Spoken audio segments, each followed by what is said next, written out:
Hello, everyone. I am Cloudheart, your GM now and always on Cloudheart TV, and this is TABRA, the Tale of the Metagamers, our 19th session. Welcome back to a land of mystery and adventure. With, of course, our three heroes, Mon'ja, Arden, and Arnvid.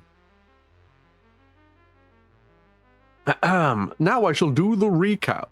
Last time, on the Tale of the Metagamers, our hero set off from the town of Gazin, a small settlement of farmers, and where, of course, Elder Ruel, the alchemist who served in the Black Blood Wars, was able to give them an immunization against vampirism before they set out to go deal with the vampire quest that they were given several days ago in another town of Froth.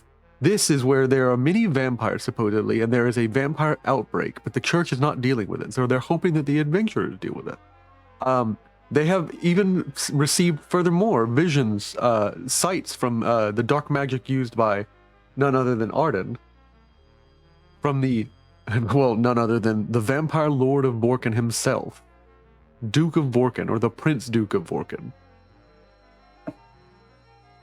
They have arrived into the mountainous, valley-filled region, the rigid cliffs and the highs and the lows of this dry, arid region that imports much of its goods, known as Vorken. As they entered in through a valley with mountains on both sides, they looked up into the cliffs, and they looked along the hillsides, and they looked along the roads, and lines upon lines of crucified figures pierced to these wooden forms with nothing but silver stakes in the hands and feet were vampires. Hundreds of vampires on the road inward. They could hear the howl of wolves high in the cliffs. They have entered into the town and were pulled aside from the main streets during the daytime into a small, under an abandoned tavern area of a resistance led by a figure known as Ed.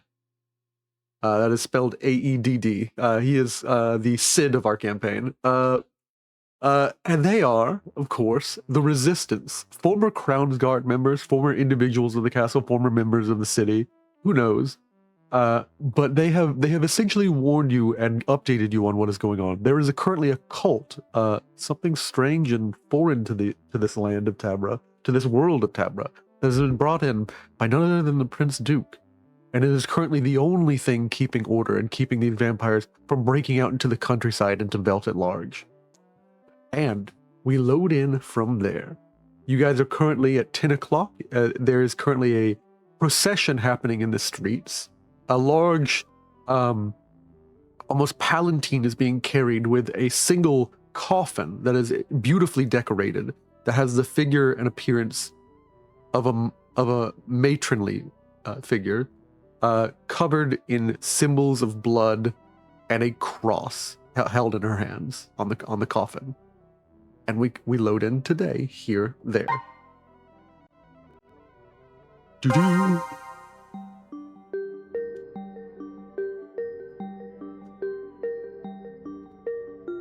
It's loading now.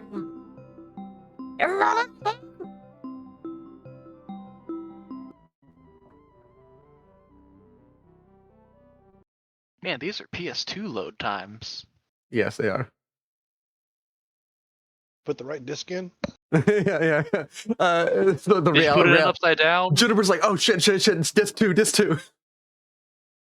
You guys are currently, again, I will reiterate, here in Vorken, and I'm just loading this map screen as an idea of where you're at. You were told that they would wait for you in Coston for about a week. Your friends in the Goldleaf Goods cart, or the Goldleaf Goodwares. They are of course a team of three dwarves, Goldleaf, Redmond, and Blackbeard. Who are all, generally just decent dwarves who helped you out back in Solmere. But you are currently in Vorken, and let me go ahead and load the map for you. I'm sorry about that. I was loading the general map. The load button always loads you to the map, so I can update you on geographically where you are before we lock in. But you are currently in Vorken. And it is currently evening time.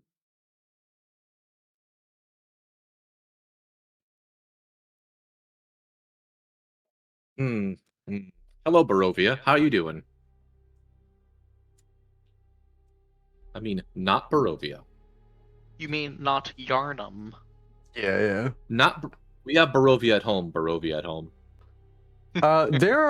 This is like a situation where, like, I know the screen is very dark. Let me adjust it a little bit, because it's mostly the nighttime.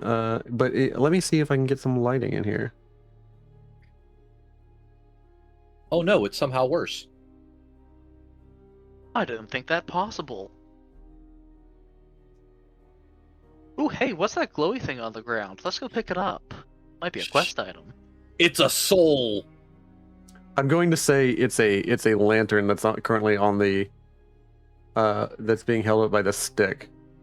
No, DM, it's a campfire with a sword in the middle of it. Yeah.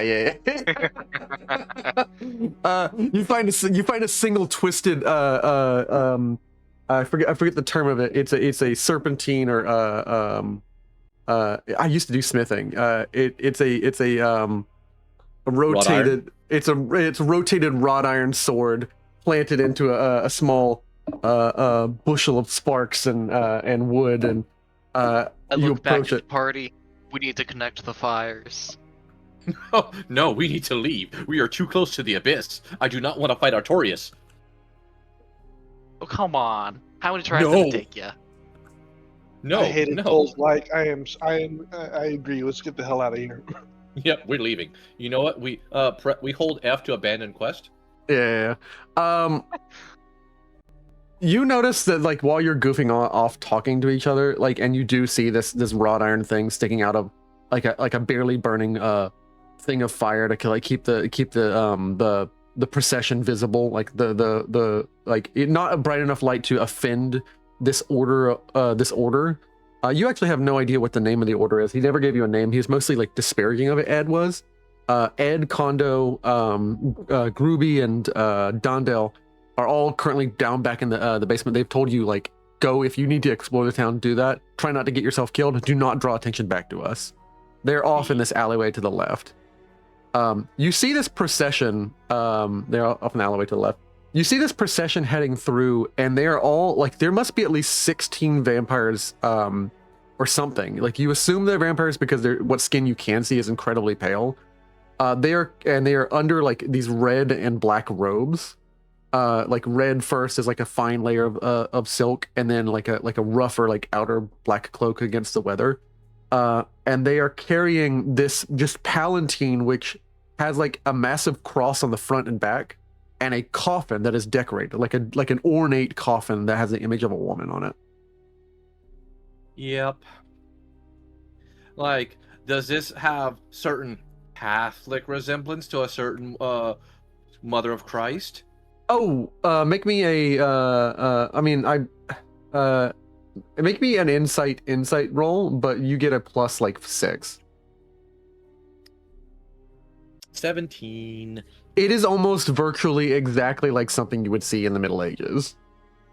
Yes, it is like a Catholic style. Oh no! Oh no! I had enough issues with the church. Now I have to deal with this. Oh no! All we gotta hope for now is that there's no Spanish Inquisition. It doesn't matter. Like, well, here's the thing. I doubt he's gonna, like, I don't know, until I meet this person. And there's like 3 or 4 flagellants, like, who are actually absolutely just whipping on themselves as they go down the town. You can tell from their red, like their bright red eyes, these are blood-starved vampires. Yeah, they're trying to beat the they're trying to beat the sin out of their bodies. I know. I'm going to make a roll of insight and willpower. They do not detect that you are there from your smell, but they can hear you talking, and one of them like ceases his whipping and like whips just in front of you. The cat of nine tails stops ahead of you, and like the glass and like metal shards in the whip stops. He says, "Quiet, for the procession of the sake of the dead one." Mm-hmm.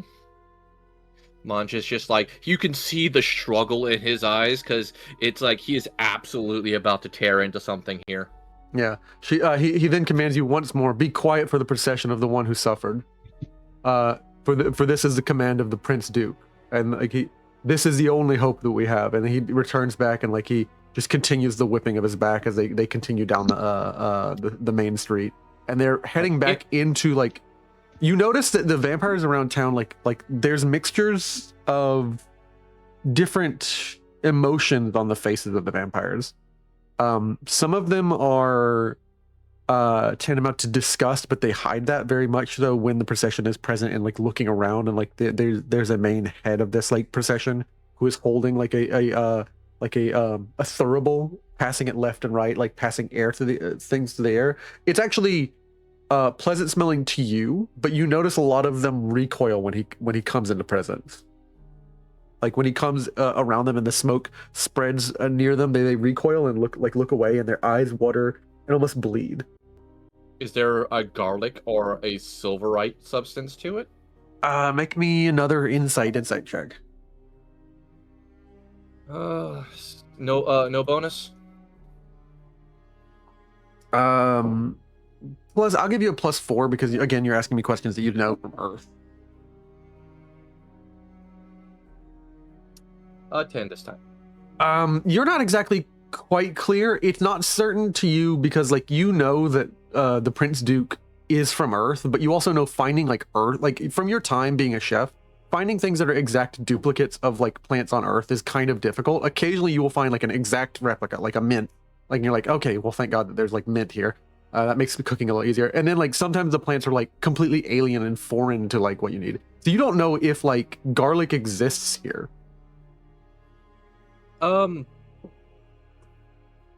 In relation to that, because I missed it, I have Flash of Insight. It applies to 13 or higher rolls, though. 13 or higher? Okay. Yeah. Yeah, no. I don't think it'll apply here. I'm sorry. So, all right, copy that. And the procession continues onward, then does like a large through the streets and if you tail them, like they won't notice immediately. They're not used to people following the procession. The procession is a warning from the Prince Duke.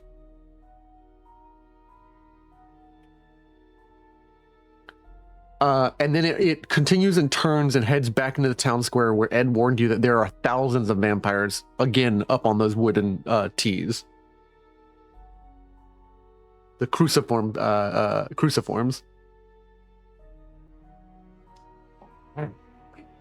And you see figures much like the one above you, like hanging. The man hanging above you is a vampire and is very much alive, just hanging there from like the street sign that says General Goods, Dolebell's General Goods.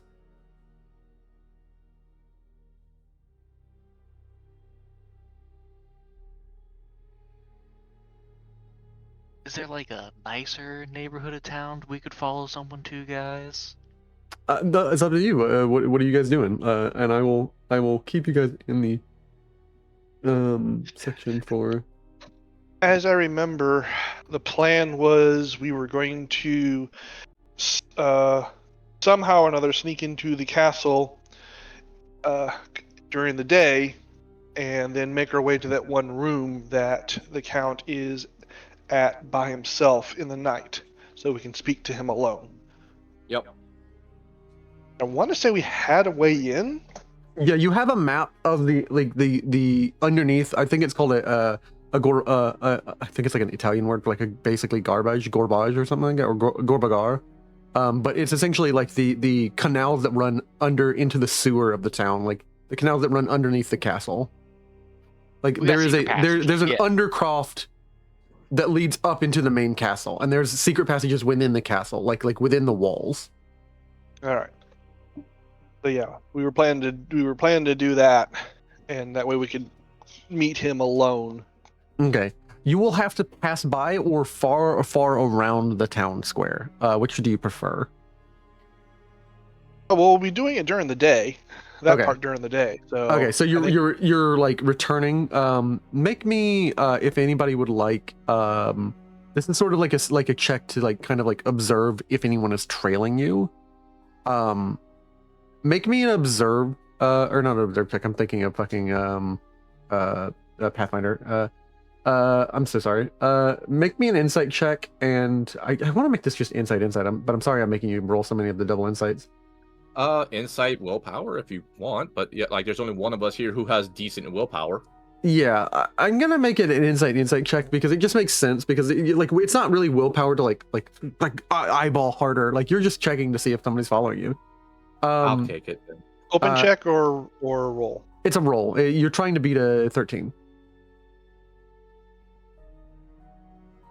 With your 4 Fabula points, you're probably the best bet over there. I don't want to burn them. Looks like Arden got it. Yeah, Arden, you can immediately tell there is like a small figure like following you in like a cloak. Is that a good enough rule for me to attempt to basically break off and countertail? Yeah. You realize that they're following you, and when you turn a corner, everyone turns a corner, like you stay going straight in such a way And that like I use that vision mode of mine. yeah, you stay going in such a way that the figure never actually sees the other two turn off. He just sees you going and like speeds up a little bit to follow you.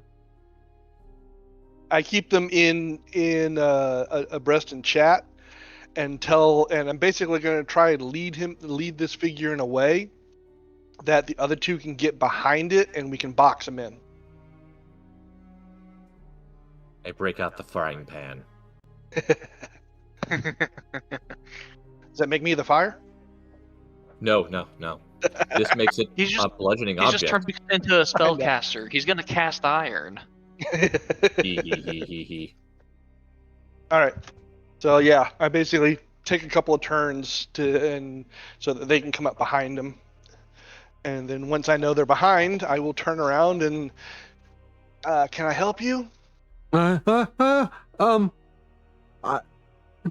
Please don't attack. I'm alone out here. Yeah. Uh-huh. So why were you following me? I thought you might know someplace safe. Make me an insight willpower check. This is a 11. He's gonna shaboinga you. Oh. Oh no. Let's see here. I have 1 Fabula point. Let's burn it, shall we? Okay, cool. It will invoke trait.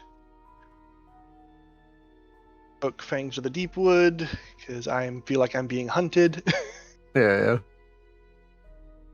What you know? Well, I guess I'm clueless. Wow. You can at least be a little suspicious. We're in Vampire Town. Yeah.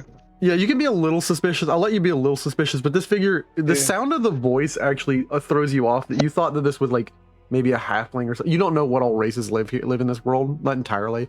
And you're like, this might be a short, like adult human. This might be like a dwarf or something.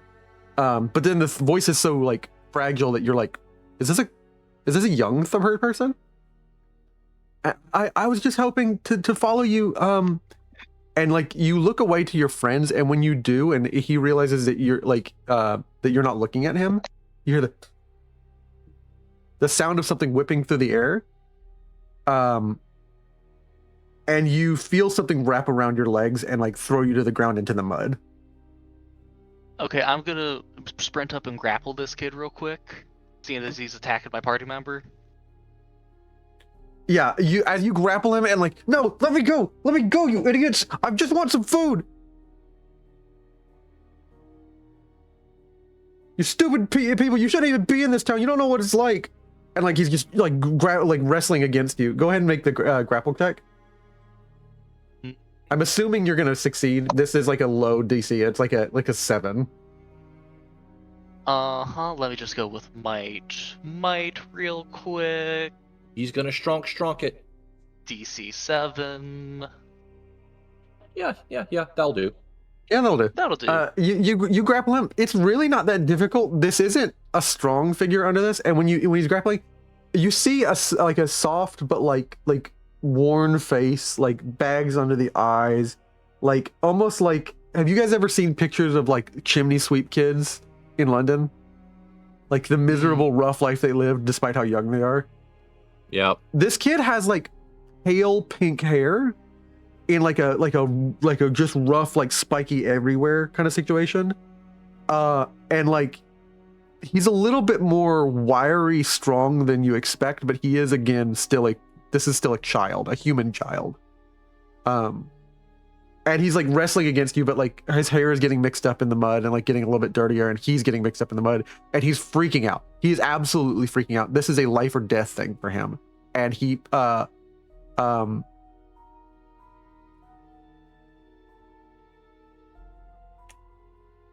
looking at something real quick because he does have like a skill. Let's see here. My skill, he's not able to get out unless he fills a clock or uses an Ultima point. Okay, yeah, he's not a villain, so well, I shouldn't have said that, but my bad. I hate to give things away. It's okay. Yeah, he just kind of like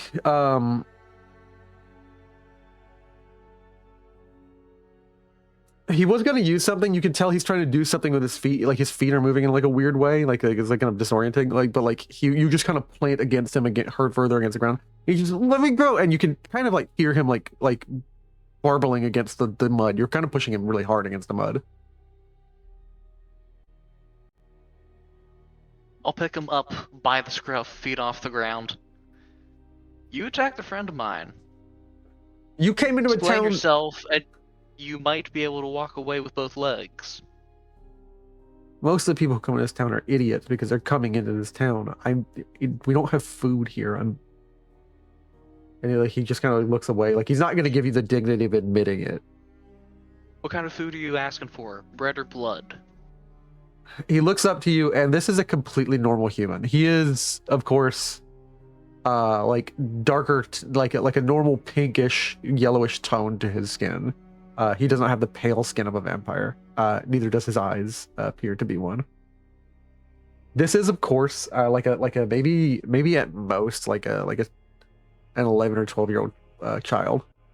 Yeah. Oh no.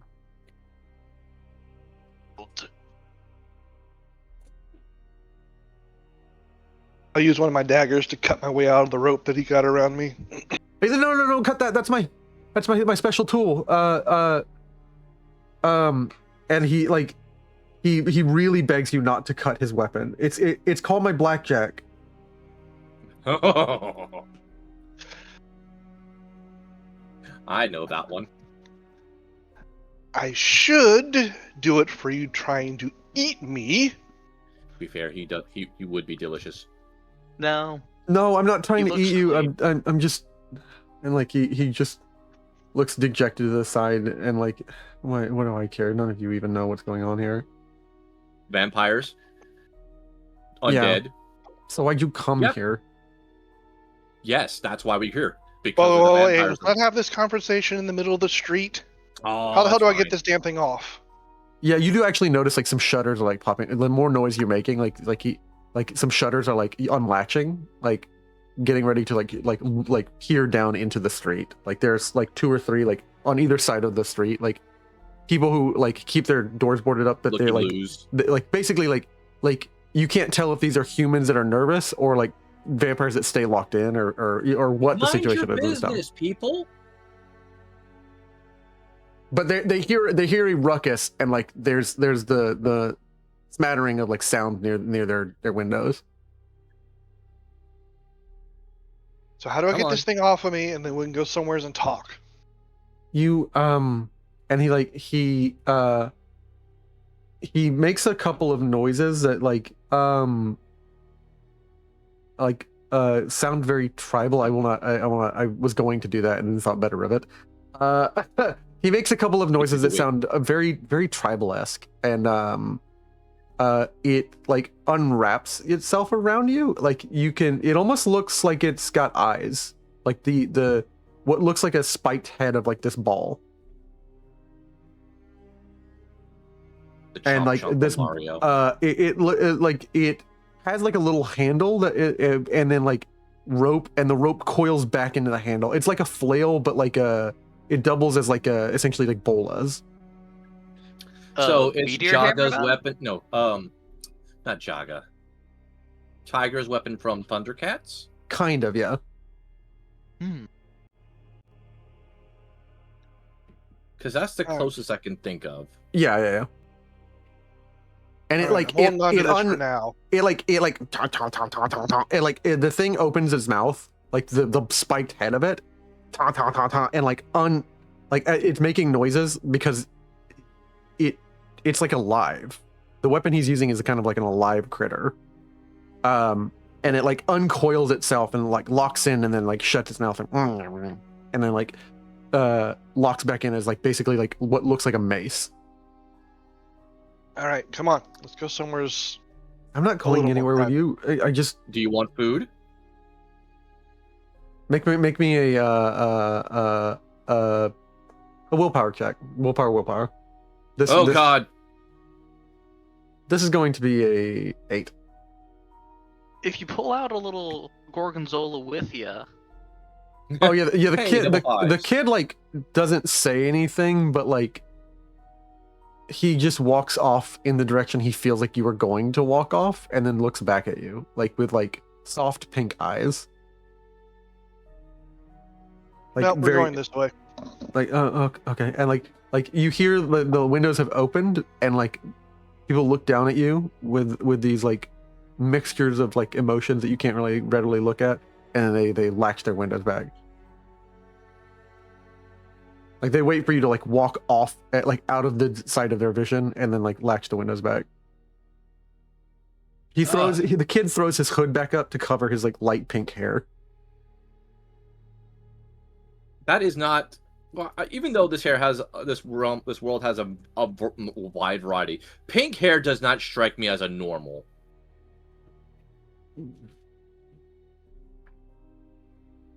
magic Like- descent or ability comes to mind a little bit. Like, I mean, think about how many pink-haired characters there are in anime. yeah, and It hasn't happened to you that you've seen a ton of them, but you have seen weird haired colors like dark green or purple, or like you've seen Svaknir with his ice blue hair. yeah, and he was also a bit of an oddball. Yeah, he was an oddball out in his town. So this kid has like light pink hair. I can't say anything more than that. Oh no, I mean, you could, you're the DM. You can say everything. I can say whatever I want. Do I want to make you You can roll make for anything canon. roll a insight check, and it's an open check for me to see like how common this appearance situation is for this kid. Yeah, you have no idea. Like you've seen the end and beginning of like wondrous things in this land. You've seen a tea that is functionally operates as like an anxiety medication. It's called you've seen you run into it before. Y'all use it. It's the silver veil tea, veil flower tea. And you've seen like plants that like operate as like analogs. You've seen tubers, but they aren't exactly like potatoes. You've essentially created like coffee out of a mixture of like bug parts and other thing, alchemical situation. There's no end to the wonders of this world. Maybe pink hair is normal, depending on the part of the world. Like,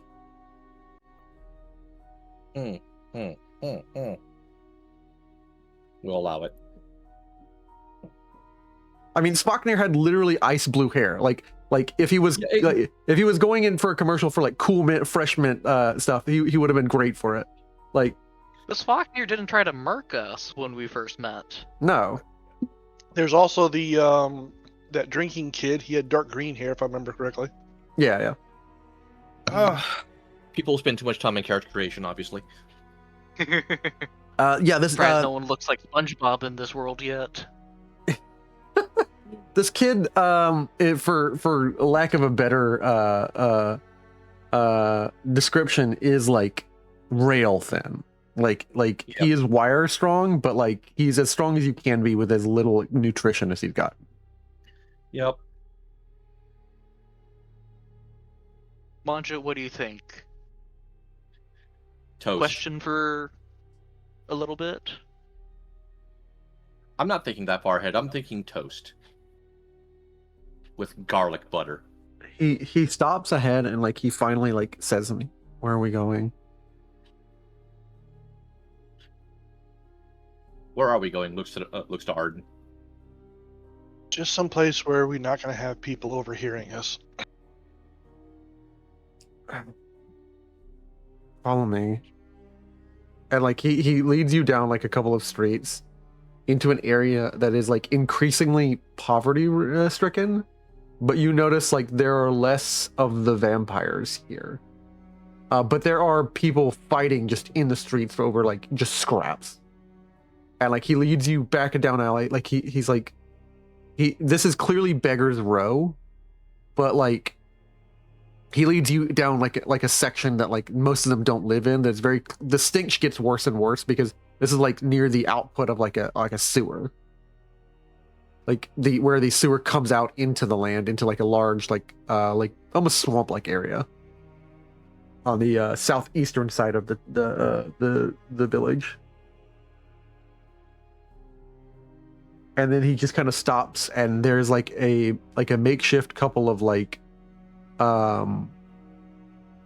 ragged leathers and like the smallest amount of like a fur near the head of it is big enough for a child, and it's very clearly his bed. Mon'ja, you got something in mind? Yeah, I just said toast. All right, you get to work on that. Can you make anything more? I don't know if your body can handle anything more than that. What? When someone's not eaten or drank for a long period of time, eating too much or too rich will cause the stomach to reject it.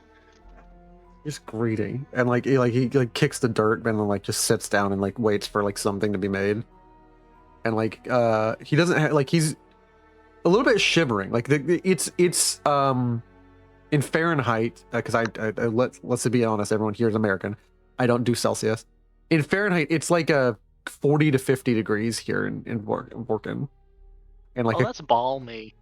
but like it's like it's very windy and it's very like foggy, like in this land right now, like a gray, purple, red mist at any time, different times of the day. I look at the kid, strip the skull helmet off, strip my tunic off. Here. He doesn't say anything. He just like very carefully, like almost like a scared cat, and then like snatches them from you. I don't have fleas. No. We bathed them. Don't worry. And he doesn't really pay attention to you or like respond. He just like puts them on very rapidly. Put the skull mask back on. Like when you put the skull mask back on, he like pulls away from you and sits closer, even though he's sitting basically right next to the sewage, like, and that's pouring out. DM, I'm just gonna cook something simple. I'm basically gonna make an brothy onion soup with bread, with like some lightly toasted bread and some homemade butter. Not fragrant, I hope. Don't want it leaking out with the sewage. Oh, onion soup's very fragrant because onion. You know what? I'm gonna make fragrant. People are gonna come in. We're gonna get interrupted. I'm gonna make you roll like a Dex willpower check. Open check, just to see how well you roll. I want to see how well you make it. My best stat, my worst stat. Copy. Yeah. It's an 8.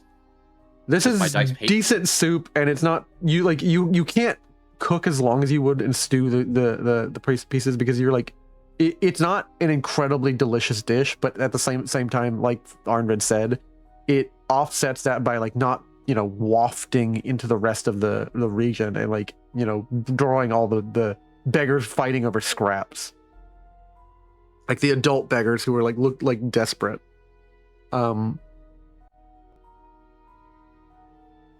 You remember someone reminding you, and she is currently back with the people like discussing like this, and the sister Maribel is like currently back with Ed and everybody discussing things, like trying to understand like plots and plans of the castle.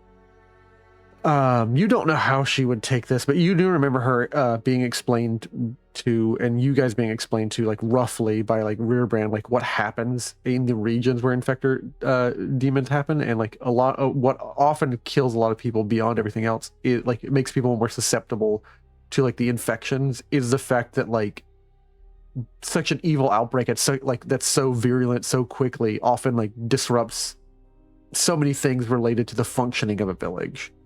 And you guys aren't sure like what's the food situation in Volkung.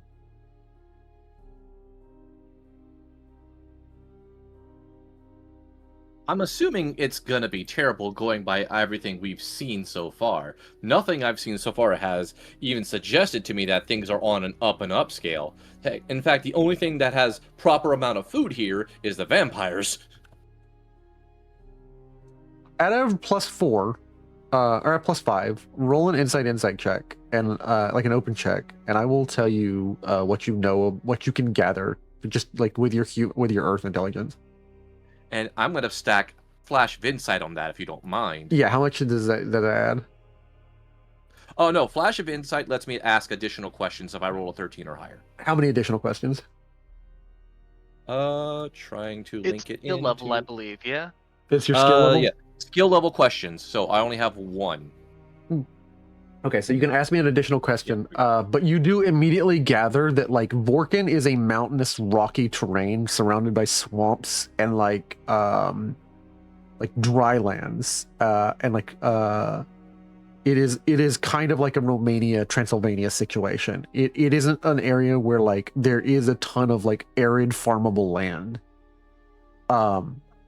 Or not arid, tillable farmable land. They must import a lot of food from the rest of the kingdom. They're probably the only goods they have is like mining or something in these mountains. Mining, I would presume some hunting. Different things like that, yeah. Probably what they are good for is just being a militia. Yeah, they're like a good place to levy like people like for the army and the kingdom of Solmir and Kingdom of Velt. What's your next question? You have one more question. You guys have one? I can't think of one off the top of my head. Since you're limited in the number of times you can ask on a place or a person, probably save it. It says you may ask these questions immediately or save them later. You may ask bank them concerning the subject of your investigation. Concerning the subject of your investigation, so your investigation is into like just the resources of this kingdom. So like as long as it's and like roughly, I won't nail you down like it has to be food, but as long as it's roughly related, you are allowed another question to me, and I have to be truthful to you. So just remember that. Like you're currently doing an investigation into what resources this kingdom has, what this duchy has, basically, because it's the duchy of Volkung. Well, I mean, and like he holds out his hands, but like he's not begging. He's like gonna pull the bowl from you if you don't give it to him. I mean, I cooked the bowl for him, so yeah, I hand it to him. He snaps it up and just begins like absolutely devouring it. Slow down or you're gonna throw up. See, we're both saying it. And like he as best a child can contain themselves, slows down, and while he's eating, you see like he eases up, and like some of the like cloth on himself, like he eases and relaxes, and like part of his like little like just like burlap sack, honestly, tunic kind of slumps down, and you see like markings on his body that are also pink a little bit. They're like tattoos almost. I now have a question. Like, DM, What do these markings seem familiar to anything that I might know story-wise? Like, are we dealing with a Damphir situation? A Dampier? Yeah. Like a day walking vampire? No. Yeah. No. Let's see here. Is it more similar to my tattoos, or are they like No, they're birthmark the tattoos? curvy. They're not. It's not the standard like block shaped like incredibly angular letters of the dwarves. It's not like the standard like fantasy writing with occasional flourish. It's incredibly curvy letters, but not elven letters. These are beastfolk speech markings. Specifically like something you would do for like a ritual of like a sacred like nature realm, or like something that would be involved in y'all's like animistic like shamanistic beliefs, where like you like someone serves an area of like a sacred like nature spot. But this kid is clearly human. Do I recognize any of those of the writings on him if they're Beastman? Yeah, like the first kind of thing you see is like a word that you are really really nervous to see, because it reminds you of a thing that's going to come up pretty soon, because you're getting tired and it's 10 o'clock, and I need to make sure the time goes, like the time should have been going, so like we've been going like, I'm gonna say like an hour has passed. It's now 11 o'clock. I need to make sure the time is like currently progressing, because it wasn't. I didn't have the clock on. It says Fae on his right shoulder, but that's about all you can make unless you like took his tunic off. I mean, Arjun did trade over his tunic for the burlap sack. I think Oh, we should okay. put it on over the sack. Yeah, he just puts it on over, like to be even more warm. He does not take his burlap sack off. He just adds it on top of what he's wearing. Like, so he's wearing like a fur cloak and now burlap sack. Where'd you get those marks from? I don't know. You just had them. Yeah.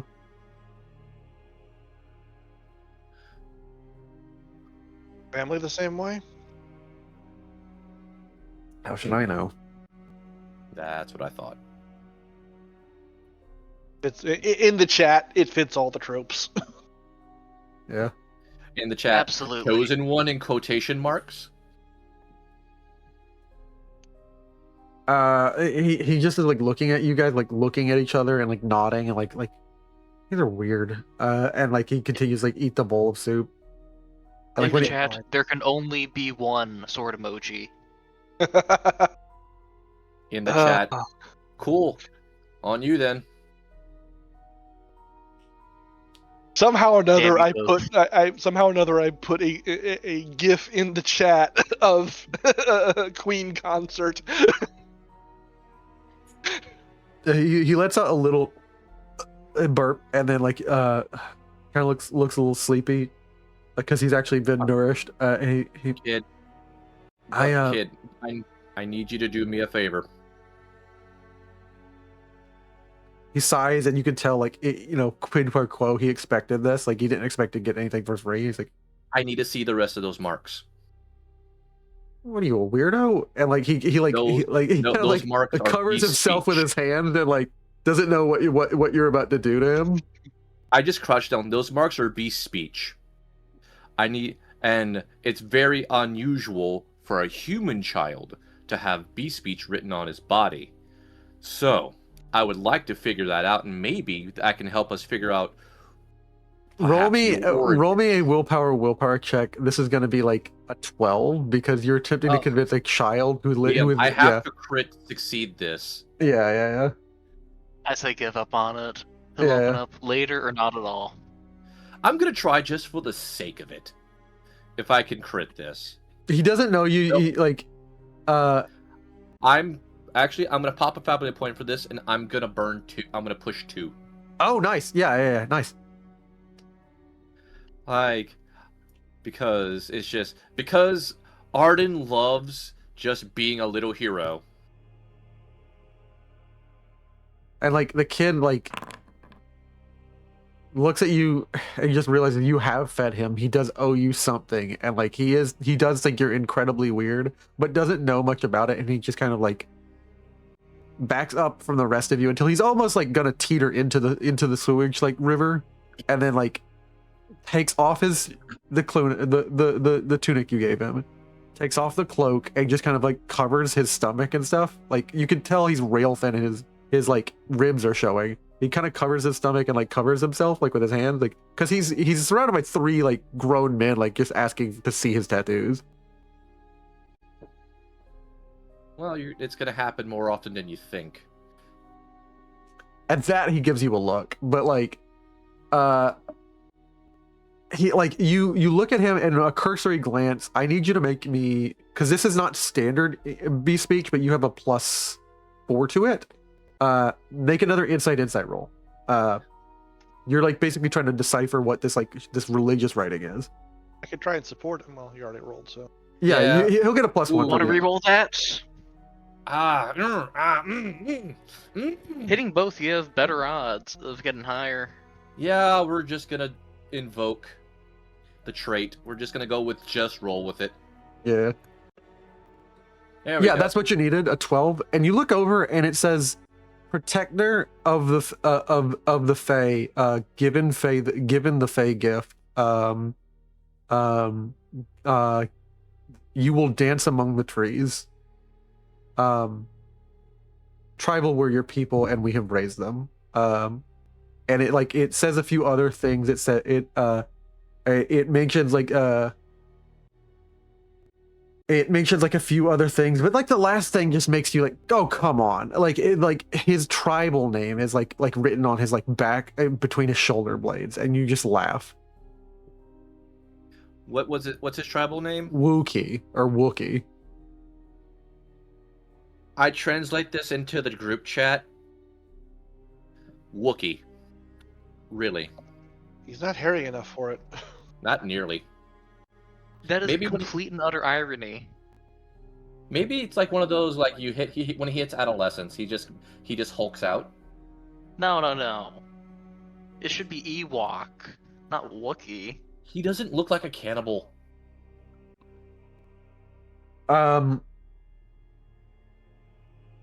It basically shows that like again and again and again and again, like symbols like wrapping around his arms, and then like one on his chest and stuff, and like two on his feet that mention like swiftness, like something like around like the base of his neck that mentions like he will be given gifts of like Fey sight, that he can't see. Like there's something on the back of his neck.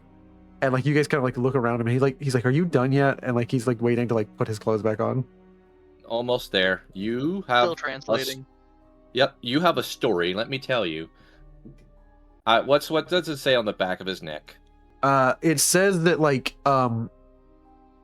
it says a word that he must say in order to have face sight. It's a keyword.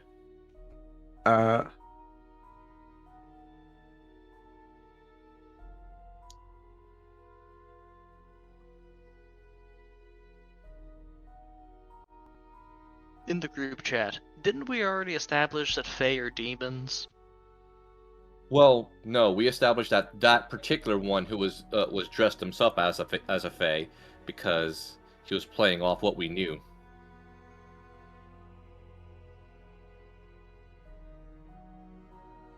Satyrs can also be devils and demons as well.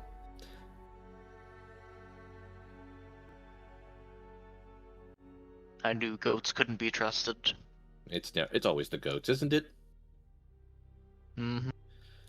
DM? Goat yoga got him good PR, but I knew. You got lost in the sauce? No, I'm not lost in the sauce. I'm just I'm waiting for you guys to like finish discussing. Well, I thought, is the keyword written on his body anywhere, or it's just he must speak a keyword? Like it's written on his neck. Specifically, it says like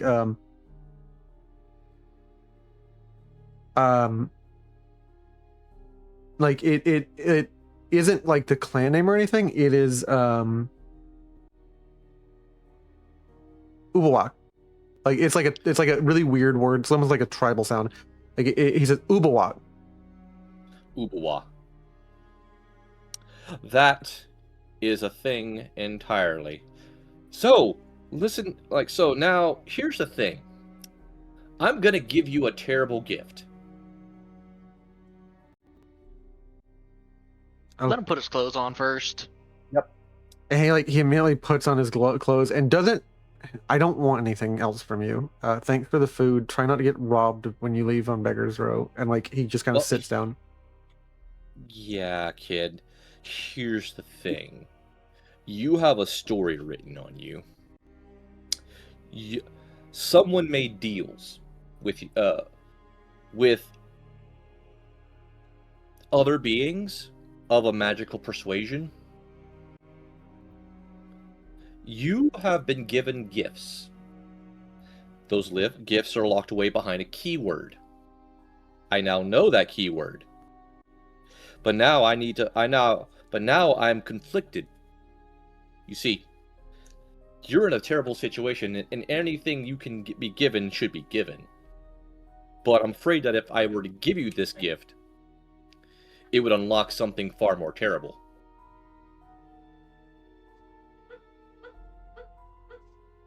So, I want you to think about this really carefully. I can give you this gift. I can give you the word. But it runs the risk of perhaps unlocking something far more terrible than that's happening in this town right now.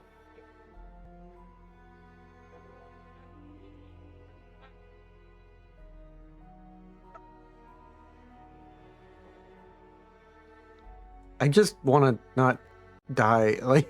He just kind of looks at you with like a flat look, those runes on your body is ancient tribal beach speech from my homeland of the jungle. It will help you with these things, but it's Fae. And Fae always have, I don't know if the price has been paid and these are just gifts that are being given to you, or if there's a price that still has to be paid. And I'm worried that if I gave you this, you will have to pay a price you're not ready yet to pay. Will it make me stronger? You will be given, by all accounts that I can tell, the ability of Fae sight. Now that he just shrugged his shoulders what is that supposed to mean? Mon'ja sits down in front of his cook fire and starts stirring the pot. Oh man, that is something. Fae are fun little beings, nature spirits. There are things of wisps and stories and fairies. Fae sight may give you the ability to see things people would consider otherworldly. Sometimes it's based on perception, just turning yourself one way and looking at it a different way. Sometimes it's seeing the truth of something through all deception. I don't know. These are stories. We can find out if I give you the word, but again, I'm worried about the cost. All right. I'm not even going to make you roll because that was just so good and in character. Sometimes if you know it as a person and you can just lock in like that, there's two schools of thought with a DM. One is everything needs to be rolled for, and two is sometimes they should be allowed to make their own solution just as players and be very creative and just come to the solution themselves. I like both. I'm not even gonna make you roll for that. The kid believes you and he says, okay, what do I do?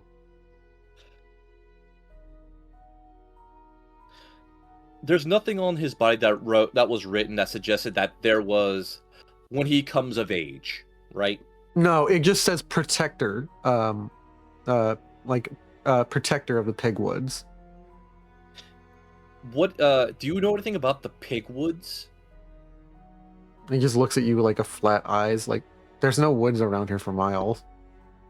I mean, there are dark woods and there's the swamps. DM, do I know anything from the jungles that what could be called the Pigwoods? Yeah. I mean, they don't like the insinuation, but the pig folk look very similar to the Mobog creatures, which are orcs. And so the pigs like live on they are often treated as like cruel or unkind, or like, but like it's just a visual similarity. Like the pig folk are like very pink, and like the Mobog orcs are very notably different and muscular. But like yeah, the pig folk exist in the Goam woods, or in the Goam jungle. The pig woods are like an area just on the border between the Goam jungle and the deep woods. Starting to get an idea of who you are now. Oh, you're part of the pigmen tribe, or your parents were. And seeing as we're bordering the jungles, that makes sense. He takes offense to that and says, "Do I look like a?" And like stop short of like insulting you, but like because you fed him. And he's like, "Do I am not an." And he just kind of like gestures up and down, like. I just smile and look at him. I lean over a pot, just spooning another bowl up. Kid, you can lie. You can just like look. You by all counts look human, but it's in your blood. You have Beastman flowing in your veins. You can reconcile with that whenever you want, but it's there. How now? The pink hair, the skin, same as them, and it's written on you. Protector of the pig woods. Great. And like he just kind of like can I get the word, please? I look him up and down. Do you want it because you think it might help you, or do you want it just so you can get this whole interaction out of the way? He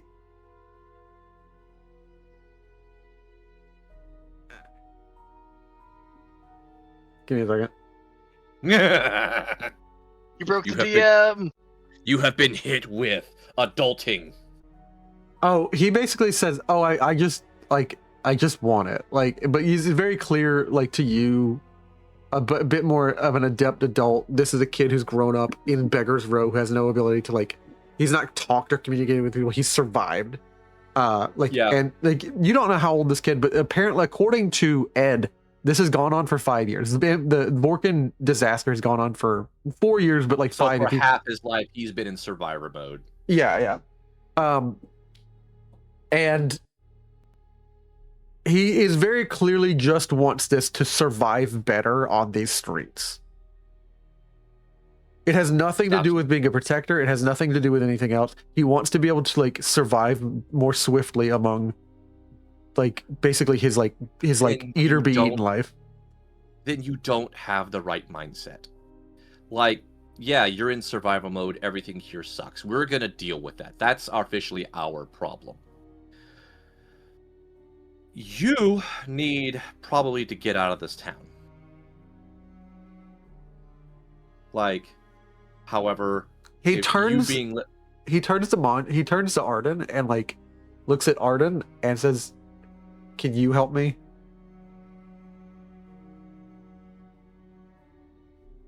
Depends on what you want to do. Tell me what's on the back of my neck.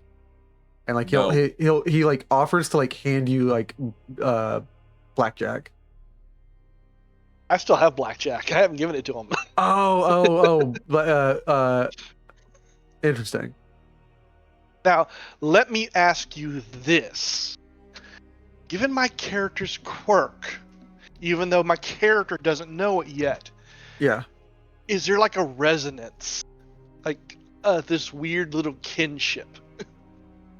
What do you mean? Like, like the very much so. Walks. Yes, very much so. Except there's this feeling that like there's something else about it. Like he is attached to a sacred beast religious site, just as you are. Yeah. He's attached to a nature place. Yeah.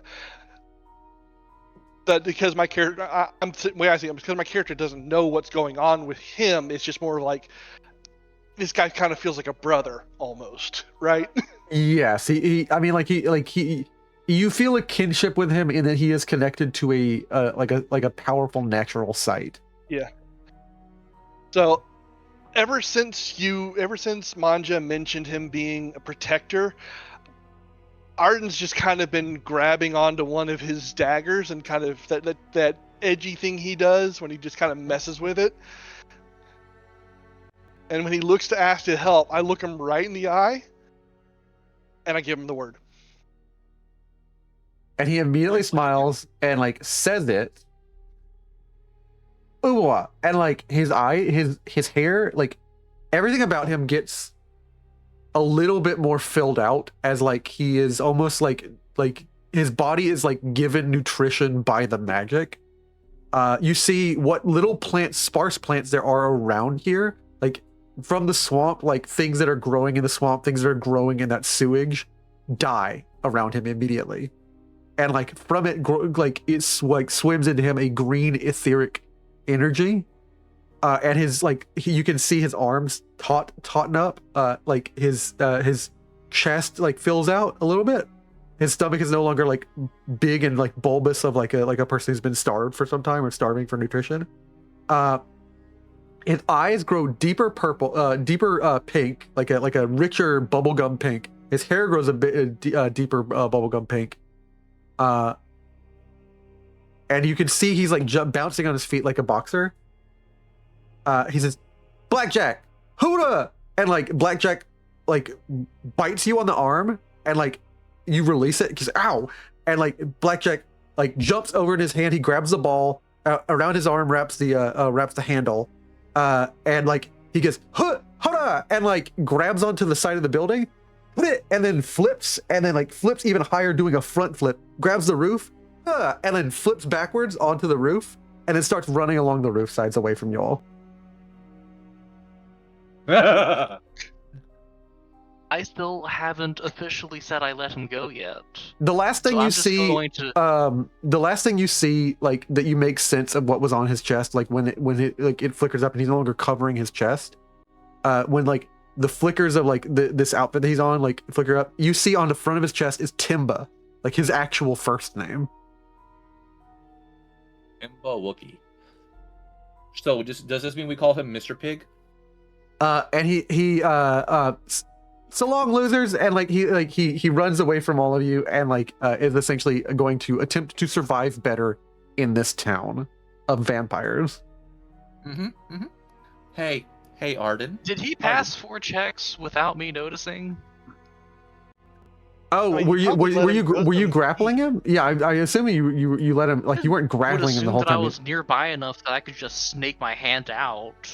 Make me an agility check. He makes one with like a +8. Oh, that's a lot. Oh. Actually, let the kid go because now I have a bone to pick with someone. Nope, I got nothing. Yeah, like before you even grab him, like 4 he versus 17. like he calls Blackjack to him, and then he like you hear like a smash across the street as like you run out to like go like observe what is happening, this ridiculousness of him running across the street. You see him pull out like a big painted like boomerang. He's and like throws the boomerang, and it cracks open the shop, and like flies back in his hand, and he runs into the shop like dodging all the glass shards, and just scoops up a bunch of food and runs out. This is what I was trying to avoid, Arden.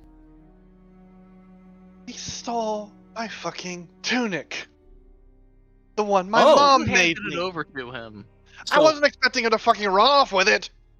Arden, your What? tunic getting stolen is your takeaway from this? Yes. Cool. Let me let you know. Let you in on this whole thing. We now have a kid with super beastman powers who has gone full tribal. Is now going to do whatever he thinks is appropriate for someone who just suddenly got a influx of power without the wisdom to use it. Do you remember when you were a little kid and had no impulse control and no supervision? That will be picked up later, just- but like you guys are currently alone in the streets of Beggar's Row. You know what? It's a good thing I have my cook pot out. Get in the pot. We're having weapons. I almost want to make you fight a bunch of beggars. And I'm gonna look through my my humanoids Oh to no, see. no, if- they can have it now. I'm mad. Oh, okay, cool. So you just leaving your cookbot there? Oh no, I'm going to just I'm gonna take the remnants, put it into an earthenware bowl, Yeah. and just leave it there. It's Oh. and people can help themselves to it. The second they size you up, and you are, especially with Arnvid with you, not an option for these undernutrition people, but they're desperate. And the second you back off, they begin punching you. They almost break the earthenware vessel, but they're all out brawling over this onion soup. With that, I'm gonna step forward. One of them one actually sip, pass it on. One of them actually takes the lid off and just cracks it and breaks it into shards and is holding them like knives. Again, I'm gonna step forward and say, one sip, pass it on. You're a community, damn it.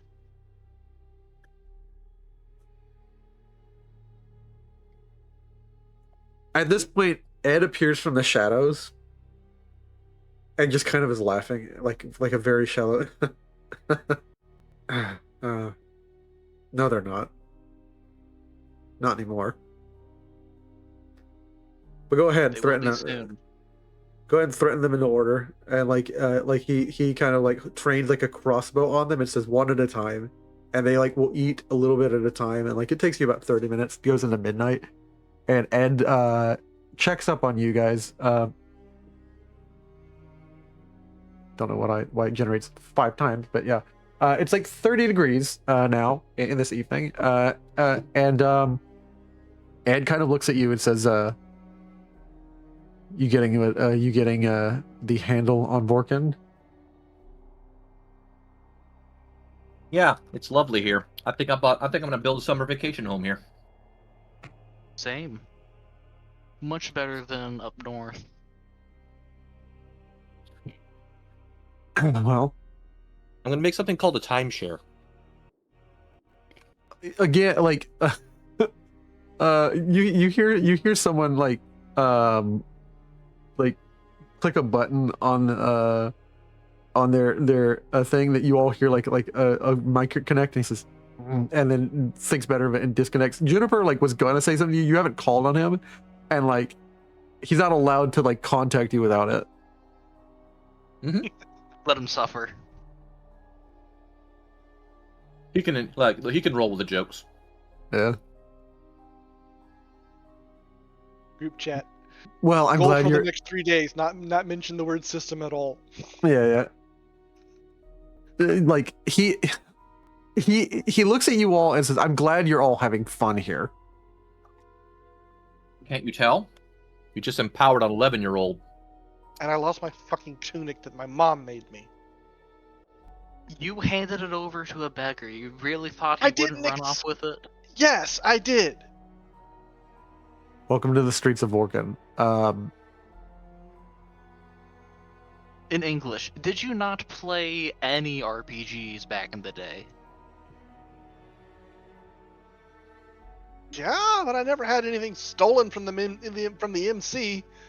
That's because We're saying, you know what? We're kids saying in real we're saying life you're are from Earth. cardborn. When were you guys born on Earth? How old are each of you guys on Earth? Because I need to know something. Because we're saying that this is based on actual IRL Earth and all the games that came out, right? And you guys are making IRL references.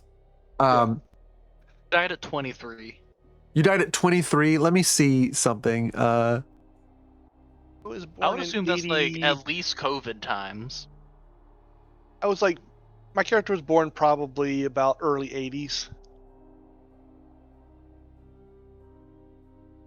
Wait, no. That'd be right. Okay.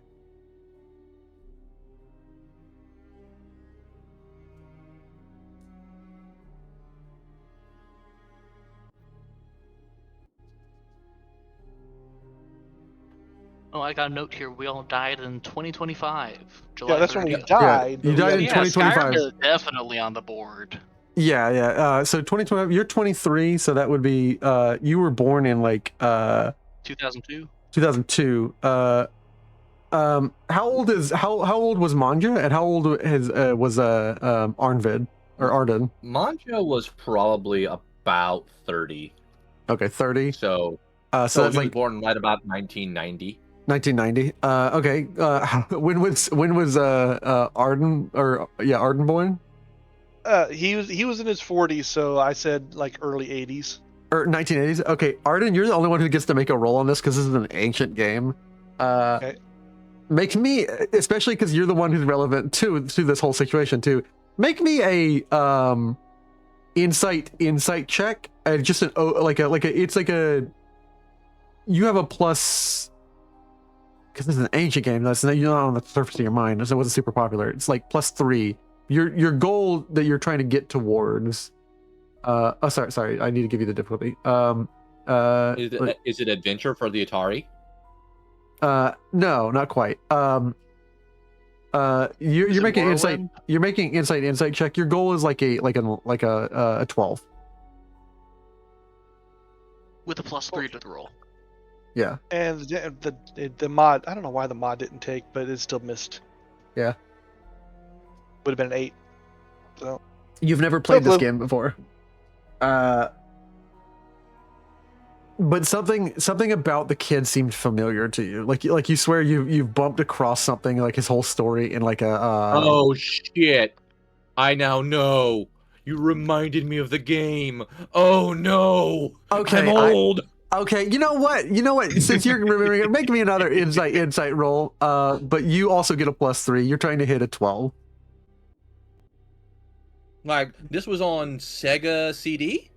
This was on. Oh, I definitely don't know it. This was on a lot of things. I think it was on PlayStation, the original PlayStation. Tomba? No. Tomba. Maybe. Toomba. Toomba! Pink hair, little kid. 2D platformer. Yeah, Shit. yeah. It suddenly rushes to your mind. I'm gonna give it to you because you actually remembered it off rip. It suddenly rushes to your mind that Timba is like almost a classic reincarnation of this child.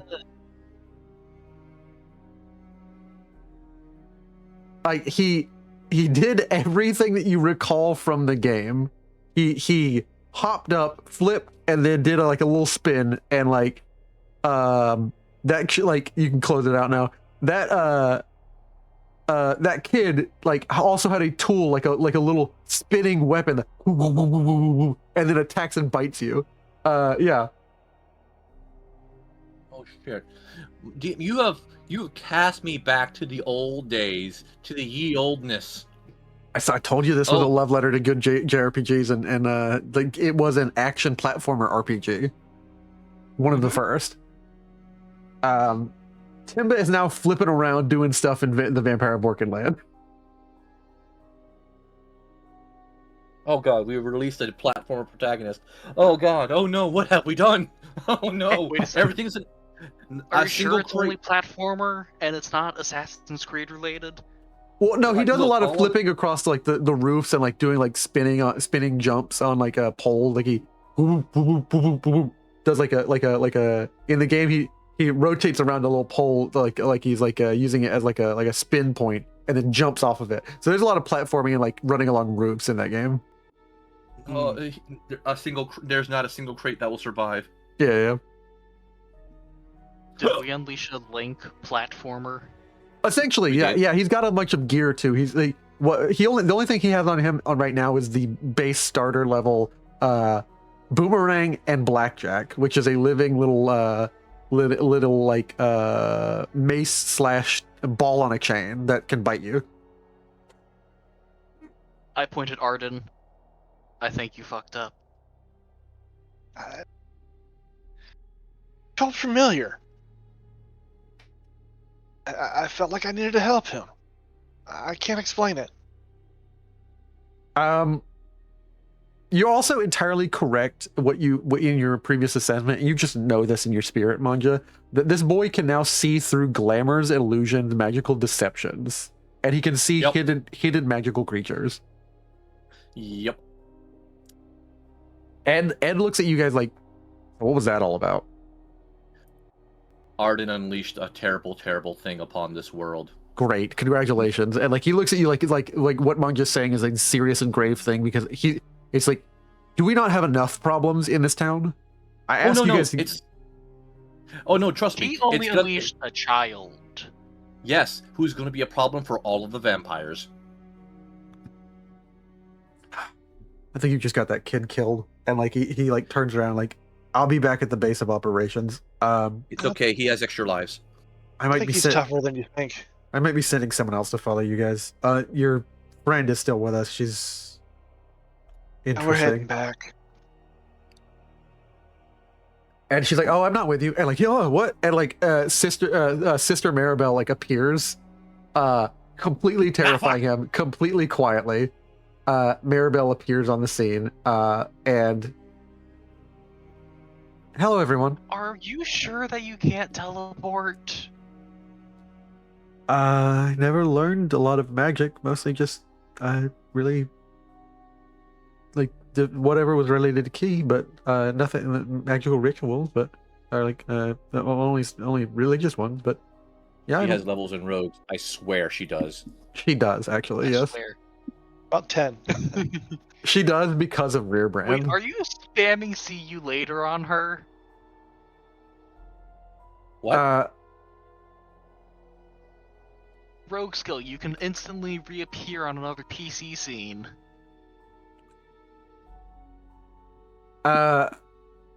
Basically, yeah, she's spamming see you later. You may use an action to spend one Fabula point to vanish from the current scene, reappearing whenever you want during a different scene when another player character is present. You describe how you escaped and miraculously got here. She's not like disappearing and like appearing in like magical ways. She is just incredibly quiet because Rear Brand taught her like half the time not fighting is a way you survive these horrible monsters. And so she was trained using these bells. You remember? Like almost The Kakashi-esque impossible situation. to not make ring bells on her staff that Yeah, she yeah. makes not ring. Yeah. Fighting ETM Yeah. made me remember. Well, you know what, dude? It's a love letter to a bunch of games. Like it's gonna happen. That was the first time this happens, and it's not like they are sometimes references and jokes, but like if I introduce a character, they are part of the world. They aren't just throwaway gags. I look up at the sky and I just give it the middle finger, like as though he knows what he did. The dev, building up the dev. Okay. Yes. But Like what I I'm did was specifically risky. flipping off the dev.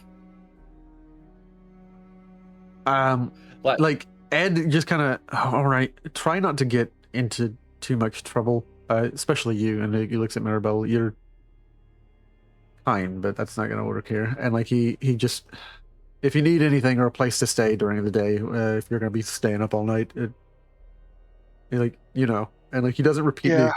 so in case anyone's listening, but he then lowers his like everyone's eaten and he lowers his crossbow. All right, get all along with all of you. They all kind of like clamor around you like they're going to like rush you. He fires a bolt and like causes them to like leave and like goes and walks over and picks it up out of the building and like that wasn't very nice. He turns to her and just kind of, I told you that doesn't work here, and then reloads his crossbow. now then, let's just get this night over with and frickin' get an early start tomorrow, because Lord knows we're gonna have plenty of problems. Yeah. Let's What do you get want some about the rest. giant rats in these sewers? Corrupted slimes, maybe? Probably. Almost definitely. I got that cleaning thing now. As you enter We into also the got sewers, stairs somewhere. We're not leaving tonight.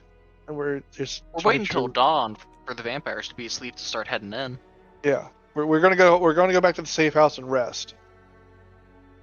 yeah. Okay. In that case, as you guys head back to the safe house, I'll try and pick a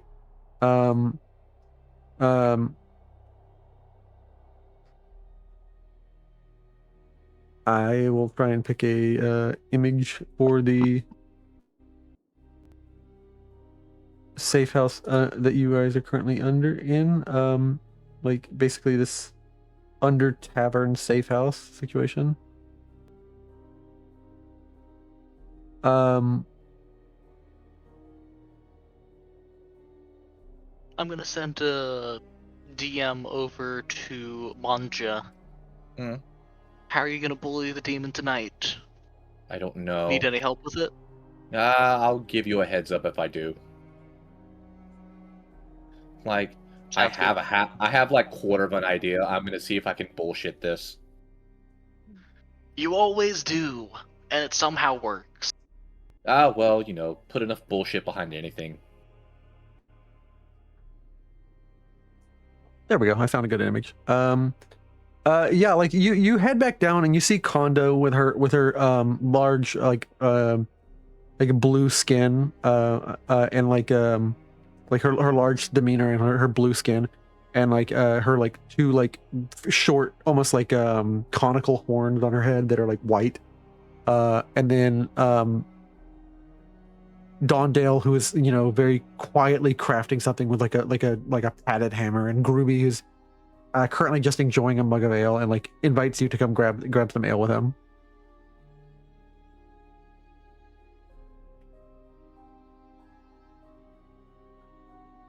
More time, DM. I'm sorry, my brain fizzled out. Like he invites you to share some ale with him, like Groovy does. Hmm. It's late. Oh, okay. I'm Groovy. So I was the one who worked in the Undercroft. I took care of everything that had the Undercroft running and for the Duke. And if you need any questions, I know that's where you're gonna be going to. So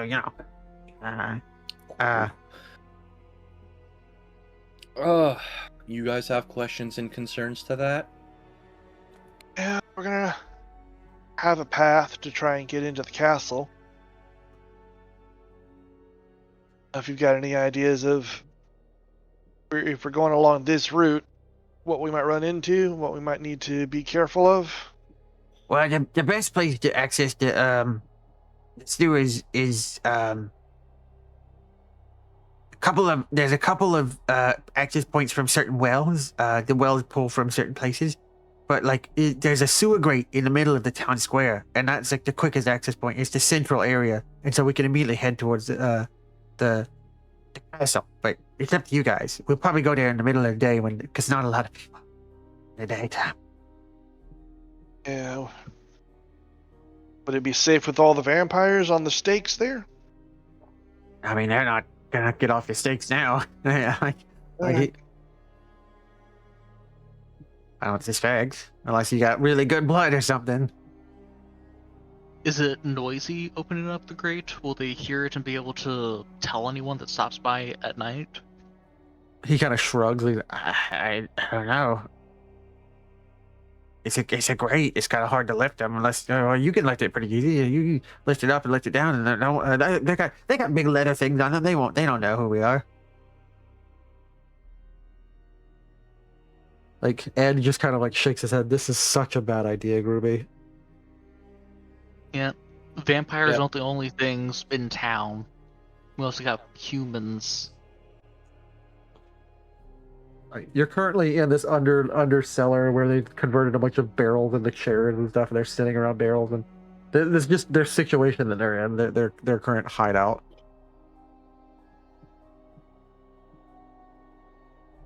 And unless of course you wish to do anything else, I will let you rest, and we will bring you to 8 o'clock in the day, and you get a full night's rest, and any benefits that come from it. I'm trying to remember in Fabula Ultima what benefits come from resting. Cleans up statuses, refills resources. Yeah. Yep. Yes, that is correct, and you will get all of said things, and I will go ahead and advance the time 8 hours. Bum bum blah. And how we run the math for hype again? Halved increase for training through. that's assuming that someone lets you just continually punch something. If you start doing that here, Ed just kind of looks at you and says, "Are you trying to make noise?" Trying to get training in. We have we had dummies back at the barracks. I don't know if we have anything. You want to try and throw something together? I'm tired. Going to sleep for tonight. Let him. Is there across the street that's abandoned? And says, "Follow me." And like in the middle of the night, like he will follow you and like lead you to like essentially a house with like a strong, sturdy pillar, but like it is just. The first thing you notice is that along the walls and floors, like this house is like filled with cobwebs and stuff, but along the floors and the walls is just like someone just threw buckets of blood. And there's like a central pillar. He's like, punch this if you need to. You're kind of on the outskirts of town, heading towards like the foothills where there are like more like tundra alpine situation. Like there are trees and like a little bit of trees, but it's more like a mountainous tree thing that leads up into slopes. Sort of like on the northwest, the west side of town that you came from, where you heard the wolves. He's like, try not to cause too much trouble because I don't know what lives out in the countryside. Trouble's the middle name of our party, but I'll do my best. Yeah. And I will say, I'm gonna adjust how quickly you are generating hype. Mhm. I'm gonna say And every. because we're in a dangerous place, I'm gonna generate hype, then take my rest. Okay, I'm gonna say every hour you're generating about 60 hype, a hype per minute. Is that fair? Yeah. And we went from like what, 12 o'clock to 8? Yeah. So 8 times 60 60 is 480. 480 Yeah. So plus 1323 divided by 2. 901 rounded up to 902. 902. Okay, gotcha. 902. I'll start clicking. No, I got you. I got it. I can just save it. I don't ever want you to have to like do that manually. Oh, come on. Adding on 2000 was fun. Fun for you. Well, I mean, I don't know why that's fun for you. Actually, I just said that, and I'm like, why is that the situation he's experiencing? Clicker games, man. Clicker games. I don't get it. I don't get it. Do you not play Idle Cookie Clicker? I don't get why people enjoy that. Like, like stuff like that. Stuff like that actually aggravates me because I went to school for game design, and when I see a game like that, I'm like, this isn't a game. This is a Skinner box. For me, I've just associated fast clicking with the M1 Garand ping. The only thing I enjoy works for fast me. clicking for is like DBZ Budokai or Tenkaichi, and like just slamming that to like get or a Naruto game, slamming that to finish your like your bar faster than the enemy. Anywho, I'm hopping into the end of Mon'ja's dream sequence. Yeah, Mon'ja, we're going to go to let me see here if I can get this image for you. No, my bad. Nope. Yeah, that's not what I'm looking for. Sorry, my bad.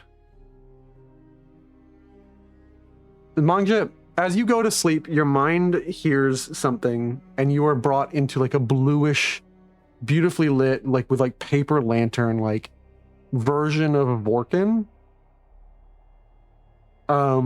That like flickers every now and then with like a green like infected like something else is like affecting this realm. But like every couple of flickers, like the first couple of like 5 flickers, you hear a snap far off, and then you hear music begin to play. Not that current music, but let me get the other music. And he begins to play for you, just you, Mon'ja, because it is just you during this evening. He plays a song for himself. Alrighty. Hello, Mon'ja. Yeah. He is talking while singing, like almost like 2 or 3 different voices are coming from him while he's also playing. He's This is my flexing. tune. I am Rin of the Greenbow of the Winding Path. Also Greenbow the player. Greenbow the demon. Aye. But let's not play at that, especially not when your friend comes in. Do we want to ruin the surprise for him? Yes, we do. Are you sure you would prefer to see my realm as it is? Or if I take away my beauty, you will see this land as it is in this realm, touched by the Infector Demon. I'm sure you wouldn't want that. That would be wretched. Sure, it's very pulicent. Pustulant. He- Something.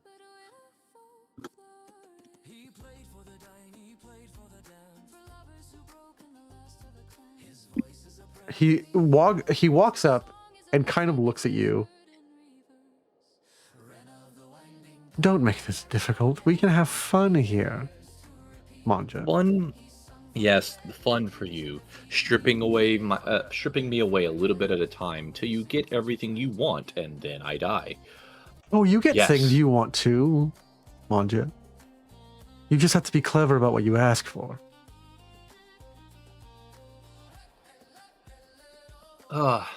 He starts Clever dancing about as this part of the song begins. Come on, Mon'ja, enjoy yourself. You ask for what you want, and I give you a price, which is obviously too much to pay, but at the time, you won't notice it immediately. We play a game here. All of my customers go away pleased for a time. Customers, huh? Customers, engagers, recipients of my blessing, those who are allowed to hear my reverse song. And you're able to function here within the realm of the Infector Demon. So my question is, how do they feel about it? Do you want to know? And he holds out a hand for you to shake. Like Mon'ja puts his hands behind his back and just sort of slightly skips away. No. I'd like to know things don't- as well, Mon'ja. Tell me,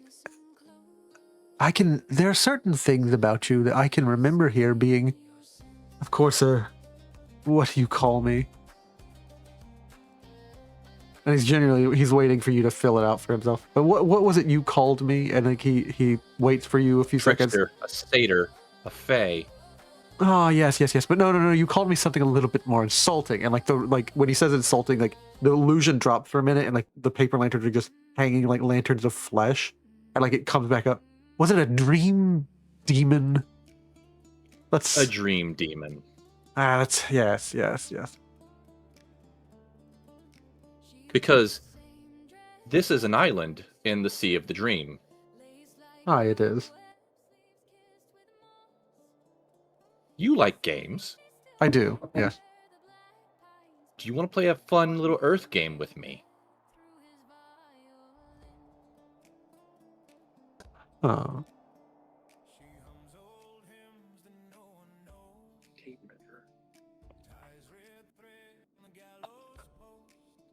So, approaching this with no plan was a mistake. I may have to throw away all of this. What is that?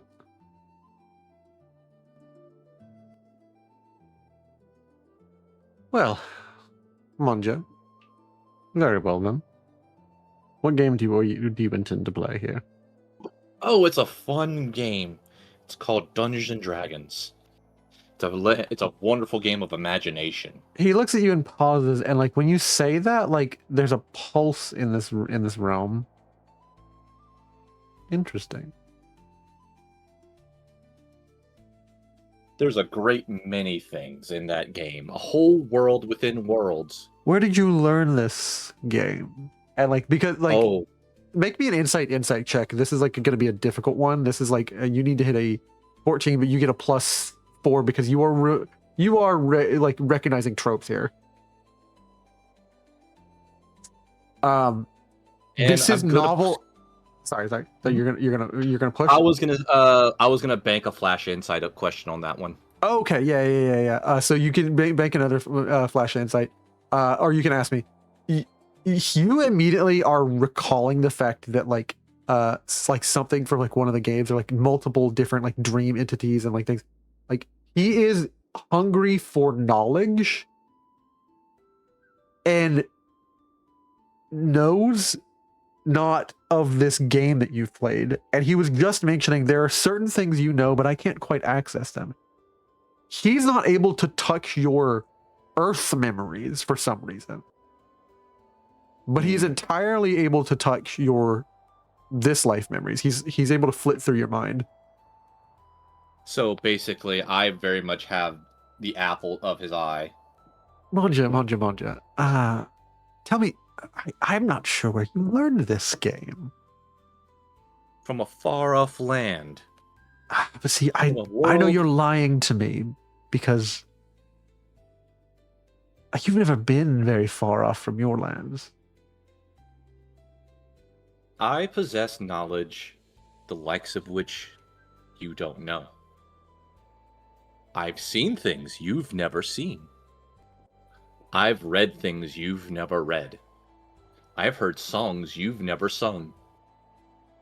And all these things are true. Care to share a song with us?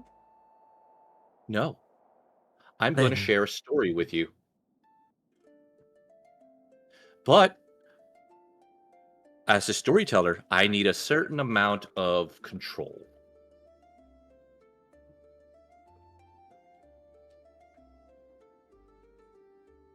DM, I want to make a narrative declaration via Fabula Point. Okay.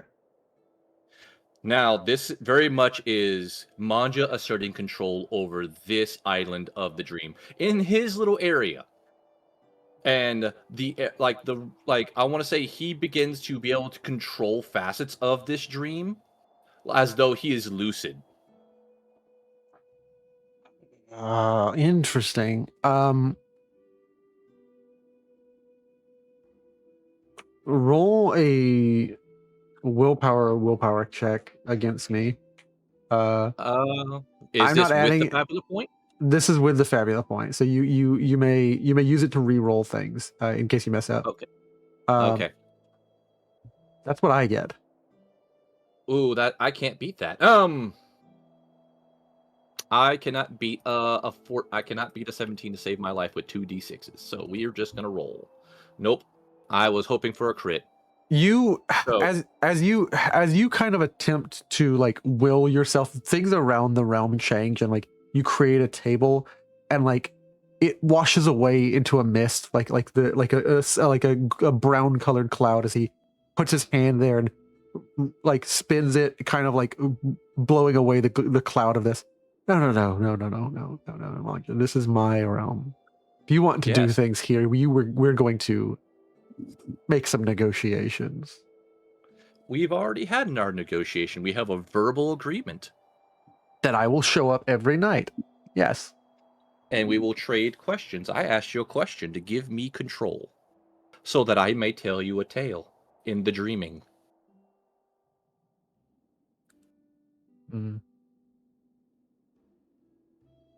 Just so you DM, is that Fabula Point spent? No, I will let you hold on to it until this next thing that he says. Interesting, Mon'ja. How about this?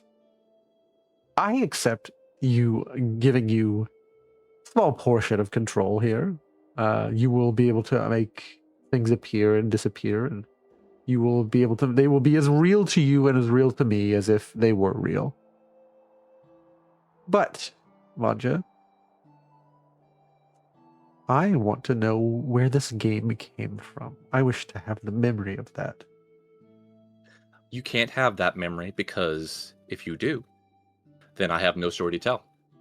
Oh, no, I'm not asking for all of your game or all your rules or all the little things that go into your game. I just want to know who made this game. Oh, a man named Gary Gygax. And he shakes out his hand, and your hand gets pulled to him, and he clasps his hand. He's like, "Very well, Mon'ja, very well." And like he shakes your hand forcibly. You no longer remember the name Gary Gygax or where this game came from. What? Hold on. Whoa. Well, shit, I did it, didn't I? Okay. Huh. Oh, well. Memories are to be spent. And he's very confused because some of these things don't make sense. He just knows like he came from a place called the Middle West. There's no Middle West here. And he was an old man who played like war games. Like there's no such, we have war games, but and like there are parts of this that make so little sense to him that he's infuriated, and he like as you make your table for him, he flips, he grabs you by the throat and he pushes you against a wall. What have you done here? You've lied to me. You've given me partial information. I stop and look at him. Are we violating the guest right? He has insulted you. Yes, he has done one thing to insult you. You have insulted me. You have laid hands upon me without cause. You're infuriated. You being infuriated by this has no reason. Now get your hand off me. He is compelled by force to release you, and like you will have control over this dream for this night. He has no more control anymore here. Now you appear about midway through because the dreams work wonky. Arnvid, you are present in this dream as well now.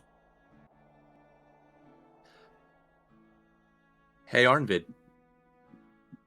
Hey, Mon'ja. want to see a magic trick? I would love to. Like pulling a massive, like reaching into his pocket and pulling out a massive wooden spoon. Like this thing's like 6 feet long. And then I just tap the ground with it, and the world just like tile by tile, brick by brick, everything flips and becomes a tavern. We are just in a tavern. Yeah, of course. I will just grab a random tavern that is the most recent one on your mind. I mean, this could work too. It doesn't matter. It's now. Would have been better if it was a giant, comically large golden spoon, but wood is fine. Oh no, that's too austere for me. A wooden spoon is perfect for stirring things up. And smacking butts. You do love to do that, don't you? You are now in a Oh. tavern. So, my favorite little dream demon. You, like all stories start from way back when in the day, you all meet in a tavern. Now, the question is, who are you? And I look at him. Tell me, what character you are. This is a joke, Mon'ja, and like he says, he doesn't know the rules of the game. The only information he was able to draw were like factual information about who Gary Gygax is. Gary Gygax is a human. Gary Gygax is from the Middle West. Gary Gygax, who his father, whose mother is, a piece of information that you know, his 3 children that also made games. But like he's not able to get any other information out of this. You know who he worked with to make this game. You know that he owned a company called Forgotten Realms, or TSR. And he's like, and that's all he knows. Yep. And so we're he's like, now in the story. I am Greenwood of the Winding Path. That is who I am. So you're a wandering adventurer. And like when you say that, like he is no longer dressed in the beautiful like silks and like doublets that he is, and like his magical loots and things around him. He is just dressed as like a base plain tunicked adventurer. And like you can make him appear as whatever you want him to appear as. He normally appears as a human with brown hair. He we go with what he's comfortable with because we're not trying to push him out of his comfort zone just yet. We're trying to let him get those walls down. Yes, Mon'ja, I suppose in this realm now I am a random adventurer. How droll. Am I part of the adventuring guild? Where's my card? Oh, adventuring guilds? No. Adventures just happen. After all, you're an adventurer everywhere you go. And the tavern just explodes into a fury of action. Like there is suddenly a brawl going on all around you. Like, Arnvid, you're up. Is he playing After a character? Tavern brawls happen. That they do. Like, and he looks over to you, Mon'ja. Is he playing a character? He's an absolute character. He's one of the brawlers in the tavern, and he's challenged you to a good scuffle. After all, these things happen in taverns. Well, of then. course. But- And I now s- we roll for initiative. May the best man win. He says what? And And he I says enact the clearly rules of like 5e. before he says I clearly use my swift magical abilities to entrance them and sorcerer them, and then you say you roll initiative, and he's like what? And like a giant die appears in front of him that is like basically like like maybe pumpkin sized. What? You roll initiative. This is a turn-based adventure. Ah, these must be After all- the rules of your game. Of course, you need tools and dice. I've never seen a dice like this before, but of course, I shall play your game, Mon'ja. And like he grabs it and like What? picks it up and like rolls it. Mon'ja, are you allowing this to be fair, or are you like imposing your will in this round? Because you can cheat. This could be a weighted I'm dice. No, this one's going to be a fair roll. After all, DMs are, if anything, arbitrators are of fairness to a certain degree. Have you However, Mon'ja- picked his class for him? Because I will go ahead and straight up look at what initiative of a He's straight up a bard. He is of a straight up level 1 bard. Like, and of course, Arnvid is our lovely barbarian, is he not? What level? 19? 18? Well, like he hasn't asked about levels, so he doesn't have a concept for them. But however, Mon'ja sits himself down behind the bar, and he is just stirring a pot with a big screen in front of him.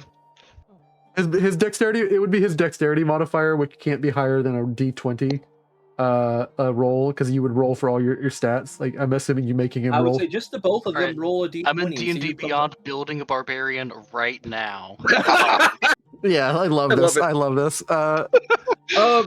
Actually, can I want to pull in like a dream Arden, if you don't mind. That way I have everyone in this. Yeah, no, go ahead. And you crafted an Arden, and Arden is, because you have control over this dream. Actually, it makes perfect sense because Arden is also asleep, and Arden isn't like a dream version of himself that doesn't really exist and won't remember this. You have pulled Arden via the Dream Demon's powers, which you are currently controlling, because he violated the proper guest rules. You have all his powers right now, and you pull him from the dream realm. Arden is currently in the dream with you guys. What the hell? Oh, hi, Arden. Hi, Ready Arden. to play a game of D&D? Okay, let me ask. You've just to clarify. You've explained all this about the demon to me outside of the dream, right? I have more or less elaborated like what Okay. the nature of the demon is, what they have done, what they want, but not necessarily the deals he has put into play. Oh, D&D. It has been forever since I played this. Can I pick my Pick your starting class? class. Oh, Dark Yeah, Elf Rogue. Like he just his ears shorten to a degree. He grows tall. Yeah. Yes, Dark Elf Rogue and Arnvid. I'm assuming just human barbarian. Actually, I was hoping for Goliath Barbarian. By all means, and just he grows. Now this is a tavern brawl. There is a brawl happening all around you. Swarm rules are in play, so there's knots of just fighters all over this place. The trick is simple. You must pacify this tavern to survive. Take each other out, help each other out. It's up to you. After all, Greenbow like laughs like, but first, Mon'ja, you don't understand how my powers work. There must be a bargain or wager if one of us wins. What do I win? so this isn't this is simply a story I'm telling. As is, well, I asked you to tell. I asked to tell a story. You granted me that. There's no wager in this. It's just an adventure, and that's the experience itself. That's not how my powers are supposed to work. And like It's my powers now. For tonight, it's mine. And then, you notice the realm ripple a little bit. You must wager something in this realm. That is how his powers work. otherwise, like you will not be able to tell this story. So like something must be on the board for both of you, and like he is assuming there's a way to win D&D. Oh, he thinks there's a way to win the game. Oh, how stupid of an idea it is to win D&D. Yeah. Oh no. If you go by like more 80s rules, you can win D&D. But only because the DM is the only one who wins. Sasha just smiles. And Mon'ja just smiles, and it's just kind of like a, oh, you're so cute kind of smile. Okay. If you win the game of D&D, say, what would be the clear completion of the game of D&D? There's only clear completion of sessions, I would say. No, he wants to beat the game of D&D. That was what he said, wasn't it? Are you explaining whether he can or cannot win? You don't have to tell him that. You don't have to tell him the rules. No. Do we have access to the group chat in the dream? Yeah, you do. This is in the group chat then. Like, he wants to try and beat the game. How does one beat the game of D&D? I have to give a clear rule. I have to put a clear wager. And he and as I'm typing this in group chat, I say out loud, "What do you wager?" Okay. While he's thinking, my response in the chat: the only way to win D&D is to become the DM. Therefore, he must defeat you, the all-powerful one. But he cannot directly attack the DM. Oh, He's got to go Mon'ja. through NPCs. That's the part we don't tell him. Mon'ja, I wish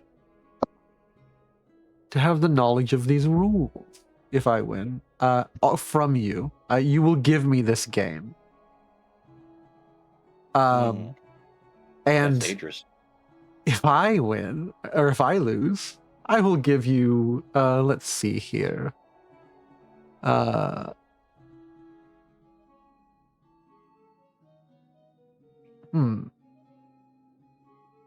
will give you my songs. You will have the ability to play as I do. I'm giving you. You want the creation of worlds. Oh no. I will still be able to travel through these dreams, but I want to know what this game is.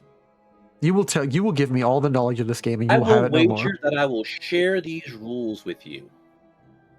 Very well, it's all the same here, and like he extends a hand, and if I lose, you will have my ability to play. But Mon'ja, and like your hand is pulled to his as well.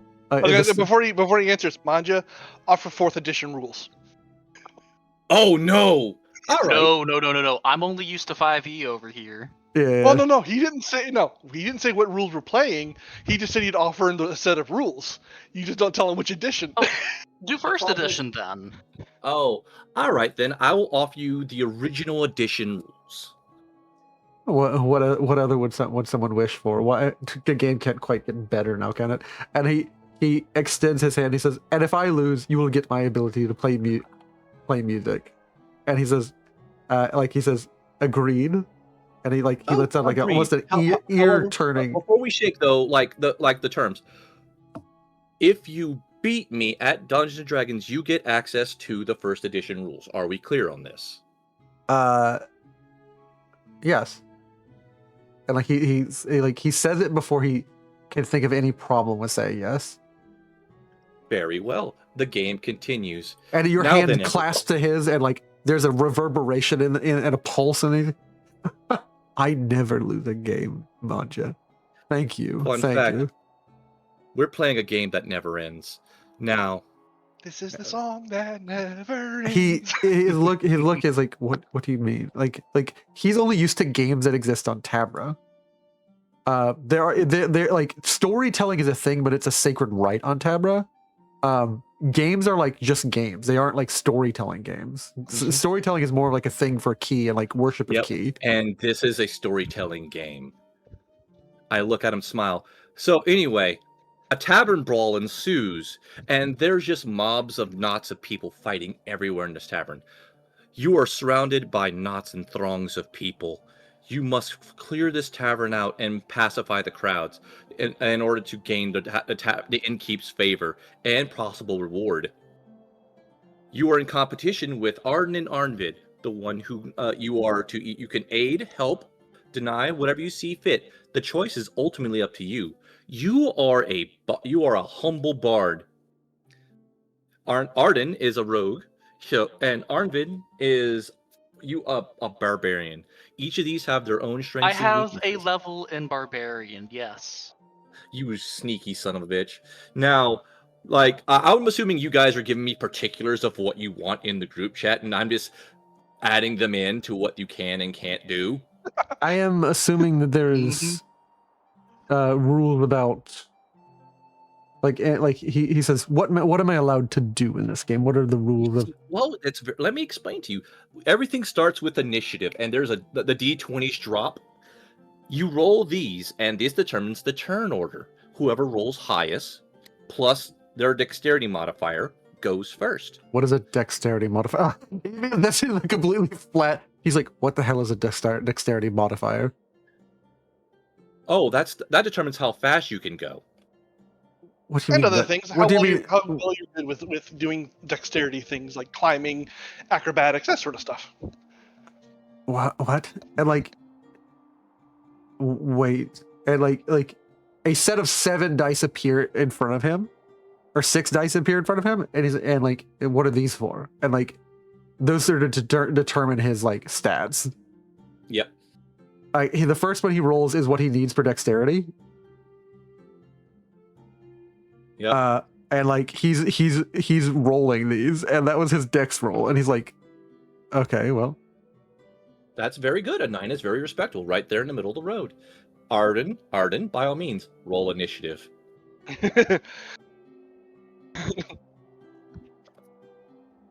Like, I have stolen the game from you, DM. I am now. Look at me. yeah, look at me. I am the DM. Yeah, I'm okay with this. I'm fine with this. This is a really fun thing that's happening. I shall roll for the crowds. They will have a negative because they are crowds. Oh, they go last. Oh, Unless Arnvid goes, unless Arn can roll lower. Well, no, that the roll he did. The demon hasn't rolled initiative yet. Yeah, that was just no, his he death. did. He rolled a 9. We have our initiative. All right, starting from the top, Arden. There is a throng of just you are surrounded by bodies pressing against you left and right. You are constrained by this. What do you choose to do? Well, then I'm gonna climb up on the big guy, of course. But the big guy, like as in there's a big NPC, or as in Arnvid? Arnvid. Arnvid, you have a drow climbing on your shoulders. What do you do about this? I got it from over here, big guy. You punch, I shoot, and I pull out my bow. Oh. It sounds like I'm going to help out this little guy here. Well, this is still initiative, so I will like, and I'm like, that is a very creative, but Arnvid, you're allowing this to happen, correct? I am allowing this to happen, yes. Then yes, absolutely, it is a very interesting choice of things. How do you choose? You go ahead and make me an attack roll, please. I'm assuming you're attacking people with your bow anyway. Yeah, in a non-lethal manner. Like trying to pin them. Yes. I appreciate this. After all, we just want a wound. Yeah. Ooh, I'm afraid your shot goes wide. Unless you have a racial you want to invoke. What is a racial? Like the demon is like. Oh, there's so many rules to go over. Don't worry. I'll just complain to the big guy to move smoother. I'll let him take his turn. All right, Arnvid, it's your turn. And DM, this is gonna go probably through the night. Okay, yeah. Hold on. All right, go ahead. Can I do a thing really quickly? By all means, please. Are we gonna slam our fists together and become 4 times larger? No. I would never. I would like to use my Storm Sorcery and my Channel Divinity's Destructive Wrath to maximize my thunder damage against a target. Uh-huh. You took some levels in Cleric. Yes. Uh-huh. And I'm what- going to transmuted spell an incendiary cloud to thunder damage and place it over the demons area, I suppose. There's some people over there. So that'd be He's- 10d8 thunder damage maximized to 80. How much HP does he have? Not that much. I have a question. What will your DC be? What is my DC? My DC? No. What is Arnvid's DC? Because he's making a saving throw spell. Yeah. Let me just head over to manual rolled, put in some 18s. Uh-huh. What's your spell save DC? Probably at least an 18. It is currently at an 18, yes. I thought so. Oh, that's not good. That's actually rather terrible. Greenbow, you're gonna have to make a saving. You're in an area that's potentially dangerous to you. It is Arnvid. It is a dex save or a wisdom save. Usually it's a dex save for damage stuff. Well, it depends. It's lightning damage, so it can be dex, but it could also be constitution. Yeah, true. Mm-hmm. It doesn't matter because the this one, it's a Greenbow's dex dexterity save. and constitution are both a 9. I'm rolling his stats right now. Dexterity save. He just has. Okay, so She doesn't roll a natural 20, right? I here's the thing. I'm gonna just make it so that it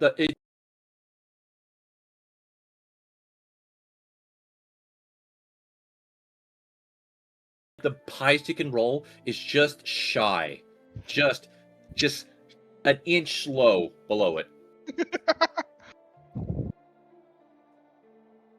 It's gonna spin and just land one underneath. all right, I have his character sheet finished. So I just need to roll. I need to roll what? A D20. It's a dex saving throw. A D20 plus my dexterity modifier. So I thought it's a plus a -1. a -1. Yeah. Yeah. Oh, what a shame. He says, "What does this mean?" He sees the attack The wrath freeze of in God midair. suddenly drops upon his body. He sees the like, Thundering cloud cast. yeah. He sees the cloud like hang in the air. He rolls a dice. What does this mean? And then of course, naturally, I'm imagining like rock concert right up against the subwoofers, just shatters his bones. Yeah. Ooh, How much early damage is that? disqualification. Roll the damage for me because I have my HP hit point right now. It's not rolled since It's- with the cleric thing, it maximizes thunder. Maximizes Yeah. thunder. How much? What's and your damage? I transmuted spell incendiary cloud to thunder, so that's flat 80 damage. So I'm a level Yeah, 1 that's- character, right? Yeah, he is. He says, "Okay, what is 80 damage? What does that mean?" You cause to appear his character sheet, and he's like, "What is this?"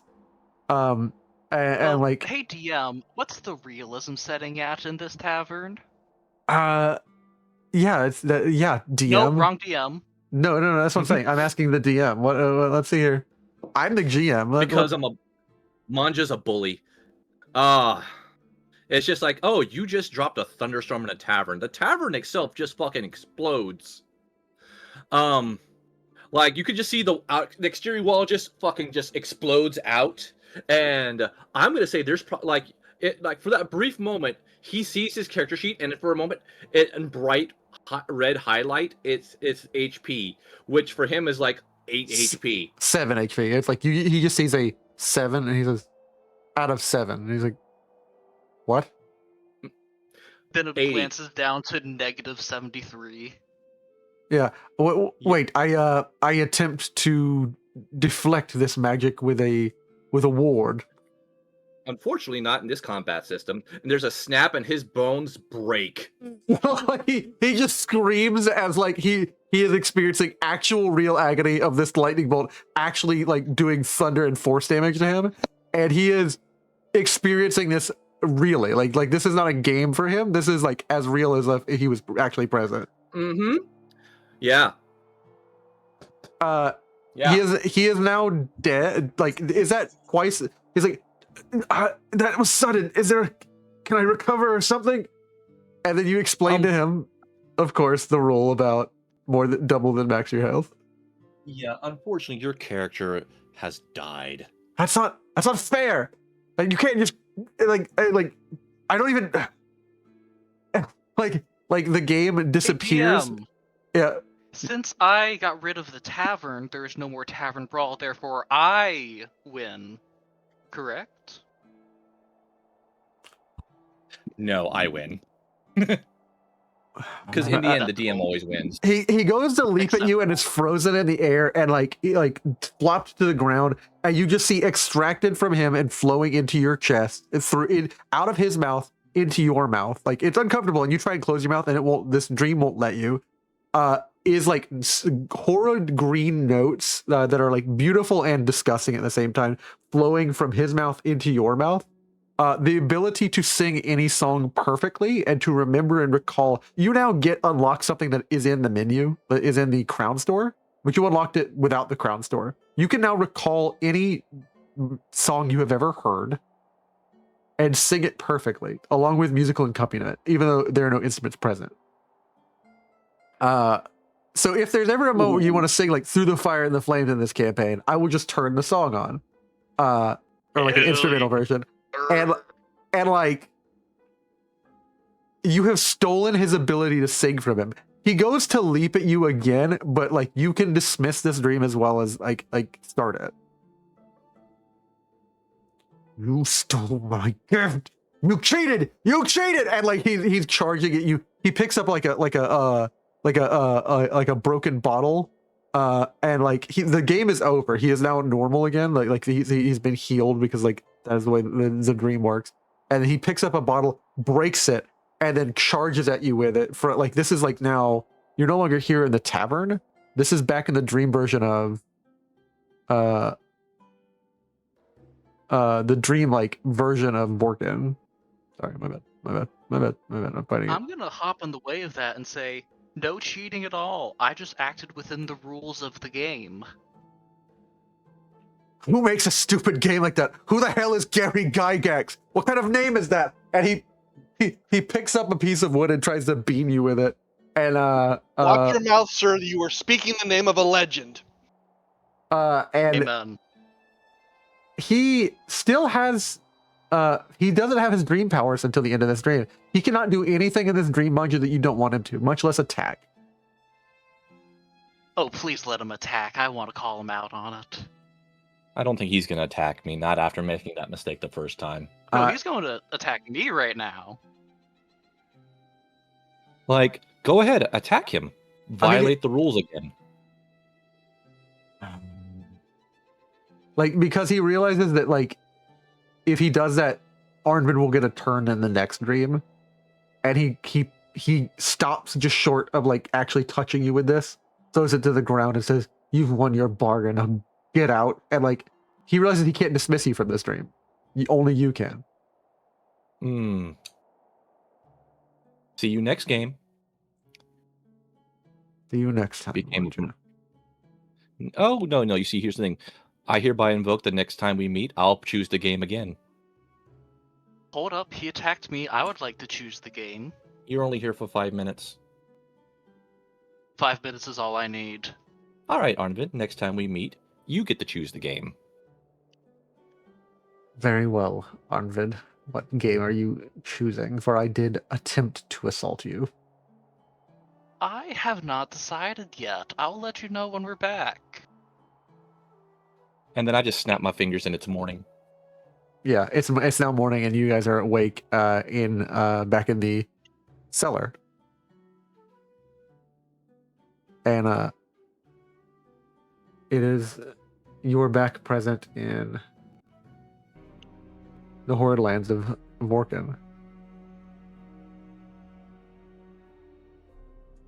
You guys have good dreams? You all were smiling like crazy in your sleep. If you two want to check the group chat in private, I have that set up now. Oh, Jesus.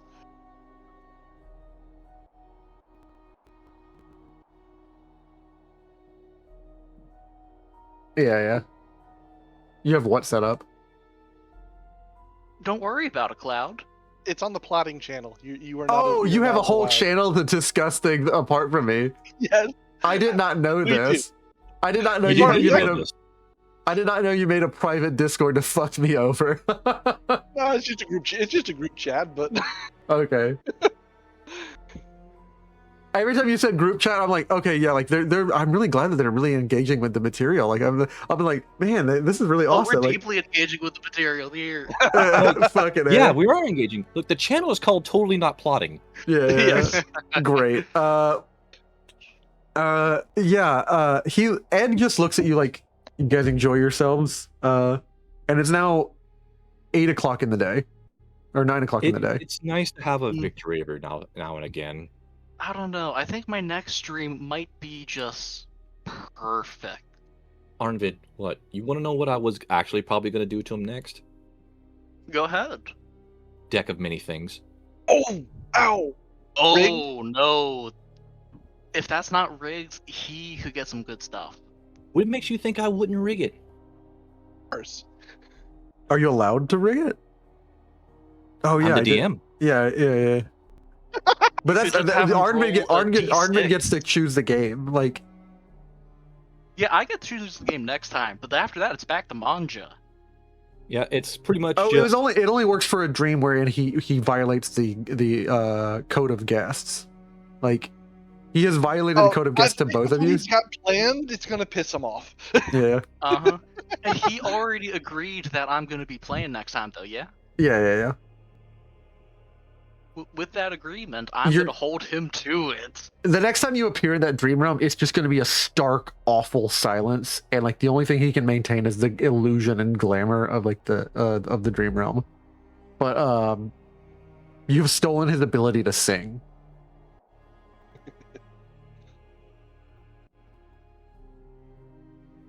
Well, actually, here's the problem we didn't think about. The reason why Mon'ja could pull it off is because he had gotten the power of the dream power because of the violation. Can you do what you plan without having that ability? Yeah, can you? Wait, could you repeat the question? I'm sorry, I was half distracted. Well, the reason why you were able to pull off your little stunt with the D&D is because he violated, and you were able to take his power for the night. Yes. I don't think Arnvid's idea will work because he won't have the power.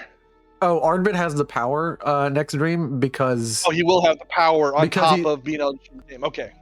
Arnvid has the power because he chose the game because like you receive the power of the dream if the host of the dream violates the guest rule. He is basically given it And over he for next struck dream. out at me afterwards. Yeah. Yeah. Okay. Got it. So like one So- night has been given to him now, basically. So, like, I was going to have him pull the donjon Yeah. and seal him away. That was my plan. I did prepare the banishment spell. No, he would only be banished within the rules of that game. He would become, once the game was over. But the game is truly real to him. But here's the thing. The agreement was that You have If to he make it beats me so. at- So what the way it works is that there's a wager made before the game, and that is Yep. the only thing that's real after the game. well, once Damn. again, it's like the wager was if he beats me at D&D. He's not aware of the storytelling aspect of the game. He's also not aware that you can't really fucking win D&D. Like And Oh, that he's is- not gonna win what I got prepared either. Like Yeah. if like I just hope you get it. I hope you do. But anyway, it's morning now. Let's deal with this problem. I'm glad we that you need guys to- had a wonderful dream where you fixed everything, and Ed just kind of like walks around. He's like, Not everything. We put a nail in a coffin, so to speak. We got multiple coffins going on right now. he hands Multiple nails. you a silver stake. It says, "I have a coffin for you to fill," and then he points at like a picture of the prince, the Duke Prince. Yeah, that's today's job. Last night was a different job. I don't understand what is wrong with all of you. And like he just Just, I have things to coordinate. There are other people in the resistance that I need to speak to. If you guys are going to get into the castle, get into the castle, learn what you need to learn. Try not to, blow our operation. And we will keep an eye on what happens. If you don't come back within a day, you will not find us here. Yeah, it's fine. We'll find you eventually. And he leaves. Or he goes over to his desk where this essentially big globe is, because again most people assume that the TABRA is a globe, and he's currently looking over some plans, basically different things, organization, evaluation, chart for food supplies and stuff for his organization and for the town. And he's trying to manage taking care of the town, basically. You're not sure what all goes into that, but essentially you don't know if the Prince Duke has abandoned the needs of his people to deal with this vampire problem. But he is managing taking care of people and rationing out goods as best he can. What little goods he has within the resistance. Kondo is sitting in standing over looming in this at this corner with her kanabo, her giant spiked club, and Dondale again is smithing, and Groovy walks in. Hey, do you guys want to know about the Undercroft? You guys want to know about the Undercroft yet? Yeah, we need to know more about this is the route we're thinking about doing. Okay, what you can tell us about it. Okay, so we're gonna lift up the. We're gonna get dropped into a four-way within the. You would think you go you drop in and go directly north, where Vorkin is, the castle Vorkin is. That's not entirely correct. We're going to go left. That is where one of the causeways goes. There's a lot of activity, but the spillways have to stay open. A lot of the other gates are shuttered to prevent control. To prevent spies from peeping on and attacking. The spillways have to stay open. So we're gonna go west, then north, and the spillways are directly connect to the Undercroft, and they process sewage and the runoff from the mountain, so the mountain doesn't get the castle itself doesn't get flooded, and they'll allow you to access the Undercroft. From the Undercroft, you're going to access the Bailey, near to where the dungeon is. The Bailey has there's a button within the guards barracks of the Bailey that'll open a wall. Most people in the Crown's Guard don't even know about this. I knew about it because I was a maintainer of the Undercroft. But once you open that, you'll just follow these inner door passages, and and it hands you a really crudely drawn map, a couple lefts, a couple rights, and it'll spiral up, and you'll be led to the an opening in the floor just beneath the stained glass tower floor, where we know that according to you guys, the Prince Duke stays every night. In your vision, he was in a completely circularly surrounded room that is stained glass all the way around, like a tower room that ascends further up, and where his you don't know what's above that, but they've explained to you that that's supposedly where the actual Duke is. The actual Duke, who's taken ill, is a floor up where his residence is, and this is just a observatory over the entire realm, because Castle Vorkin exists on a mountain. Right. Yep. Has that very Transylvania vibe. Yeah.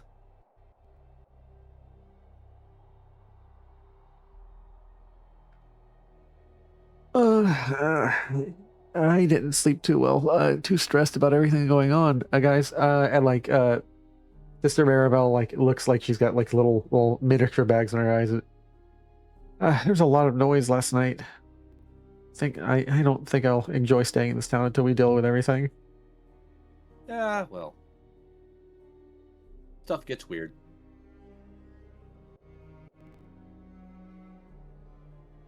You're right about that. And she says, let's get to it then. And you guys are free to move throughout the town. The town is a little brighter during the day, but not by much considering the fog and everything. But it's enough that vampires don't openly roam. This is when like Yeah. during the day is when like the humans come out to do what little business they wish to, and they are very cautious to like come out once it is bright and like sunny as it gets here, and they are very cautious to not reveal where they are staying. Like they come out and do their best to like come out like in a public location and then disappear back to their homes and not reveal where they stay. Yeah, kind of got that vibe. Sorry. I am trying to find the image. Off and away to adventure and all that. And you're back in the main streets during daytime. And this is the outskirts of Vorken, with Vorken high up on that castle. The closer you get to the actual like area of Vorken, it gets a little different. But you were here last night in like the Beggar's Row area. This is where Groovy leads you. Like the sort of more centralized part of town, and then it's the towering portions of this town like begin to rise up as you get into the town square proper, and there are thousands of like there is a proper town square with a great well with like a fantastical like griffin spitting water into this large like square fountain that has been, it is not spitting water, it's spitting like oily black tar like substance, like black reddish blood. And the town square is like a tiered, like it dives down like a tiered square situation, like a literal square. And like up like one row, then another row, then another row are just rows of about 1,000, 2,000 maybe crucified vampires, and this area is just filled with groaning. And occasionally you see like angry individuals who are humans like occasionally pull out and dump their trash or something like at the feet of these vampires.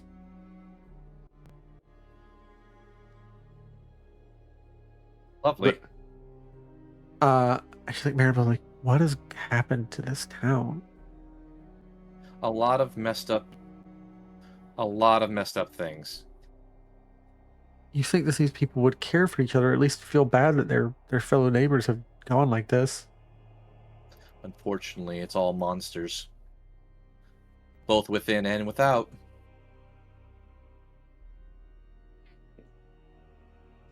And you do remember the last thing that the Prince Duke himself said to you is he cannot send help until you are in his courtyard. Come to my courtyard. So you have two options. Yep. You can go this way, and Groovy's like leading you, and he's like, all right, here. And like he kind of like wades into the fountain, and there's like a little place. Here, can you help me, big guy? And like he's like there, like you feel it, and like he reaches his hand into this black reddish sludge, and like there is clearly a grate that you can lift up, and you will descend with the water down a stairwell or like down a ladder that's slick into a sewer. You also have the option of just continuing past this straight on to the castle. What are you guys thinking? Are we ready for another sewer adventure? Another? Never, but I don't have a choice. Maribel like in her like fine like her like fine white gown and like her star colored like mantle. Another sewer adventure? You guys have been in a sewer before? And she like almost gags. That's how we found out about the Demon King. I'm gonna make her make it. Now, it was our very first quest. I'm gonna make her make a might willpower check or take a constitution. Actually, all of you will make a might willpower check at a 14. Oh, that's not good.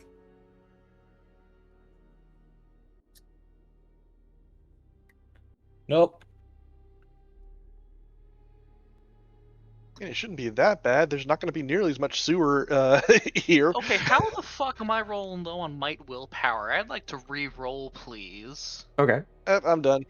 Well, I wait a second. accept my fate for this. Did we get a Fabula point back for for the demon scene?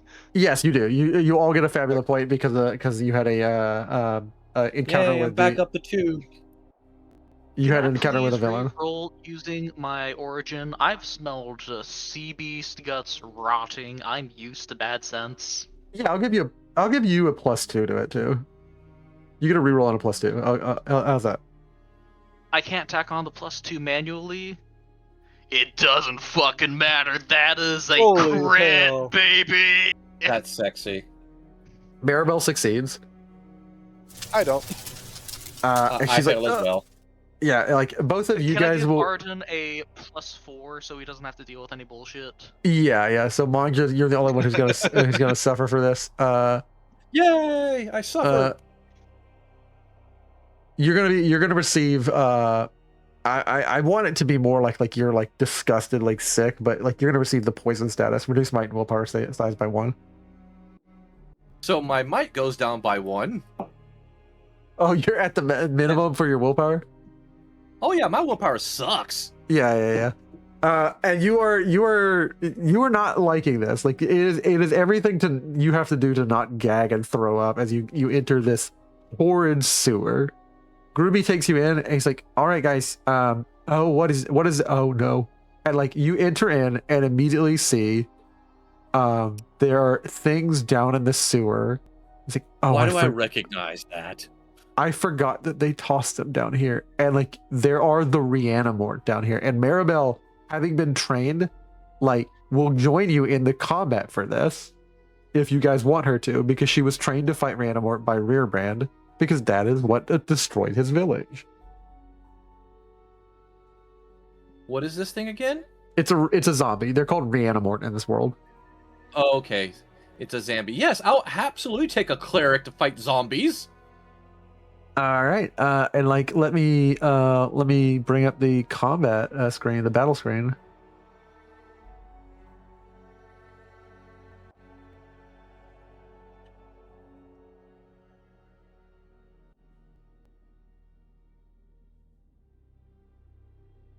And I will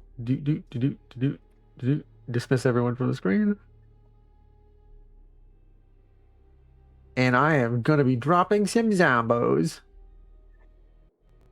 Oh no, not zombos.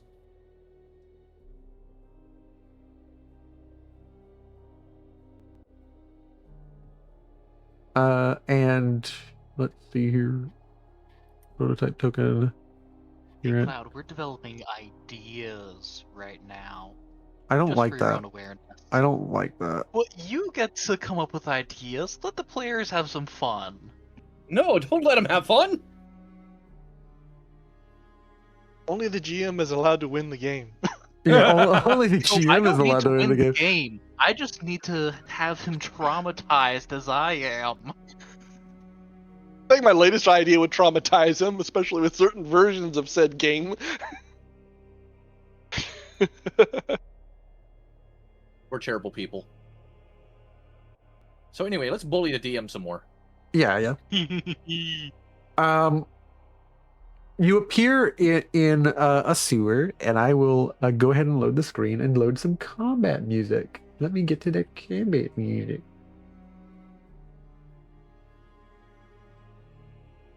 Where is it?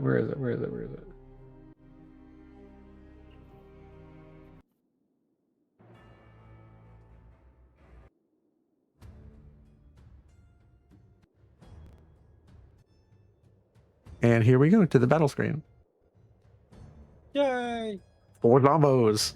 I'm going to be updating all of the battle screen stuff. That stuff that you saw, the update that you saw, that I showed you from Reddit. I am currently breaking apart that and messaging that guy. He's tentative because like he wants to like be a good DM and pay DM too. So like he's tentative sharing all the secrets to me. But I am currently reverse engineering everything I saw, like doing my best to like how did he do this, and like using the modules he shared. I am going to get some baller like animation and some like more like JRPG style, like instead of these big cutouts, because these are great for like when you guys are talking, theater of the mind. But I'm going to be using like some pixel art stuff when I get a chance to. Fuck yeah, Hell pixel yeah. art. But with animations, they're going to be like hovering when you guys attack. It'll be automated. I needed some Is there an time. idle animation? There's an idle animation where you guys are just kind of bopping left and forth. Yeah. But I have to make all that art. I have to do all that art. I have to make your character art and stuff like that. Like, because obviously there's no Arnvid or random bunny folk like adventuring in people's like pixel art. I have to make that stuff myself, but I will. That's what I used to love doing. I used to love making it, but for now, we get regular combat. So I throw you guys into combat against some zombos. And we go into combat first time. All right, guys. The name of the game is click as fast as possible. What? Yeah. All right, begin encounter. I'm assuming zombos are weak to light. I'm able to hit that naturally, so you don't need to buff me with that one. They surprise you, so the zombies are going to get the first turn. Is that okay? They surprised us. Yeah. Yeah, they did. They were very surprising. And my guy right here is about to attack. And he is a creepy, mindless, rotting, slow zombie. The rotting remains of a creature animated by dark magic with an insatiable hunger. Hold on, why am I in the middle of the party? I'm the tank. I should be at the front. Arden, scoot your booty butt out of the way. You want me to move you around? No. I can move you around. He's actually standing between your knees. Yeah. I'm not that short. You can be. Like once we're Your done cutting you off, barely you out come the up knees. to my ears, okay? Canonically, your head is lower than my kneecaps. I am 4 foot tall. Yeah. His art's actually standing on a milk crate. How tall is Arnvid? Because Arnvid's like huge, dude. Uh-huh.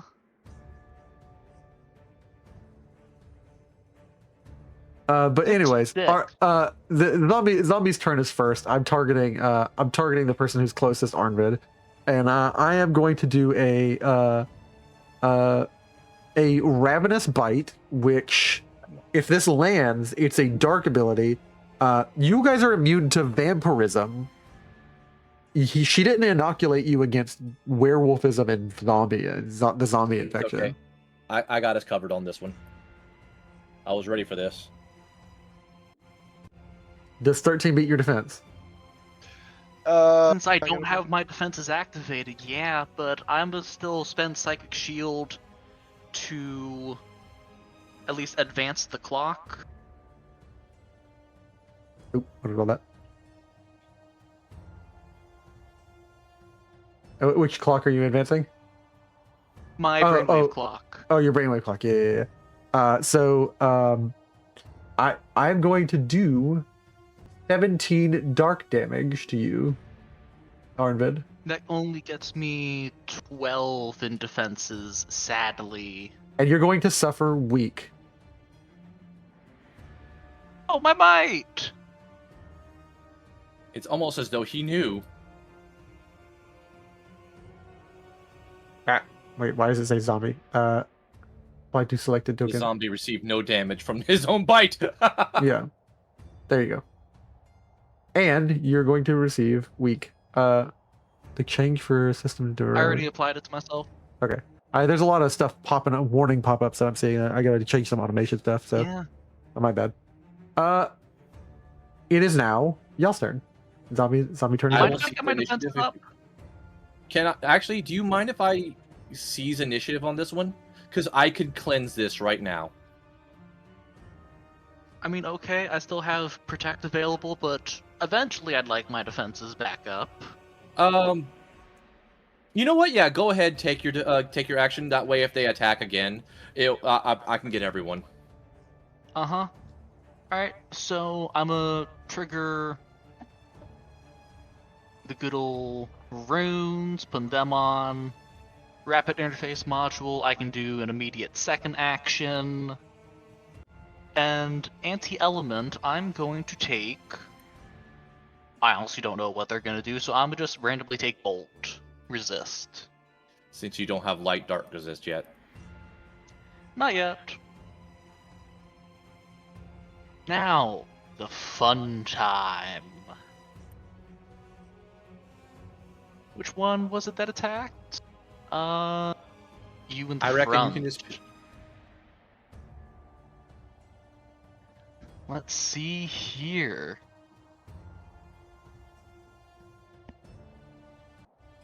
Hey DM, what's been added? What just added got added into my inventory? Part of the Fateless? Oh, wait, what? What just added to your inventory? Something got like hallucination got added to my spells. Oh, my bad. I must have clicked it by accident. That is someone else's spell. Oh yeah, the spiritist, you know, the one that's right there next to me. Yeah. Heart of the Fateless. Yep. Plus 9 extra damage for 10 MP.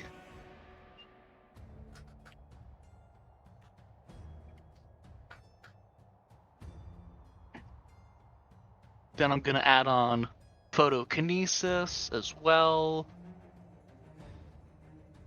for light damage. And I did gain a hype from getting hit, and now I'm going to spend hype to perform a flare. Yeah. Let's see here, what should I do? Let's do HR0 and then additional HR0 from myself. Okay. That'll be 10. Then I'm also going to use Powerful to up that to 20 base damage, plus all the add-ons. That's rude. I am. How much damage is that in total? Well, let's find out, shall we? Control click to get calcs up. Boo.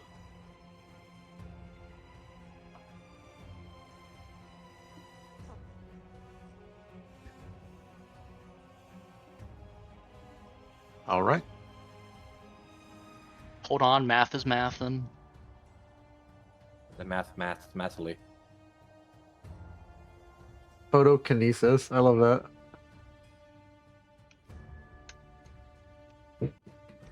That should be 10, 20 plus. Is it 9, plus the same type of 29. damage? So 29 of the same type of damage? Plus. It's like Plus you thought I 4, was so done. should be 33 light damage total. Because the math here ain't mathin' properly in the system. Yeah. And then, immediately, second HR0 attack, another one. Another one. So So that's 233 damage attacks 233 damages. So he will take of Extra- light damage. so 33 plus so 33. Let me do the math. If he's vulnerable, that's a 122, 132? Yeah, minus 14. No, that so, was heftily buffed. Never mind. so it wait, does this. no. It does the same Yeah. type damage, right? Correct. The extra damage you receive from Same height. light damage. Same light damage.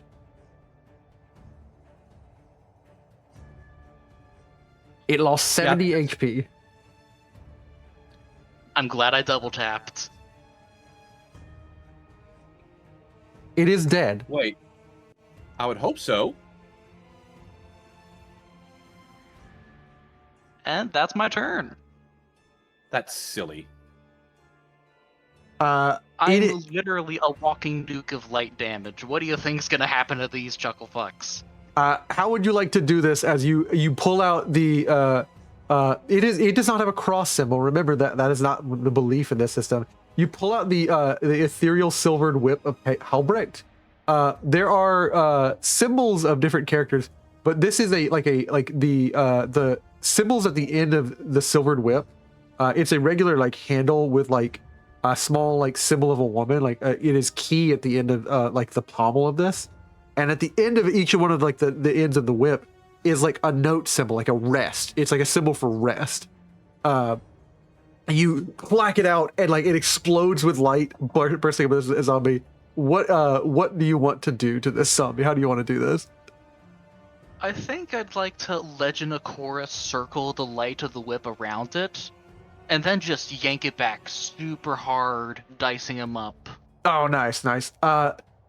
Well done, champion. And like she claps and like now watch this. Maribel will take the next action in the turn. So what? she will take the next attack turn.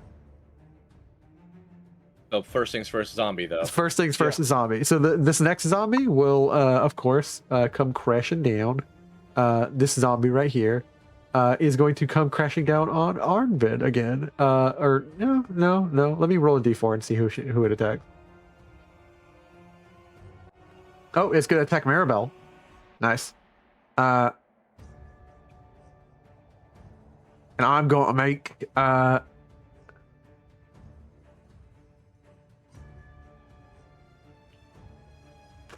I'm gonna make a zombie rake. I'm gonna do a ravenous bite again. Try and infect all of you guys.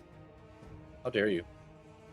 That definitely hits her defense is a 12, so that definitely hits her. And she takes 13 dark damage. And she is. Hold on, I'm going to protect on that. Okay, my bad. I will reverse that. And I'm going to use Psychic Shield again. All right. So in that case, how far does your clock advance? Is it active? It's currently at 3 stages, so willpower plus 3 times 2 would be 16. All right. When is And it? then I'm going to hype counterattack. All right, nice. Go ahead and make your counterattack. That is avenging 3 hype to perform finisher when ally is targeted by attack, spell, or other harmful effect. Yep. That is the flare, and the finisher I'm going to use is once again strike, getting 2 HR zeros out. But you do get you do take ravenous bite damage. I hit protect, and I have a defense of 16. Oh, you have a defense of 16. So my bad. All right, cool. All Just good. ignoring my damage. As you That's just gonna kind of be armbar baseline. this zombie. This is baseline 13 damage plus photokinesis. Are you still? Don't you have to roll to actually land the hit? Yes, but got to get my damage buffs up as much as possible.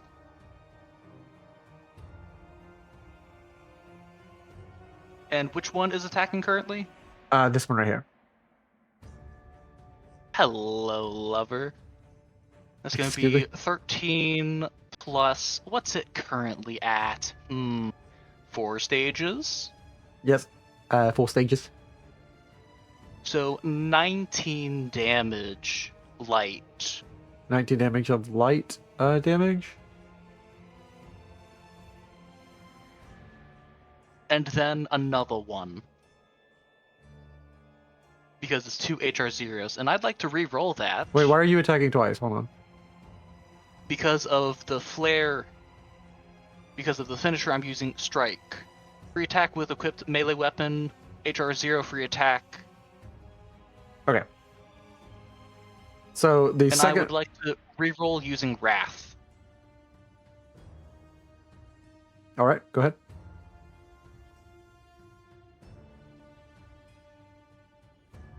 That second one hits as well, and they're both 19, correct? Correct.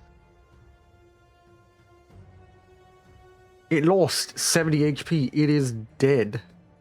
Wait, 70 HP. And I am tapped out of mana, guys. It 70 HP. It's vulnerable to light. Oh, why did it lose 70 HP? Because it took 19 the first time, which is doubled because it's vulnerable. Some of the calculations doesn't seem to be doing correct. 38 plus 38, then. Because 19 doubled to 38. Yeah. Which would be 76? Yeah. So it is killed. You're right. I'm getting angry at the math, but the math. And you how do you kill this second one? Well, I'm gonna strike out with just the handle since it's attacking a party member nearby. I'm just gonna bop it on the head with the handle, going straight through it, top to bottom. Nice. And it explodes into a bunch of gore, but you of course block it. But you are being covered in the fetid gore of a zombie, and you are not immune to this. Maribel takes it. Of course, will take the next turn if no one is getting mad about that. Mon'ja and Arden are having tea on the side. She wants to show off what Rearbrand has taught her. And much like any normal anime, she steps forward, begins channeling by like holding her staff, and like you see a little ancient runic symbol of like musical notation appear around her feet, and like magical symbols of stuff. And you see a magical circle appear in front of her staff that she's pointing at, as she lets out a chant, which is normally how people do magic here. You guys have been doing like isekai shit where you're doing magic like, you know, without chants and shit, which is like the abnormal, the typical isekai bullcrap, where you're breaking the rules for this typical world. The rules never stated chants are needed, just that they modify the spells further. Yeah.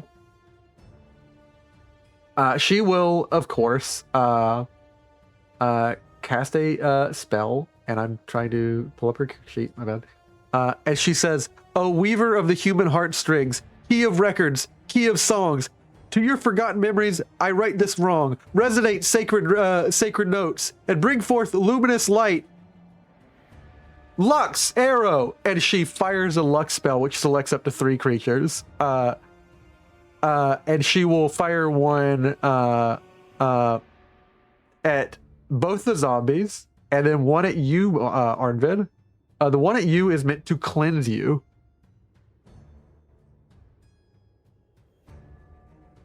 But let's see how she rolls.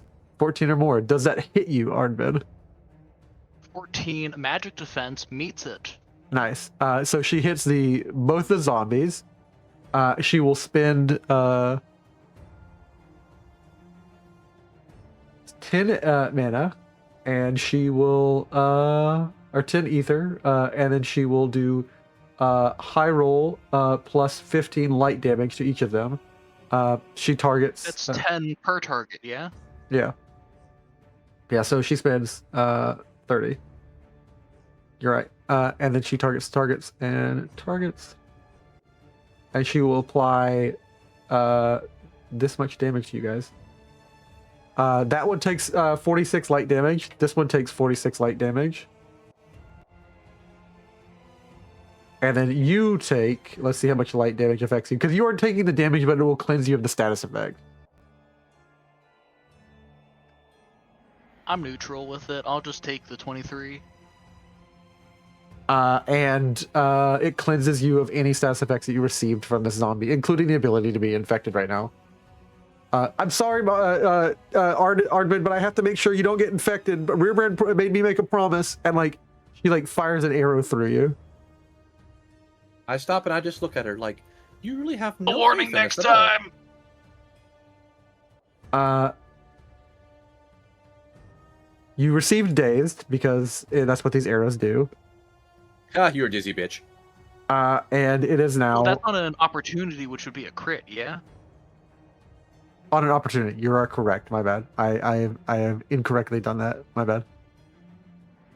All good.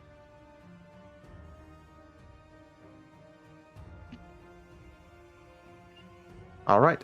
And that is the end of her turn, as after she did her like little chant. I look at Arden from my teacup. Do you want to go or should I? It's the zombie turn, so I mean, after they're gonna go, but do you want to go after me or should I? at this point I'm just gonna guard. Fair enough. Good point. I have an idea. All right. This zombie is going to roll to see who he attempts to bite, because zombies be doing bitings. Oh, it's more Arnvid biting. Cool. They like their steak chewy. Yeah, they like their steak sinewy and rough. But I can't do cool stuff if they don't target other people. Sorry, bud. It's the dice, not me. He beats it. Beats it, yeah. Yeah, beats it. Okay, cool. And that's Crisis. Yeah. So you're right where you want to be. No, I ain't no Fury. He's also been reinfected by it. It's fine. I got this. All right, that is the zombie's turn. All right, cool. I just kind of look. It's like, all right, I got this. Watch this. I put my teacup down. You want to claim your turn in initiative? I did it for him. Sweet. Mon'ja just reaches into his jacket and pulls out the holy slime. Behold the good boy. And it like boy. it is ready to roll if you need it. And now good boy, use the thing. It hops onto Arnvid's chest and just begins to, and like it feels like you're being like injected with jelly, which is horrid feeling. It feels like when someone like it re-injects plasma at a blood clinic. Both me and Arnvid. Yeah, it doesn't have a cut or opening to go into, so it just like injects jelly into your ear, which like rushes through your body. But it's like being injected with like blood plasma. It feels awful and cold and bright and warm at the same time. I don't know how to feel about this. Feel the feeling of being clean. There's many H out there that make me very uncomfortable with this. Yeah. And guess what? It's gonna happen every time you get bit. Yeah, it like slaps it like injects you with a bunch of like just like light slime, and you are now a little bit of slime coursing through your veins, cleansing you. Does that mean my attacks are automatically light damage now? No, it means you don't have us debuff anymore. And you're not gonna get infected with the zombie virus. Damn. You aren't gonna get hit with the T virus. Hey, you guys can succumb to these things, and they're character ending. I told you the Infector Demon kills towns this way. This town has fallen to like all of the Infector Demon's infection. Yeah, and I'm gonna gain immunity to all of them. I'm gonna get my COVID shots. Wait, I'm doing the math. Yeah, you were around during COVID. Oh, that's amazing. Oh, cool. That's hilarious. I'm not that young, goddammit. Yeah. But that's everything for me. That's it, because it takes an action to command a companion. All right, that's one last zombie. I'm rolling to see who I bite. I thought I had the thing for curing. Ooh, I'm biting Mon'ja. I'm targeting Mon'ja, and I'm rolling a bite. I don't have protect up. I already used You're it. going to miss because I said so. All right. I can counterattack. See, I told you you were going to miss because I said so. I miss, and I have it because I have an empty head. I'm immune to dazed, enraged, and shaken. Yeah. 3 hype when ally is targeted by attack. Doesn't say hit or miss. Like, here's the thing. I am the captain now. Yeah. So, real quick, gonna pop Psychic Shield. Effect Light. I'm down to 8 MP. Oh, I thought you were already out of MP. Oh, he's burning apparently. through stuff. Like he's burning through stats like to like keep doing this hype stuff, which means he can pop out damage really quickly. But the second he's burned through it, he's kind of in a bad spot. I got 800 points of hype. I'm fine. You have 800 points of hype, but not the MP. Just suddenly fed him an MP potion. Yeah. That's for after the fight. Also, I think I misread Strike. I can do a full damage attack and then afterwards combo a HR0 attack from myself or an ally. So I've been missing out on damage over here. Not that it mattered. Yeah. You're still one-shotting everything. Big numbers. What big number? Yeah. You can wait. You can allow a teammate to like attack after you. Like you can combo a teammate into it, like a freaking team attack from Kingdom Hearts. Teammate attack, yeah. That's awesome. But I'm doing light damage. He dodges and then just grabs Arden by the hand and throws him at him. But I say power word, fuck you. Nice. That hits. And which zombie are you attacking? I already targeted the bottom one. Oh, the bottom one. Okay, cool. And I will apply it. And it is dead. And then high roll 0 on the top one for the free attack.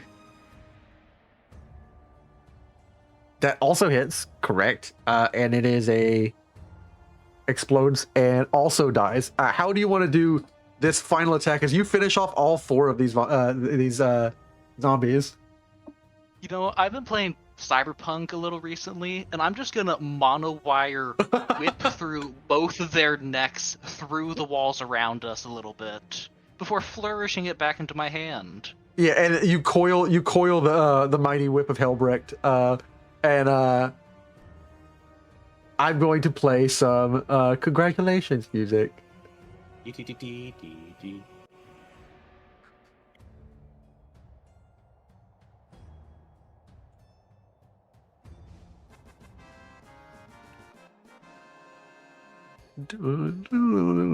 Yeah, congratulations, Arnvid. You win. You win the game. What do you want from me? Arnvid wins I want to combat. be the DM. Yeah, no. You not yet. And like everyone or specifically Maribel claps. She said, I knew Rearbrand was correct in handing you the whip. Arden, I guard. Why? Because I can. Yeah. Was anyone else bitten who hasn't been like cured or cleansed from that attack or no? Nope. Do you? Okay, cool. In that case, we end combat and we're back in the sewers. Congratulations. It's like I knew you would have this, so I was like, when I made the slime, it's like cleanse. This absolutely works in flavor with this. Uh-huh. Like I it don't know consumes about my you action, two, but But I'm feeling more like a paladin every day. no. So you must be the Belmont. I'm gonna punch Dracula in the face. Let's So- go. As you keep mentioning Belmont and Dracula, like she asks like how you know the name of the first Helbrecht. Stops and goes, what? A long time ago, the Helbrecht family were known monster killers. The first one named himself Belmont Helbrecht. I'm not shocked by this knowledge, but I'm shocked by this knowledge. And I am moving you guys back to the Vorkin scene as you guys are down in the zombie filled the zombie. DM, I know that model from somewhere. I'm not sure where, but I know. Yeah, I don't know what game this is. I'm just pulling a random image for zombie filled doers. Because this feels very early 2000s. Yeah, it almost looks like Everscape or RuneScape or EverQuest. EverQuest or Asheron's Call. Yeah. You guys are currently like just exploring the under sewers. Like Groovy, like he's all right. Follow me, and like he leads you into a section that is like just absolutely sloshing water through and through and through in these large semicircular canals, and like it's hard to like there are railings to hold yourself, but you are occasionally being splashed by this sewage because like just so much is running through these spillways. Yep, I was right. It's from Asheron's Call. It's called a Tumarok. Tumarog, yeah. Mm. I need you guys to make me a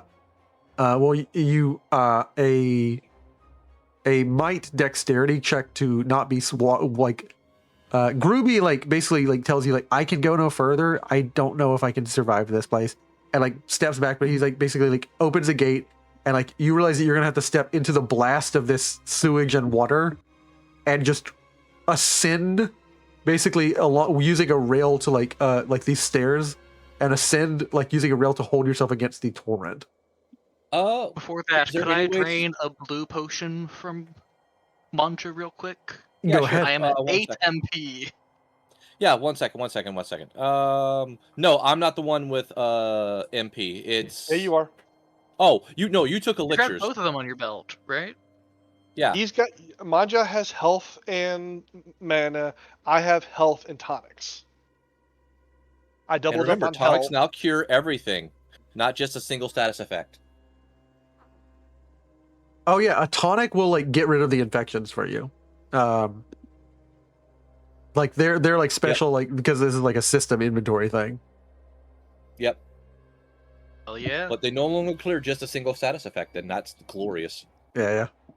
So glorious. Even if they bumped it to 2 status effects cleared instead of all, that would have been an amazing improvement. Yeah. But, is there any way we can secure like a rope to this, or like to prevent us from being washed away? Yeah, if we fail a check? you can basically tie ropes and then like basically anchor them to this rail, like ascends up to the castle. Cool. I'm popping an inventory point to do that. Yeah. I would have asked you to, but thank you for catching me on that. Yes, as you basically secure. I will ask each person to pop an inventory point if they're doing that. Otherwise, you will be washed back down to this area. Yeah, I'll use one. I will check if she has any inventory points. I'm not sure she does since she's an NPC, but does anyone want to help Maribel? You're all about to make some checks. Cool. I'm going to pop that one, and then I'm going to do another thing if you don't mind, DM. I'm going to use some spell food. I haven't used any food all session, so I think you're deciding it's time. you're deciding to eat in this sewage torrent? Yeah, go ahead. Hey, DM, I can I can make magic food on the fly. Yeah. Okay, no, I'm fine with you making magic food on the fly, but you're gonna eat in this sewage torrent? Hey. I make the essence of food. I mean, there's some lumps that I see going past us. It's got to have some nutrition. I'm gonna make you make a willpower check or be poisoned if you're eating in the torrent of this sewage. No, well, I'm not in it. This is before we get into it. Oh, okay. Because I can't imagine pulling out a sandwich while like just shit and stuff is like splattering around you and just like, yeah, I'll eat this fucking sandwich. So Nutrients and shit. I'm gonna will myself to eat right now. No, I am not that. So we're just gonna do a simple let's see, where's my buff food at? I keep forgetting where I put it. There it goes. Your buff food is also known as little slime guy. What did you name your little slime? Saru? Yeah. I love it. Or Cell. Saru. yeah, Cell. Oh my god, I didn't realize you were doing that. How did I not catch on to that? Amazing. I love you. And then we're gonna stack it with Made with Love. So I'm going to burn. I have. Let's see. I'm gonna burn 30 MP. So the three of us, it's actually be me, Mirabelle, and Arden, because I feel like we're gonna need the might die. Yeah. On this one. When you spend each of these delicate treats their choose as if it was 1 die higher. Okay, cool. Yeah. So I am going to boost my willpower up for this one, since you said might willpower. Yeah, might up and might willpower. Yeah. All right, I'm boosting my willpower on this one. Ooh, Maribel is this is just gonna be a DC like 13 roll. But like Maribel's rolling 8s and 12s. Hey, don't say that now. You might do that. Hurry up, drink a potion to restore my MP, and then let's go. All right, everyone. Is this a singular check between all of us, or can we make this a group check? I accidentally clicked. I didn't mean to roll. It's a singular roll for each of you. Oh, you monster! All right, what's the DC? 13. Oh, you. Does A Arden hard want check. to push with a +3? It's actually it's actually a hard check. Yeah. Okay, let's. Maribel manages it. Oh, what? Oh no! How do I fail at this? I don't know. So we're Mon'ja gonna fell back into me and I'm knocked off my feet. Yeah. Yeah. That's what I'm assuming. But yeah, that makes more sense. But we have the rope to anchor us, so we're gonna try again. It sucks. It's gross. Ow. You're Why? getting just absolutely just splattered in just the like defecation, basically, is the word I'm going to use. This is I'm really just going to shitty. mentally repeat to myself, belly of the beast, the belly of the beast, belly of the beast. Arden. Arden is getting the brunt of it, and it's like getting in his fur, it's getting in his ears, it's awful. What's Also, worse? I need to look up the rules for something. Yeah. Oh no! Are these free rerolls that we're making? DM, Yes. I am spamming Bath of Renewal as I'm going up. Okay. I'm not. Bastard! I will be clean. I will be clean. I will be clean. And like as you keep spamming that, like she doesn't have the will to ask you yet, but like that's gonna come up in a minute. Like When's this mortal coil? yeah. You And get you guys said this was a waste of coin. you get 2 more rerolls before the rope snaps. Oh, DM, I'm gonna okay, pop a okay, Fabula okay. point. Yeah. Yes. There's an emergency shut-off valve right next to us. Okay. Yeah. Yeah. Like you will have to climb past it. But like basically you begin turning and turning and turning, and it shuts up a wall.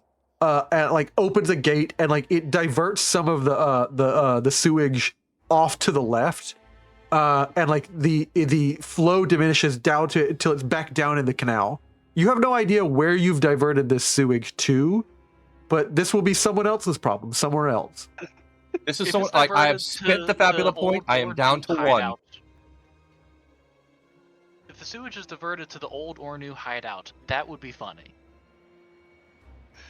Like, DM, I need you to reflect it into spent Fabula points. That it is that I've spent the Fabula point. We should be You up to can 6 just- now. In your Okay. character sheet, tap the Fabula points quill and then spend it from there. Yeah, you can. Oh, good point. Good point. Good point. Let me fix that then. Okay. Yes. Cool. Done. Yeah, and Like- it manages to make it easier, and like Maribel absolutely her beautiful coat is absolutely sludge like coated and like slimy green as she looks at Mon'ja. She looks at Arden so desperate, and like tears welling up in her eyes, both from the stench and everything else. Like, I saw cleaning magic. I don't know how you learned cleaning magic. Can you please use some cleaning magic on my outfit, please, Arden? The only way I could do it is if I was wearing it. I'm kind of like scrunched. My eyes are kind of scrunched up. You guys ascend. You are currently in like the where the spill like cuts like comes from. You pass a wall into the undercroft, and now in like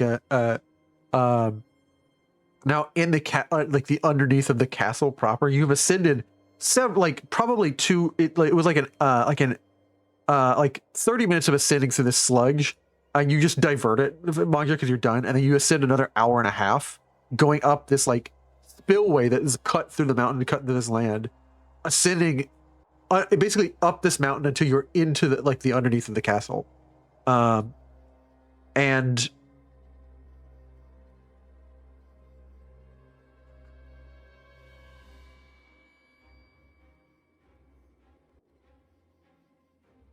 I'm going to grab some. Well, no, I need a bigger version of that image. Yeah, the Undercroft. While the DM's distracted, guys, I have a crown left over, and looking at the description of endless light for 1 crown, I think I might be able to specify sunlight for constant DOT on. That would be That's funny metagaming as right hell. there. Is that permitted, Cloud? What? Can you- Utilities and lifestyle boons, endless light for 1 crown. I summon and dismiss a orb of endless light in a direction I choose, from one shoulder or the other. Can I choose sunlight? I will read over this in the crown store. You will not be pulling a Yui on me, but Mister. If it's valid, I will accept it though. I'm looking at the crown store. Verbatim, summon a small glowing orb that floats just above your shoulder. Pick a shoulder on every summon. Summon and dismissal is done by spoken voice command. System, endless light, direction. 1 crown. Yeah. Yeah, you can spend 1 crown and acquire a light of I will ask for a 2nd crown to make this a sunlight orb. I gotta save. Worth it though, because we're going against so many dark enemies. Yeah. Hey, DM. Yeah. I have You see that thing we're pinging? That I'm pinging? Yeah. It looks great. Thanks. You're currently Yeah, in the dude, I got Undercroft of this castle, and you've told Maribel that the only way that she's getting like her stuff cleaned is if you're wearing it, and she makes a Yeah. willpower check against like a very like she makes a willpower check against hard DC, because you're basically convincing this woman to remove her clothing, and she's like very very tempted. It is absolutely clear in the way that I tell her that it's not that I am attempting to do something immoral. It is I am stating a limitation that I wish I did not have. She understands and is balancing like her propriety. Like she's making a roll with a -1 modifier.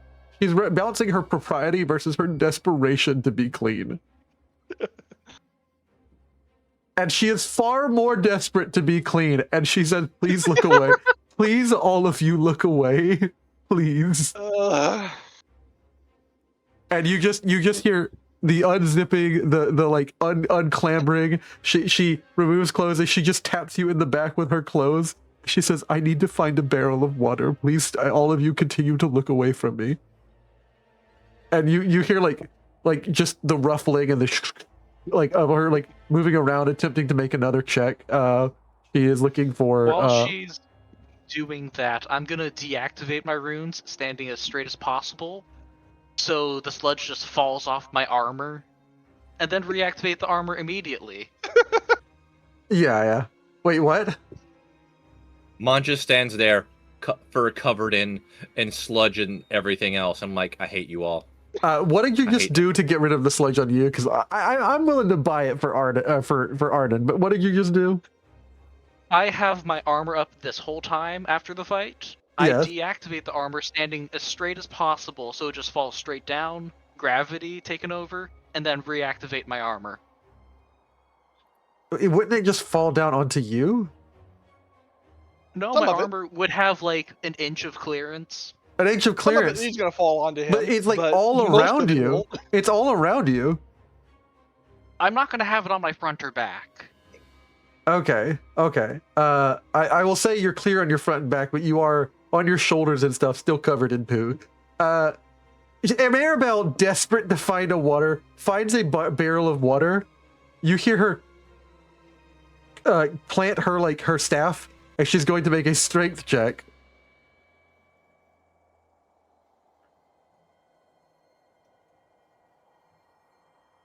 I can't open it, and like she's like desperate, like she's handing you her clothes, she's asked you to cleanse them, and then like she says, I need to find another place to hide, and like she's looking around, clambering, like finding and she finds another open empty barrel and crawls into the barrel. Champion, can you please open that barrel for me? In the group chat, just like Earth. Jar needs to be opened. I'm gonna kick you You're in the not balls one later. wearing the dress for her. Yeah, like you're now If wearing. you take a fucking screenshot of this, I will murder you. You have to undress. Like you realize that she's not looking, and she has like put the barrel lid on her barrel, and you're hearing her talk through a muffled. She's like, please don't. If all of you could just please not look into this barrel. I'm in the red barrel. Alright, I'm gonna head to the barrel with water, pop the lid, go back to where I was before, and just let her know. Barrel lid is open. Dress is clean. Thank you, champion. Thank you, Arden. Arnvid, it was very nice of you. Mon'ja, I'm sorry. If we had a way to help you, we'd help you. I'm going to take the first bath, and she like hops into she hops into the barrel. It's currently sitting there. It's like I appreciate that you're all very heroic and noble people, and will not disparage the purity of a priestess of Ki. And like she then like finds whatever she can to like scrub herself clean, which is like a rough like brush for the floor. And she's like, We just went through this shit together, literally. Dignity is not high on the priority list right now. She like you of course like she's like, okay, I'm done. All like you hear her like you're currently wearing her bra and No, I had already cleaned it and took it all right back. yeah, and her accoutrement, and she's like, she's going to ask you to sit it in the middle of this room, and all of you continue to look away as she like exits this barrel dripping wet. All right, I move it there. And by the way, I bought the orb of sunlight.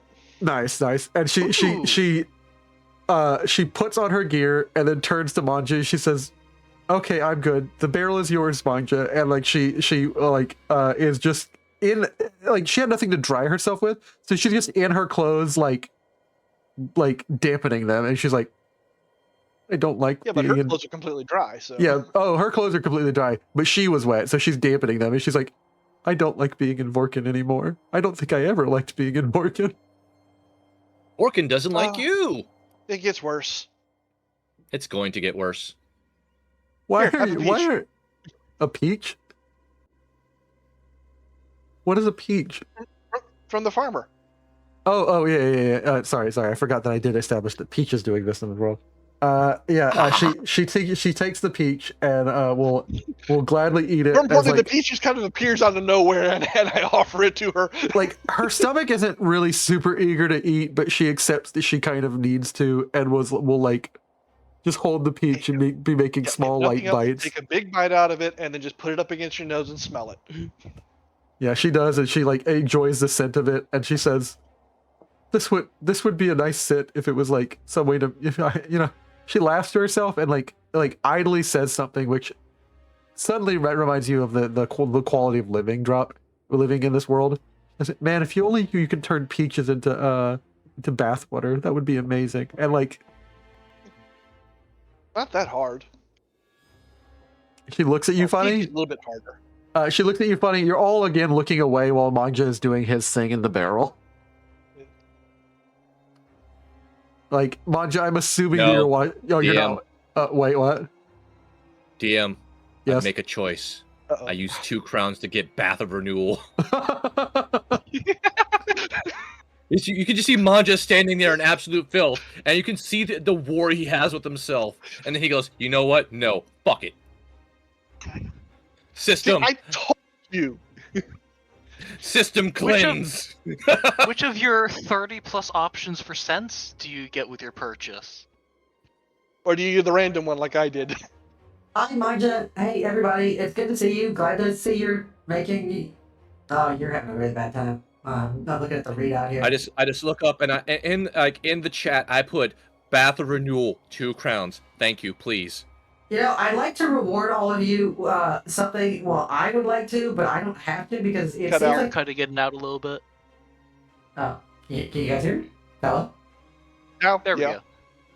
I would like to reward you something, but I don't. It seems I don't have to. It seemed the Cut out. You Cutting can cut out out again. again. Hey, Juniper, maybe you need to wait until we got better signal strength. Yeah, I don't know what's going on with that, but like, let me just fix that thing. Cell tower coverage down here is crap, man. Yeah. Is this any better. Can you guys hear me, or are they continually cutting out? It It just cut out again. again. Weird. It'll Weird. last for about 3 seconds and then cuts out. Huh. Let me just restart the software, or the voice mod software. But like, Go ahead. You just cut out again there.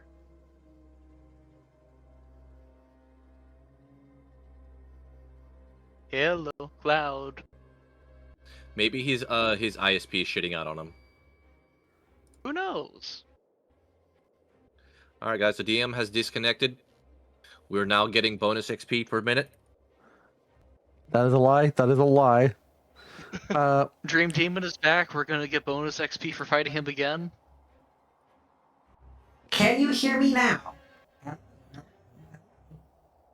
Can you hear me now? Brent? This is Jennifer coming in from the system. Yeah, I was talking Sprint commercial, but okay, yeah, we can hear you.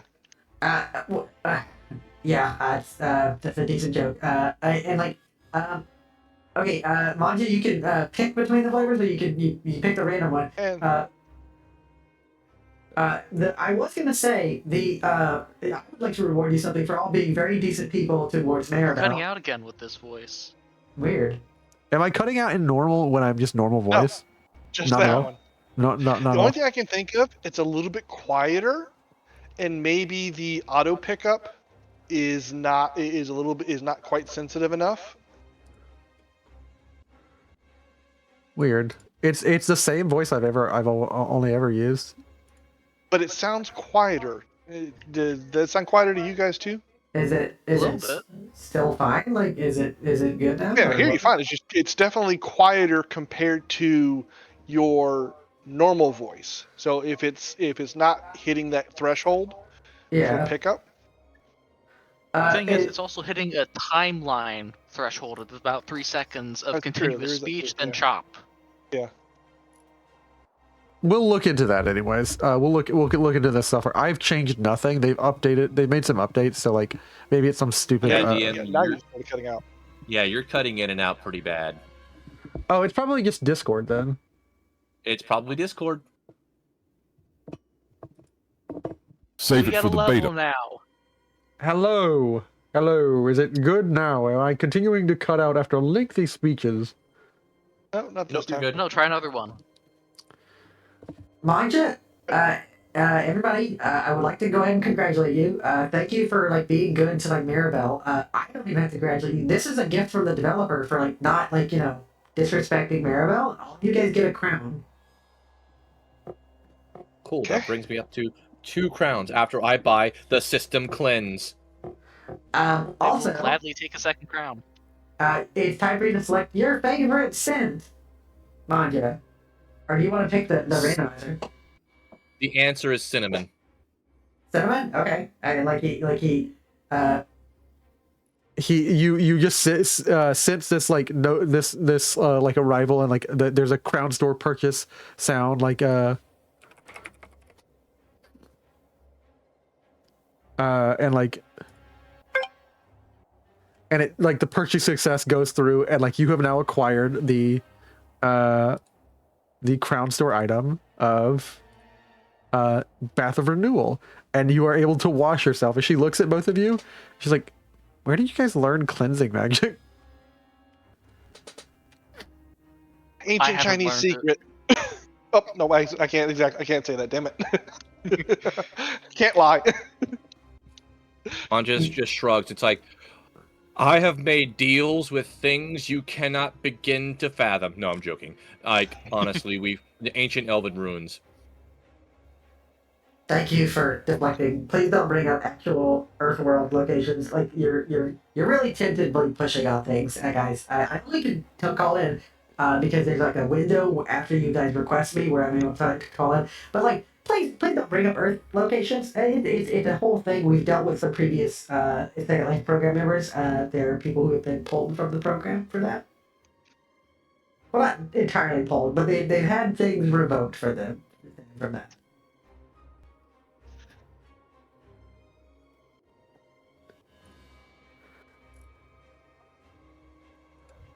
And Right. we are continuing on, and like you guys are currently in the undercroft of this castle. Groovy gave you a map written on a piece of paper, and that was being held by Mon'ja. Mm-hmm. Mon'ja, you pull Real out. quick. Yeah. Is this the Harry Potter Undercroft? Yes, it is. Just making sure I'm not going crazy. No, yeah, like, anyone would recognize that pointed architecture. That is very Harry Potter-esque. Mon'ja, you pull out the what is essentially like a completely ruined piece of paper with like wax that has like in different colors that has like bled through, and you can make no longer any sense of this map. If you would like to recall what was on it initially, I need you to make me a willpower might check. Like you're like powering through your memory attempting to recall this. I stop and just stare. Were you smart enough to screenshot that? Yeah. Well, No. Yeah, like he didn't say it then, so. Mon'ja was not smart enough to screenshot this. So let's fucking go. 6. Oh no. No, DM. No. You're gonna wait. We're gonna re-roll that. No. Okay. Okay. We are absolutely like because like I will I'm from step away to Texas. deal with something at my door while you re-roll that, and I'll be right back. Okay, it's an 8. Because that is the best it's gonna get. Wait, why would it be might willpower? It should be inside somewhere, yeah? Yeah. When he comes back, we'll clarify. Anywho, cosmetic perk, Gamer Glow. Customizable RGB of Halo of Light, visible on any currently equipped outfit on your person at will. Can that also produce sunlight? And will that be a weapon buff? No. also RGB cannot be produce used as a weapon. RGB is just all color spectrum, yeah? RGB is a distraction, not a weapon. Maybe I'll daze them on hit, I don't know. Haha. Maybe I'll cast Concussion. No, see, you have to get the music one on top of that, so that they sync, and then just dubstep all through the fight. Dance Revolution their asses. Hey, yo, Well, no, it's not Captain that. You just get the whole lights flashing and going to a beat. Oh, we're gonna be playing Sandstorm up in here. Do-do-do-do-do.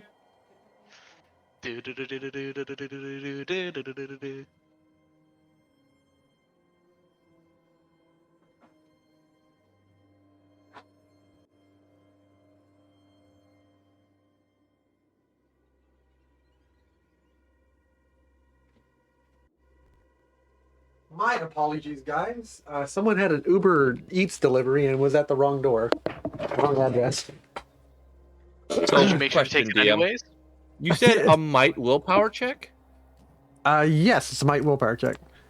To remember something? You can do insight if you'd like to replace it.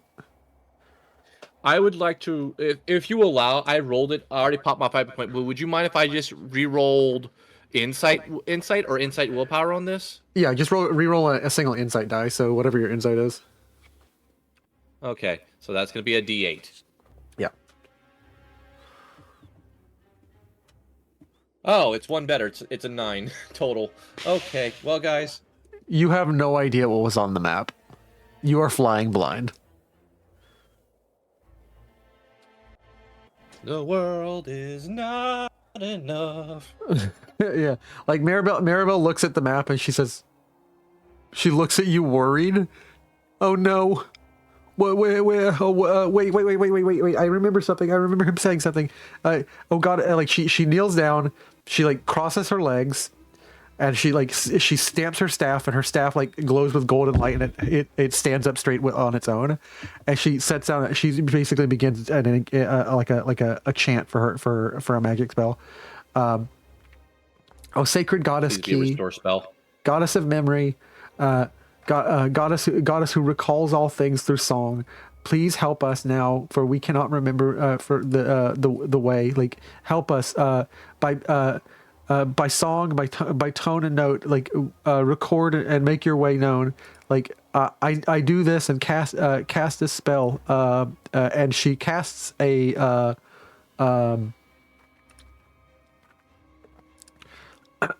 basically a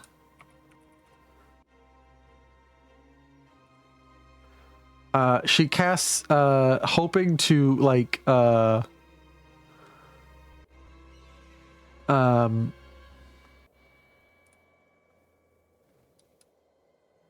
she casts essentially like a awaken. So I'll show you what awaken does real quick. You get either a willpower or a insight up, but like, and you're gonna get a chance to like add to Cool. the. I'm going to take the insight up. I will take that insight up all day long. That adds 2 dice to you, and you suddenly like your brain is expanded, and you hear the voice of the goddess, like musically speak to you. Speak to me musically, oh magic woman. So, All right, so I'm gonna get a reroll on this. Yeah. She basically says to you, when you have need of me, I call and answer. I am here always. I am the song of those who call in need. And she like pours out essentially like a remembrance that it was like 2 lefts, a straight, then 2 lefts, then a right. Okay. 1 second. I grab Arden by the feet.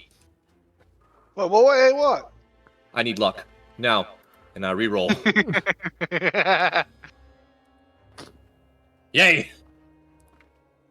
Yes, correct. And now you can remember that 2 lefts, a straight, 2 lefts, and a right.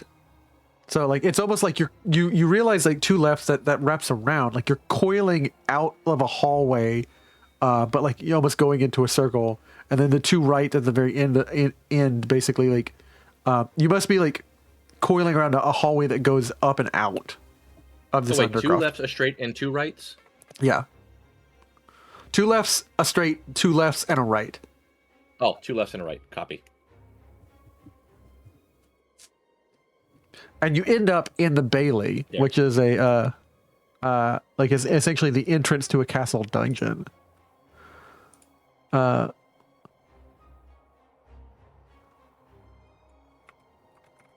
Oh, for a second, I thought you were actually going to put us through a challenge. Okay, never mind. Well, here's the thing. There are people even in this undercroft. You aren't sure if they're vampires or not, but there are people here. I'm gonna need someone who's the best at sneaking to roll me essentially a dex for like stealthing around. I think that's between me and Arden. I think we're both D10s. We're both D10s. However, I am I do have the thief title, which gives me a bonus. Yeah. Then. All right, DM. I'm going to be doing some sneakage. Guess Do I'm it. gonna want to deactivate glowy blue armor. Yep. And my title gives me a +1, correct? Yes, it's gonna be a normal. It's a 10. It is. You have passed. You lead everyone through. Like there's a moment where like Maribel pulls into the shadows, and you realize how good she is at stealthing. And like there's very clearly 2 like Crowns Guard, like vampires who are in gear, and like they say, how long must we languish? How long until the dream and the vision of the Prince Duke accomplishes? Think not on it, brother. I'm so desperately hungry. Think not on that either. We will gather our strength. He sniffs in the air, and Maribel, when he's like sniffing towards you, is like raising up her staff like she's gonna conk this vampire in the head, and you just go no as you shake your head, and like both of you can see each other in the shadows, and he says, "Brother, if you are hunting, I will report you to the Prince Duke." He's like, no, you're right, of course. I thought I smelled something, but it's my mind playing tricks on me, of course. And like they continue on like down the hallway.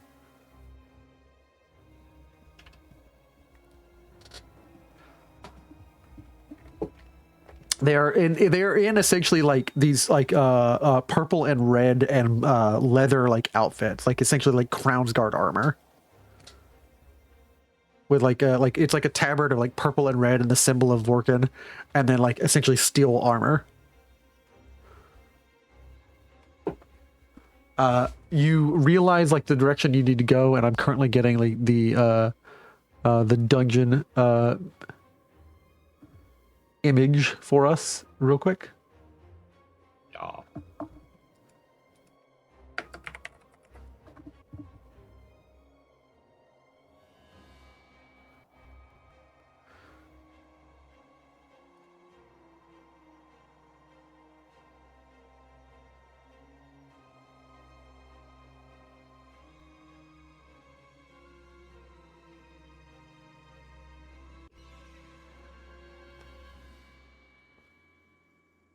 There we go. I found it. He found it.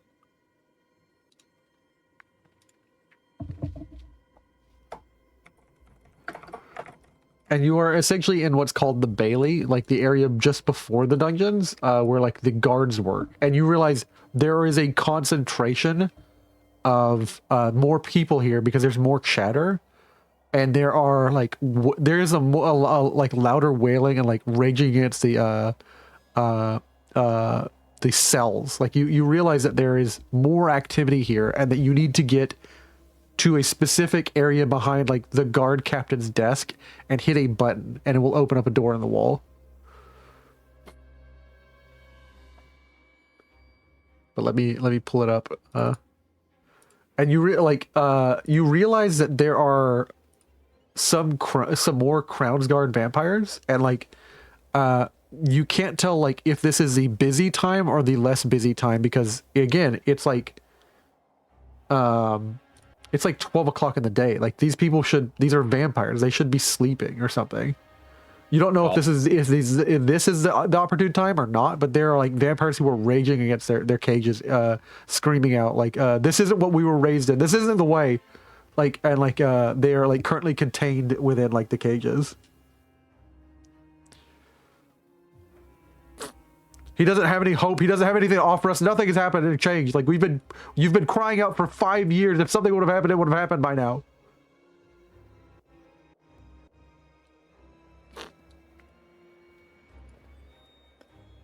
And what are you guys doing? You guys take a look, and like you are essentially like you are at the opposite end.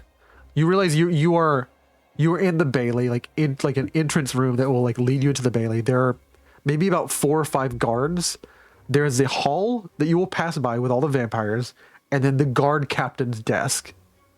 You can tell, looking down this long hallway, like a sliver, it does not appear that anyone's in that guard captain room, but there are definitely people in this room immediately next to you, and there are definitely people in the vampire room, or in the cages. Breaking out of the jail reminds me of Dishonored.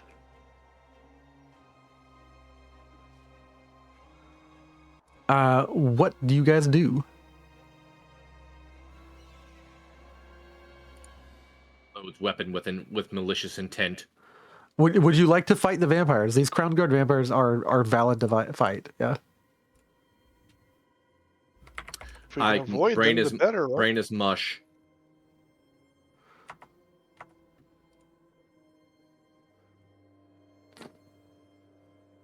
It sounds like avoiding them would be better. Yeah. I mean, we could do that too. There are a couple of options. Like Maribel, like kind of points at her bells, and like kind of like she's doing all this without actually calling them the bells, which is also again still terrifying that she can do this. Maribel just kind of like grabs her bells and like kind of like gestures and like shows that she can shake them, and just like kind of like makes like a motion and like a ooh, like them chasing her in a circle around this place. Like she's suggesting that she be bait, and like you distract them while you guys like run through and get to the thing, and then she'll catch up with you guys later. Is she immune to vampirism? No. Well, she is immune to it. Like she's like she was given it something by Elder Ruel, but like she's just immune to it. She's not immune to them killing her, and like you don't know if she can handle herself against them. Yeah, no. If anything, we're risking me, because I can TP back to the party. What? See you later. Rogue skill that I stole, remember? Oh, okay. Oh, I need Fabula points for that. I'm out of those. Hey guys, how about we end the session now? We start this now. Yeah, let's start again. 1 hour session. Yeah. I know it says recommended 2, but fuck that. When do I give you Fabula points? I'm trying to see if like it's if I maybe I've cheated you out Fabula of points. Start of game. Roll a fumble. Villain enters scene. Surrender. We get 2.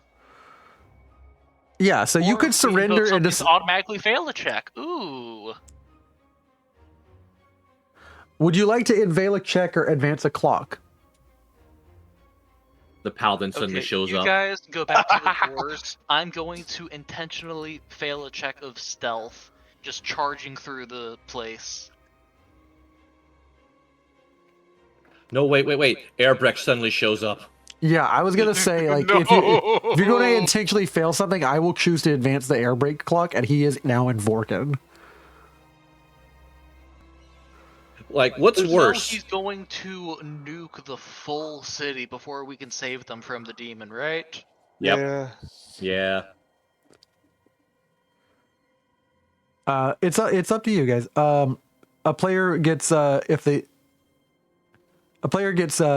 if 5 point if they have none at the start of the session. Also, if you invoke a bond or a trait to intentionally fail a check, would you like to intentionally fail a check of stealth?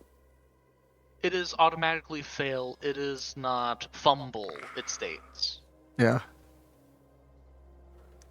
Yeah, that's what I'm saying. It's an intentional fail. Yeah. Alright, group. Should I go intentionally fail stealth so you guys have an easier time? I mean, it is metagaming the system, so Essentially, Okay. what I'm gonna do is I'm gonna put you in combat against some vampires. Okay. To help with that, Mon'ja, no, Arden. I Yeah. need you to stab me real quick, bloody me up. all right. I stab him. Just one stab, a little stab. In that case, rounding out the end of this combat, I will put you into combat with 2 vampires. 2 Crownsguard vampires. Let me make sure I have the image. How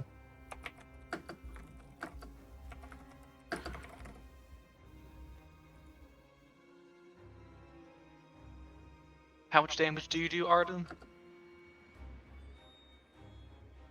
I don't have to do full damage. Yeah, what's your HR0 then? Sure, 0. Baseline damage for the weapons. HR plus 7. Okay, DM, I will take 7 damage, then go intentionally fail my stealth check, screaming, "The end is nigh!"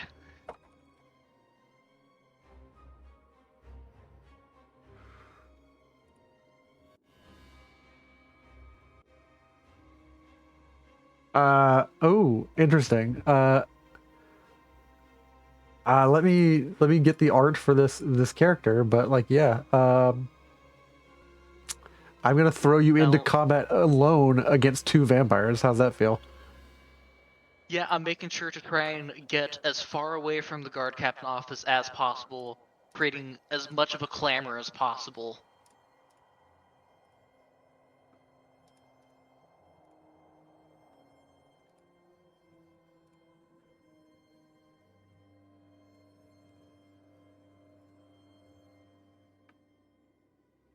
All right, I'm just grabbing the art real quick, and I am going to drop you guys in. Okay, I'm sorry. I was distracted. My roommate came in. What happened? He's I about to got be. stabbed, I'm running out and distracting. You guys Yeah. got a stealth pass. Yeah. Because this totally won't have any bad circumstances. I'm immune to vampirism, and I can TP back to the party for a Fabula point, which I just got from failing this check intentionally. You monster. We are metagaming the system to get us to sneak through easily. Remember, Fabula points aren't a recognized item by the system yet, so I don't know that Fabula points are a thing. The dev knows.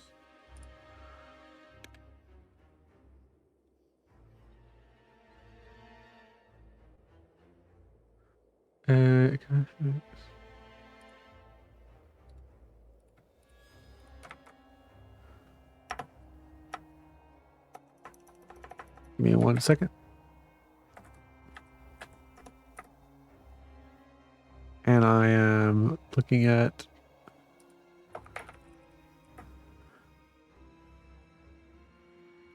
the artwork. I found it. So let me come on.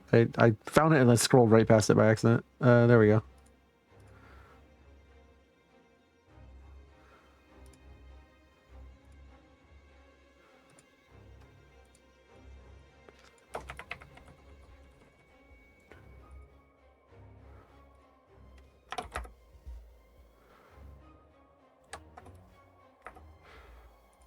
and 65, and they are.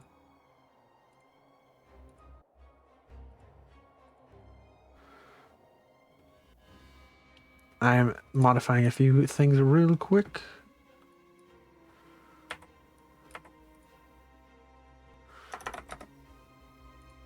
All right, there we go. And I'm moving us to the into the combat screen. Interestingly enough, I gotta disappear all this stuff, get rid of that, and hide every token that isn't Arnvid's, because Arnvid is in this combat alone today. If you succeed, if you succeed, everyone else will get into the hall. Like everyone else is basically paying attention to the thing. I don't need them to make a stealth check because Maribel will lead the other two to the guards captain room. You are going to basically be fighting to see whether or not you like break past these guards.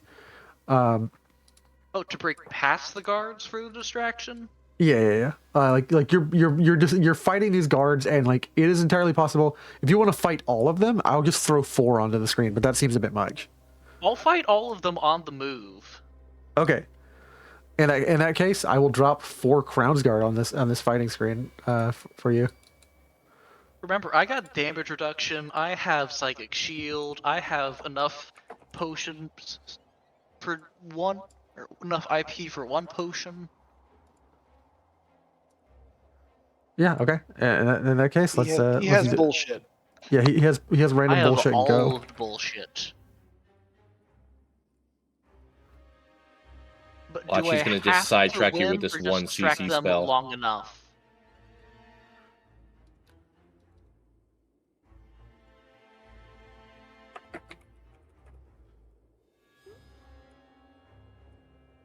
All Do right. I have to win, or could I just distract them long enough?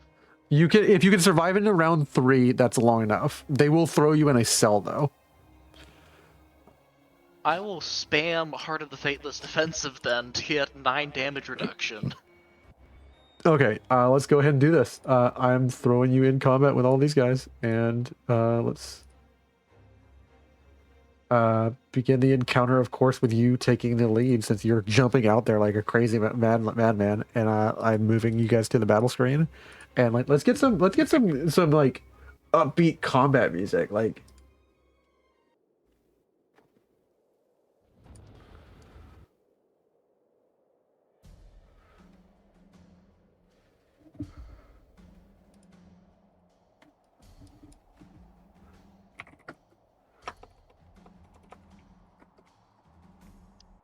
I want to do some better metal combat music. Some like this is an intense encounter. I feel like this is a valid time to use some epic fight music.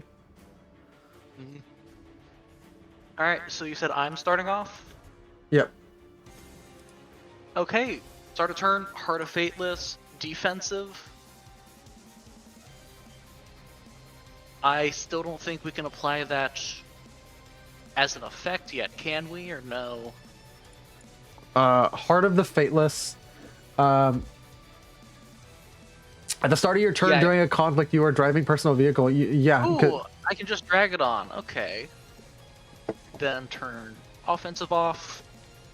Alright, let's hopefully see that sticks around. Need to eventually put in a way to click 10 MP for that. Yeah. That's spent.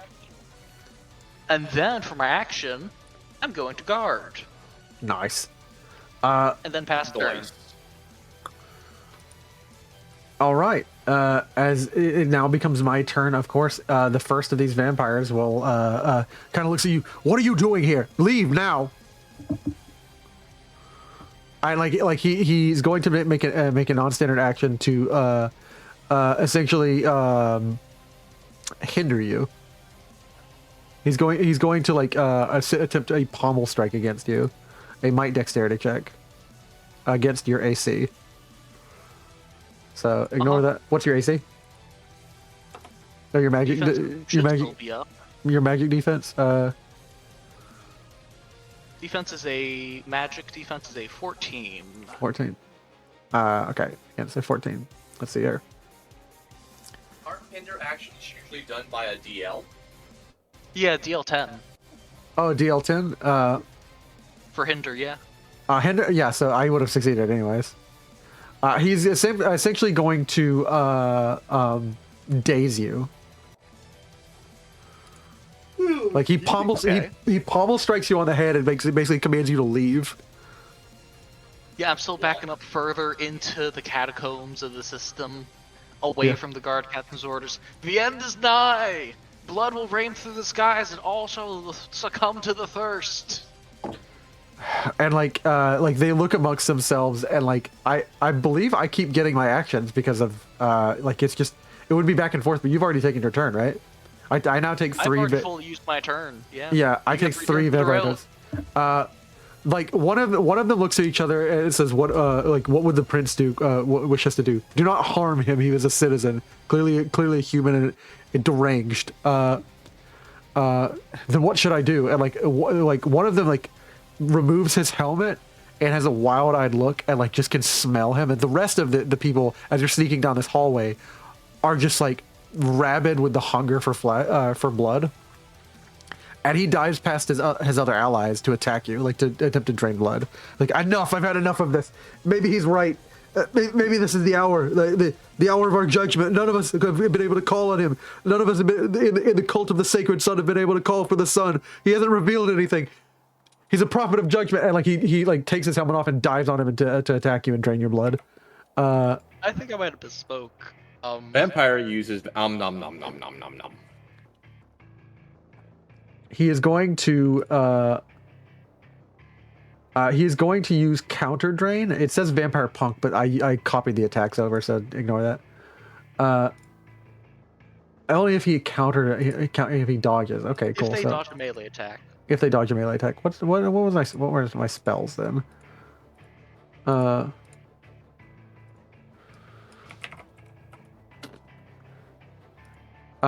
Oh yeah. I have Drain Vigor and Drain Spirit.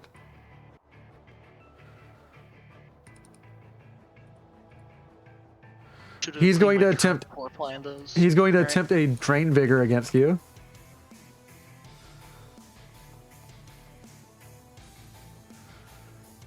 And he misses.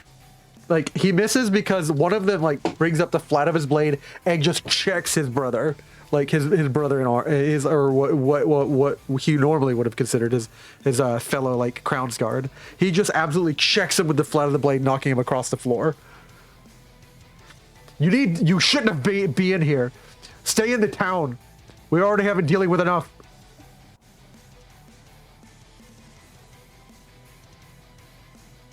And that night his turn's over. The third night will use his turn to essentially like he is attempting an objective check. He's going to attempt an opposed check by essentially every failure is going to advance like a 3-stage clock, and then all of them will just descend on you. Like the blood hunger is like he's going to attempt a willpower check. And it is going to be a very hard. He fails, the clock advances by 1. This other vampire knight will of course take his turn, and he will attempt the same check, a willpower check. And fails. The clock is at 3. They're beginning to talk some. Do you hear it in your mind? Yes, I hear it. Drive it back. Drive the sound of the voice back. Ignore it. For the Prince Duke. For the cult of the sacred sun. And like it is now your turn. My turn. Okay. Yeah. I'm going to claim and repeat. Part of the Fateless, defensive.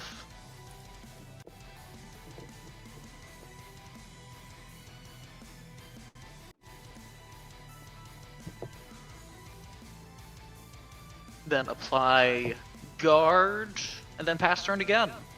Nice. This last one will plead with you. Please get out now. And like he turns to the rest of his brothers and like holds out his sword and pulls out a dagger and like points pointedly towards them. I will drag all of you down with me if I must. And he's going to make a willpower check against them.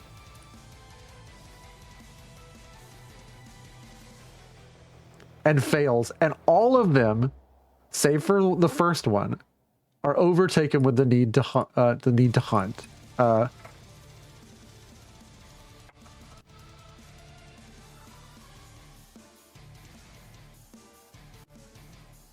And you see a red glow amongst their eyes. Now they're actually fighting you. Dun dun dun. Round 2, and they're finally getting around to fighting me?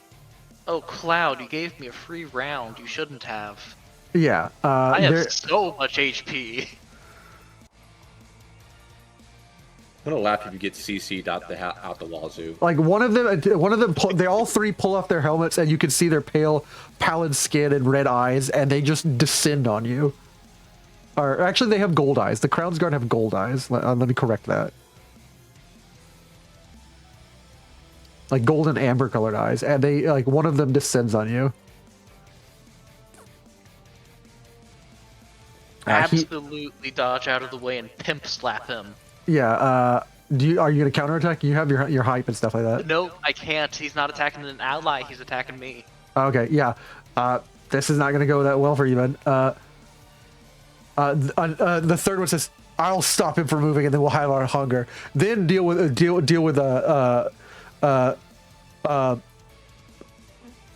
Rolo. We'll deal with Rolo, and then we'll eat our feast. We have waited long enough." And he will attempt essentially freeze blast. Or it's called freeze tag. It's the same, like the vampires have a common ability. It's the same skill set as the vampire punk, but like amplified. He's gonna target you with a freezing cold spell, and dealing HR ice damage and marking you as a target. If the target is sprayed with another freeze tag, the mark will trigger, dealing another 10 damage. So he's going to essentially like freeze you. Sorry. Yeah, he's going to. Does this auto apply? No roll to apply? There's no roll. Oh. And I'm going to. HR 20 ice damage is a little crazy. Yeah, and well, it's gonna deal you 10 ice damage. Or HR, so it's high roll. So I should roll. I believe it is willpower and insight.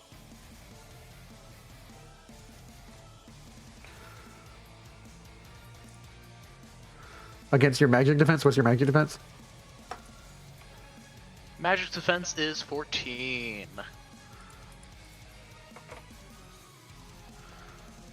Ah! Yeah, it technically fails, but it automatically lands, so it's his high roll. So it's 4 plus 10, so that's 14. And it will deal an additional 10 damage the next time someone attacks that. So you take 14 ice damage. I need to fix some of these. Halved to 7, reduced by 9 because Heart of the Fateless. Yes. I take 0 damage.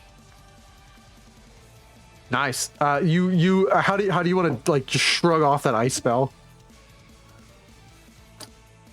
I'm a Viking.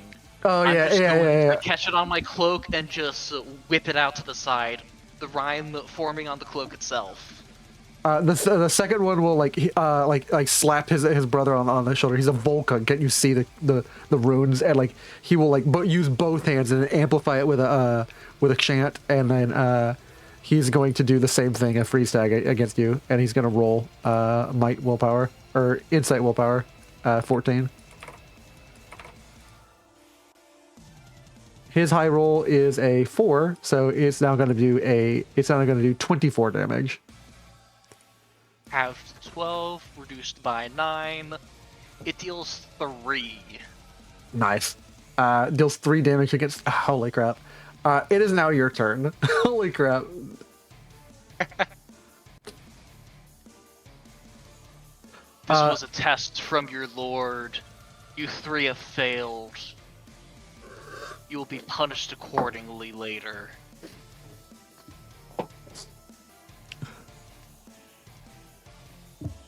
I'll grab defense again.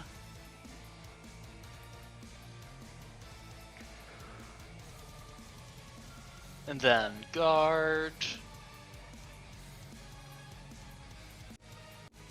And then pass turn. This vampire knight turns against his enemies and will join you on your side. Okay, enemy's turn. Yeah, it is now the vampire. It is now the vampire's turn, and they will continue to attempt to drain vigor you. Oh, they're not going to try a freeze still? Oh no, they're done with that. They're going to attempt to like bite you. They'll fail here. Like you're just absolutely like as a single one man unit, just like you don't know if it's the blessing of ki or what, but you are just smacking them away every time they like get close to you with their blinding like vampire speed.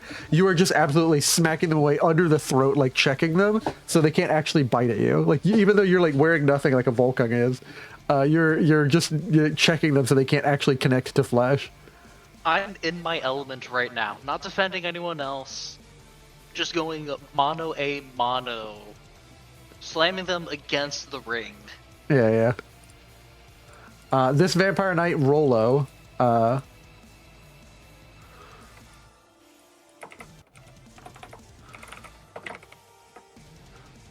will take his turn, and he will use his blade slash.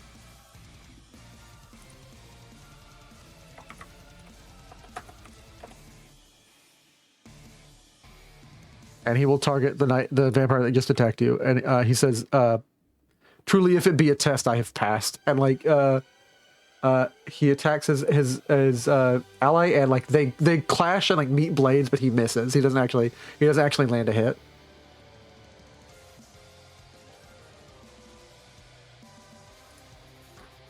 And it is now this other vampire knight, who they all are just completely focused on you out of blind hunger, and they are going to continue to attempt a drain spell.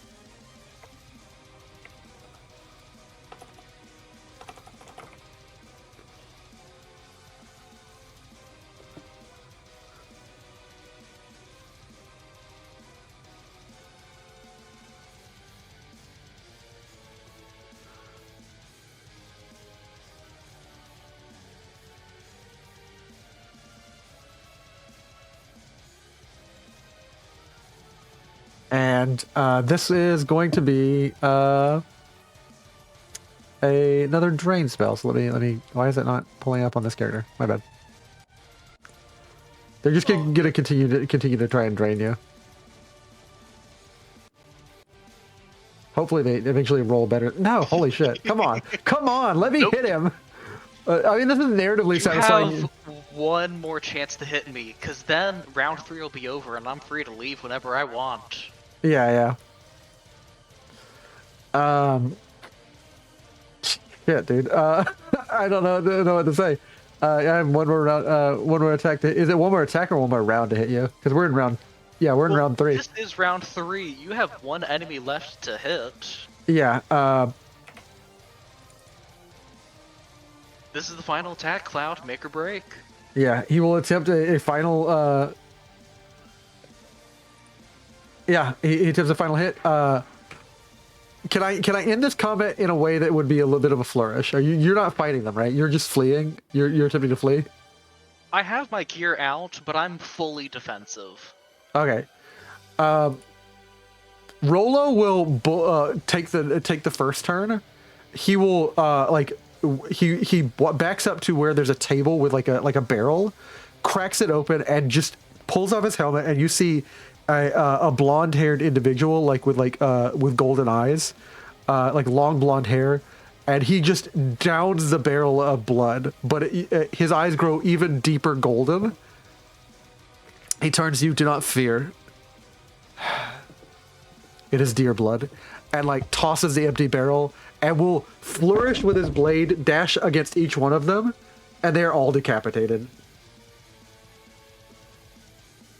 He cuts each of them at the head and like ends this combat. Yeah, I'm sick of your shit. Ends combat. Yeah. And that is combat over, and Knight Rollo is the only one remaining.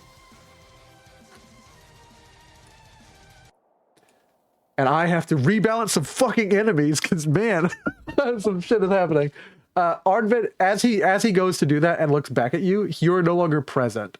You have made your way like with everybody else. They have opened the door in. They have opened the door in the tower. I was hoping to see you later. So as he glances back, I'm going to bow down, then fall through the floor as reality shatters. Oh, nice. As like nice. As you reappear with your friends like behind the door in like the like where they are just as the door closes. Like they press the button once and then wait for you, and like someone like presses the button again. As the door is closing, you appear in front of them and like join them on the other side in these like hidden tunnels like within the tower to begin navigating these hidden tunnels and ascend up towards the effectively the stained glass tower room window building. I was going to say you really needed to pull a TMNT move. Hold up a little spear. Ninja, vanish! yeah. No, I prefer my flourish of shattering the floor than having it reform. Yeah. Especially since you got exposed to reality folding. Yeah. I like that he's That's like how he's I stole it. Yeah, you're now like you're just like an angle goes wrong and everyone's like what the hell, and like you just disappear. I love that. I love that you basically pulled a bit of like Valorous power from him. And now I move you guys back to Vorken and back to the Vorken scenes and pull up an image of.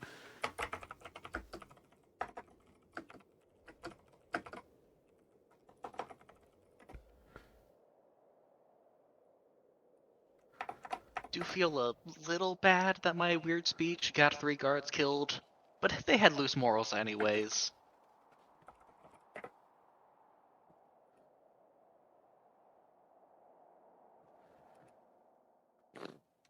You find yourselves high in the castle of Vorken, and I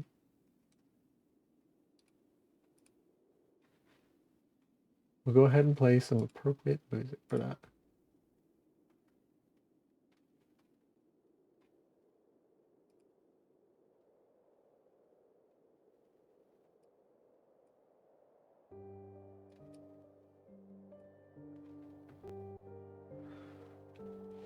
You ascend and you realize that there are like slits in the wall that you are able to see through, like like every now and then there's like a crenellation in the wall, but you realize that there is no way to get into this room without just exposing yourselves. But like you see playing at a piano is the Prince Duke of Vorken.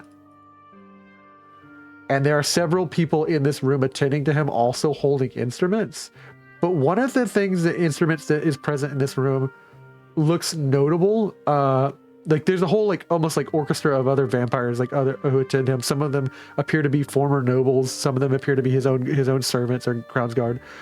He's surrounded himself with them, and he's at the head playing playing the piano. And he like there is a like he is singing a beautiful like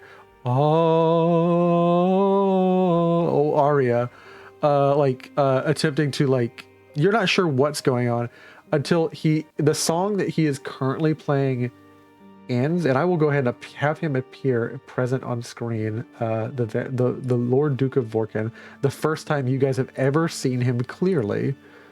I get the shotgun. And this is a villain appearing on scene, yes? This is a villain appearing on scene. By all rights, in spite of the fact that he does not want to be, he is a villain. Gain your Fabula points. Yeah. Yay, I have a Fabula point.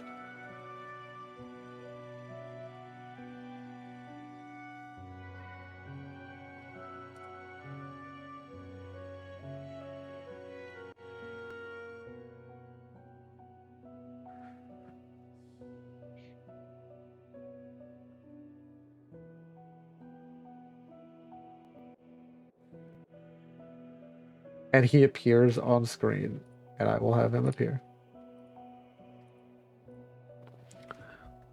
Thank you for requesting this piece, Novicia. And like Novisha bows. She's like a very like she has a like a white fan. She is sitting at a cello playing for him, like keeping the bass of this tune. Now again, I shall play the songs from my land. I remind you, they're a little bit different, but they remind us of our purpose. They speak to me. I apologize that they are always different to you. You may leave if you wish, Novisha. I know you prefer less harsher tones. And she stands and bows. We are forever in your graces, Lord Duke, Prince Reynault. Thank you for your assistance, Novisha. And like he pulls out what is essentially you very clearly this is not a typical instrument. It's a 12-string guitar, not a lute, a guitar. Well, is everyone ready? No. I will play something to remind us of our purpose. And like he begins to play in the same way that you now can, with something he has purchased from the ability he has purchased from the Crown store. The Crown Store.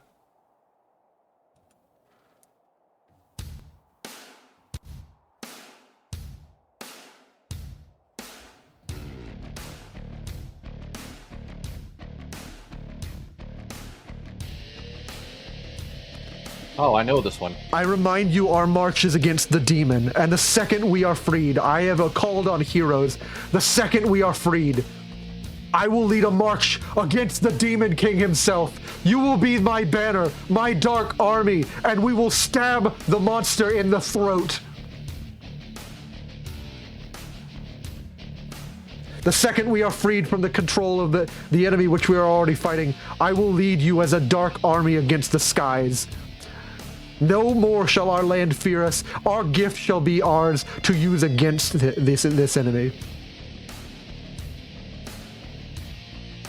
Warriors of the world, man of war. And many of the warriors, like the soldiers, like stand up and like beat their chests, and they begin to sing alongside him in like a chorus and a choir. Oh, I'm gonna have to do something about this.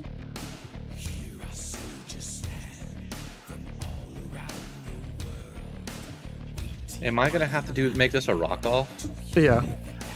Ardenstein's kind of tapping his foot in this without I realizing. mean, absolutely fair. It's Man of War, one of the greatest fucking metal bands ever to be made. Mm-hmm. He stresses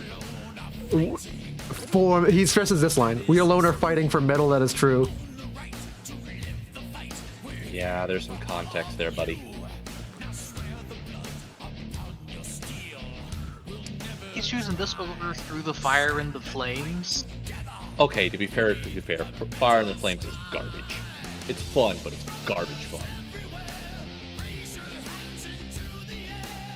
I'm sorry, I gotta leave this campaign because you said that. Fuck you. Many of these soldiers, like less of the nobles, have like poured out, and many of his like own court. And you remember, I'll turn the music down a little bit while he continues to sing. Many stand against us, but they won't ever win. We said we would return, and like 3 or 4 step forward that are his adventuring party to bring them all destruction, suffering, and pain. Oh, that line though, where where it normally says in the song, "We are the hammers of the gods," he corrects it and says, "We are the hammer of God." Oh no. If a demon dreams to be a king, first he should be a man. I call them out and charge them that they all live a life of lies. In their final hour, they will confess him before they die. And then he just strums a chord. He is amping up his like soldiers, his Crown's Guard, and his former adventuring party. Essentially, the second they are free from the Infector Demon, they will march against the Demon King.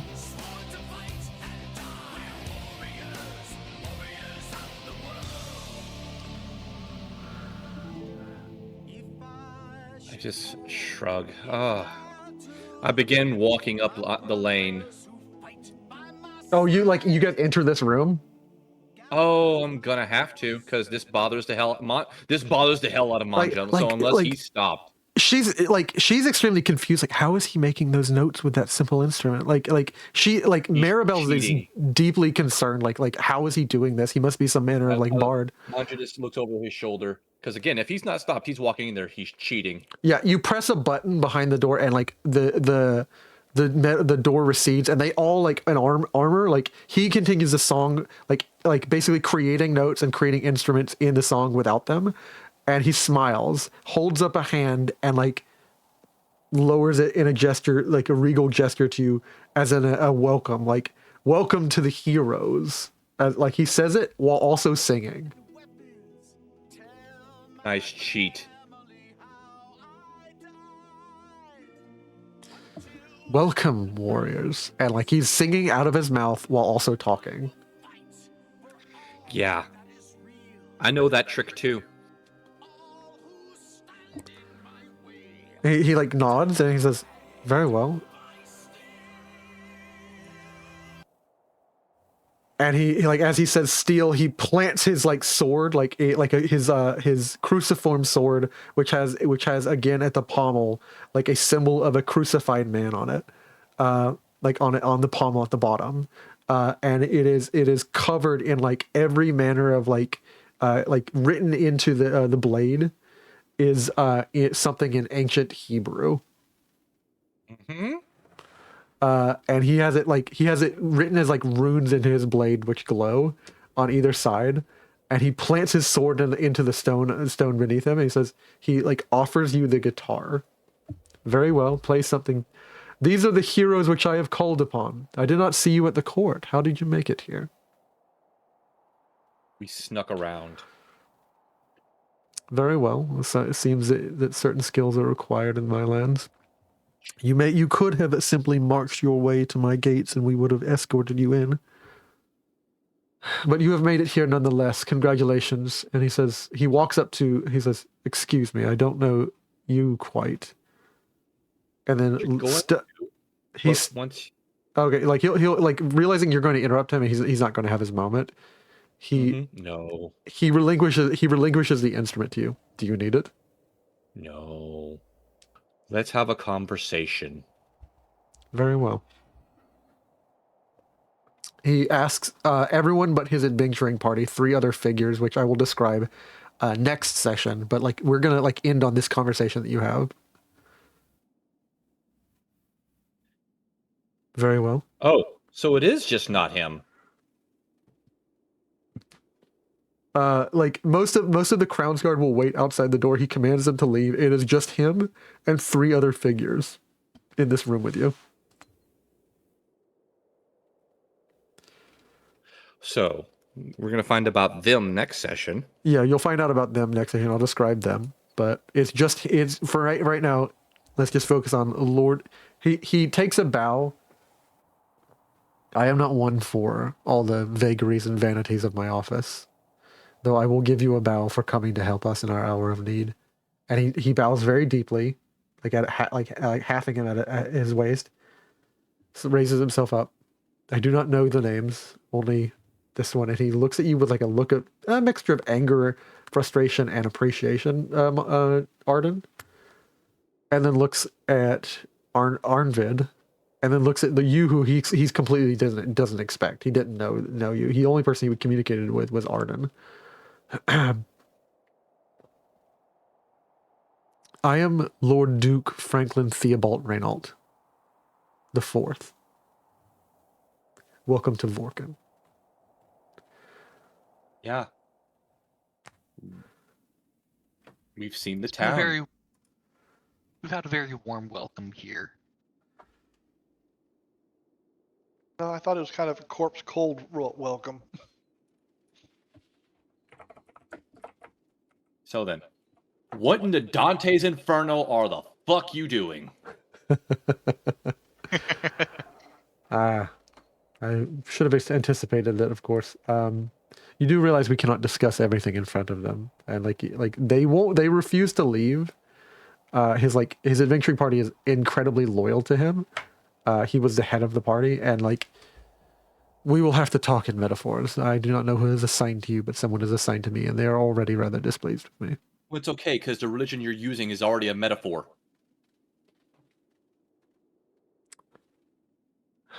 I see this is how it's going to go. No, it is not. Oh, He steps forward, he strides. No, very much so it is not. These people believe in illusions and lies, and we will bring them the truth. We have been given a second chance, and of all people, you three should know that best.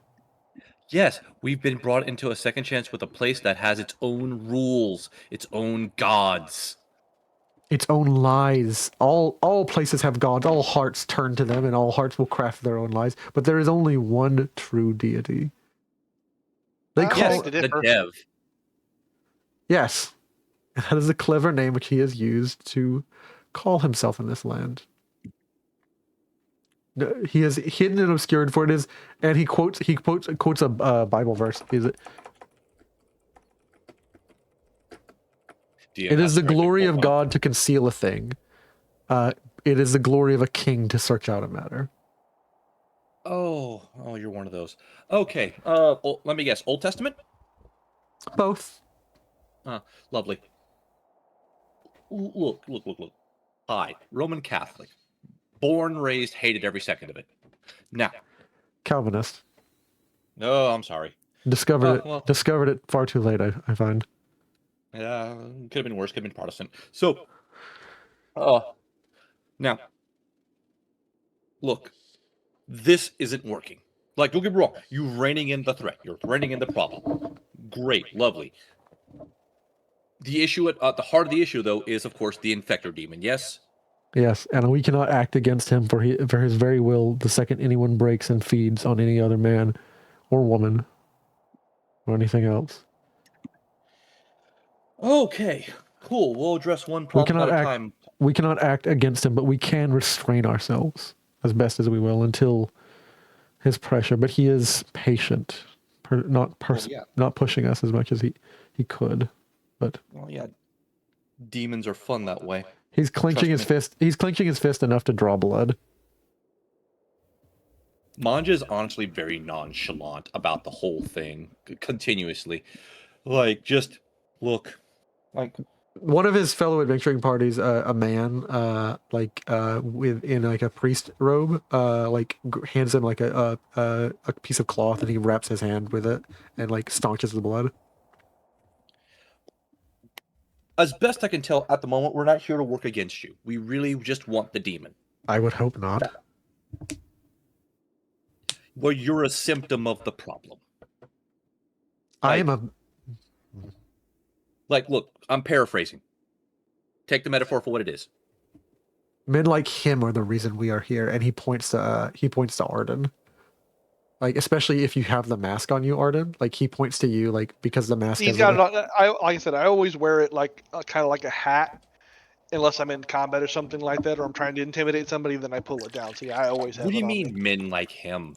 He's adorable. This sets him off on his monologue, and this will end the session. Okay. Here we go.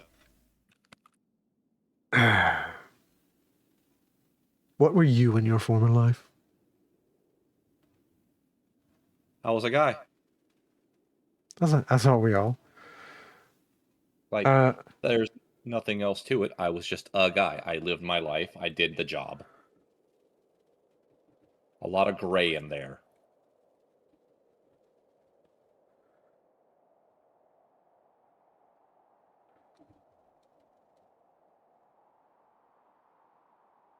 I'm looking at my notes.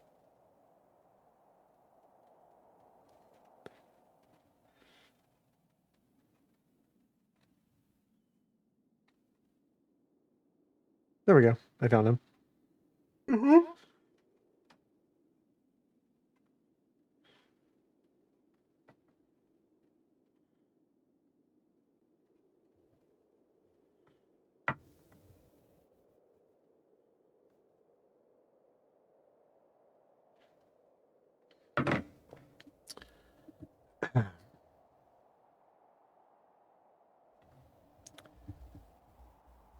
What are 1,000,000 corrupted souls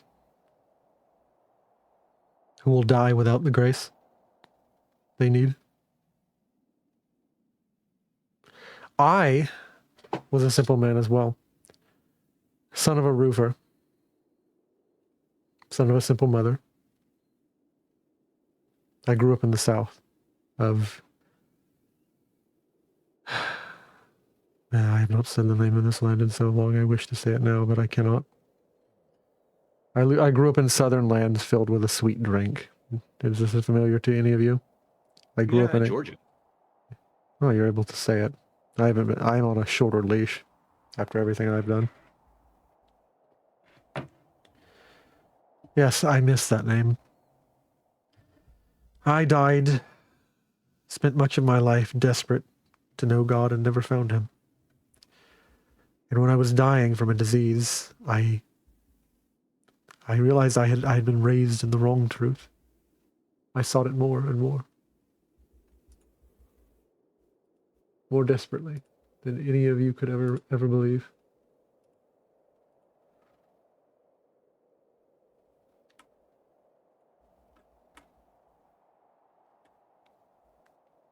And then I came to wrestle with things I understood in my research that, well,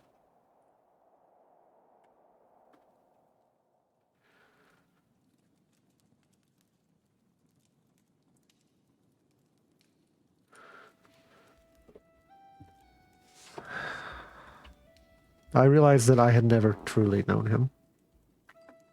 I realized nothing mystical had ever happened to me. But I knew the truth. And I was dying. And I called out day after day after day as my strength faded. My father had died young, when I was about 7. I lived to be a few years short of him. About 31. I was a man of weaknesses, man of my own sins, but I need not go into them there. A weakness for the occasional woman, a weakness for things, but I lived as decently as a man can. And I was dying. And I was desperate to make it right. You must believe I fasted to the point that they thought I would die faster. I denied help. I denied anything. I was desperate for mercy. But I died anyways. They don't even really have a name for the disease I had. It just took me, crushed me over a year. Horrible agony. But I did not blame God. I did not curse him once. I begged him every day of it. I begged him for another chance. And look at where we are. I do not know if this is a space of much time, an illusion, a whole other realm. I do not know. But for me, it is a space between the last second I drew breath and hell. What is another 1,000,000 souls corrupted to force the hand of God, to make God show up on the scene, to save his precious children? I would have proved to God I loved him by killing the devil. I grew up here and I dedicated myself. I poured myself out. The second I was aware of who I was from my former life, I utterly consecrated myself. I denied all the gods and denounced them, and I taught these people as much as I would. I realized they would not hear me of my strange god, so I resolved the only way they would. I would do something the gods here can't do, and I would kill the Demon King. I adventured with these, my allies. I only rarely told them the truth. And then one like you, and he looks at Arden, one like you, as we were returning, as I was injured from a journey, I was growing in strength. We were growing in strength. We would march on him and would stab him in the throat and end this problem once and for all. And I would preach to the people what God brought them, their hope, what God drove back the darkness.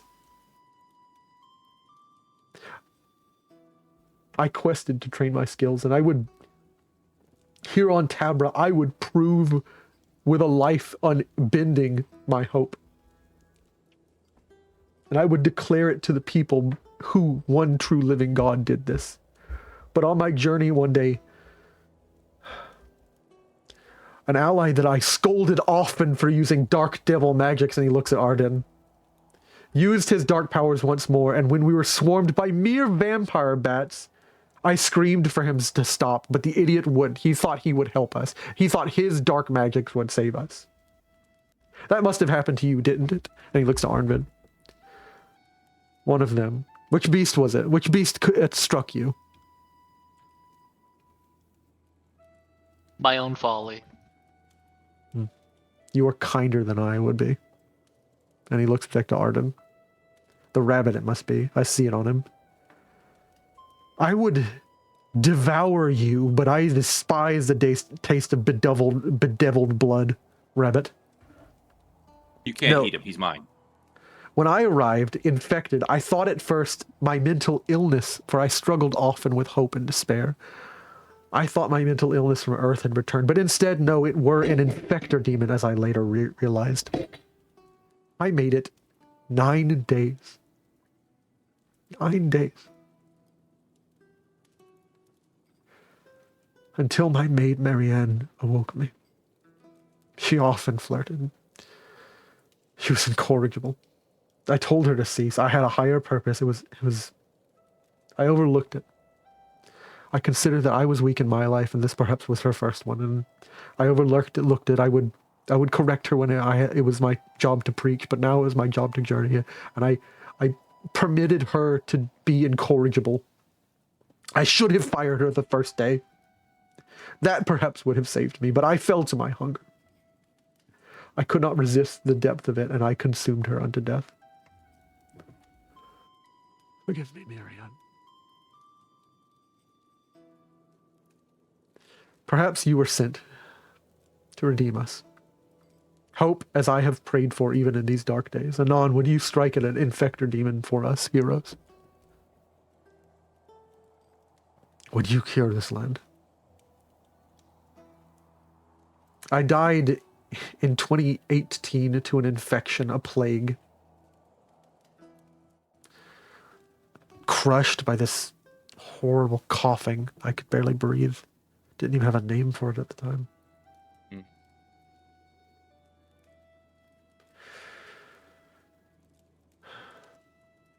I would not live the same life I did.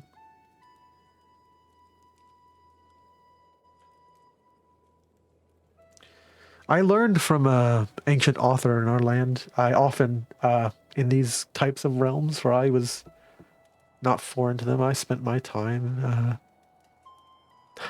I was obsessed with the device we call a computer.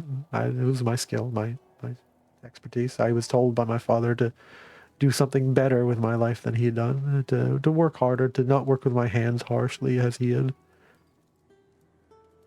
So I attempted, to do things with that, and I have played in worlds like this, and often I wondered why we were sent here, but I knew I was consumed with the reality of our purpose here. This entire realm, if you believe me or not, you are beleaguered with illusions and doubts which will throw away your second chance if you do not believe me. But this entire realm is here for a second chance, and I know this to be true. I took the words of an ancient Roman author. I can't even remember his name now. The nation that will insist on drawing a broad line of demarcation between the fighting man and the thinking man is liable to find fighting done by fools and thinking done by cowards. I took up a sword. Where often I was a mage or a rogue, I would be a swordsman here. I would not be some fat, bearded 30-year-old man dying in his mother's home again. I am ashamed of what I was on Earth, and I will never be it again.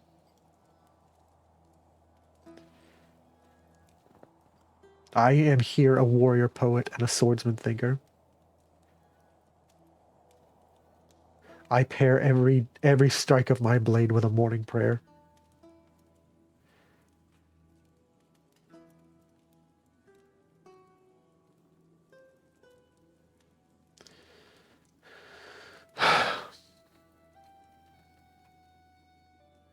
In my madness, yes, and still along some lines, I believe, though I am not permitted, and this alone confirms to me that I am not permitted to say the name. They must find it on their own. He must reveal himself to them. And in my madness, I admit, in the depths of the darkness, when I first gave into my hunger, when the hunger spread and I spread this infection upon the land, upon my own party, because of this infector demon, I believed if enough were infected, God would answer.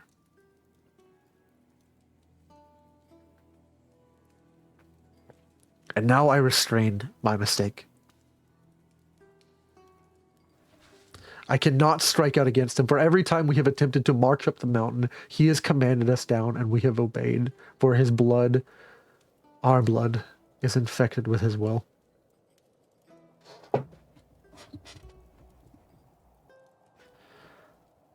You say what you will, but I will not tolerate an insult to God here in my castle. It is by his will alone that I have restrained the madness which I inflicted. I have restrained things, and it's by his will alone there is any hope in this land at all, for they would have devoured themselves. Even my party has forgiven me, but I shan't forgive myself until I hear the hope and voice of God. I will drive back this wretched new belief, the old belief, and every other belief but the true one here from this land. Yeah.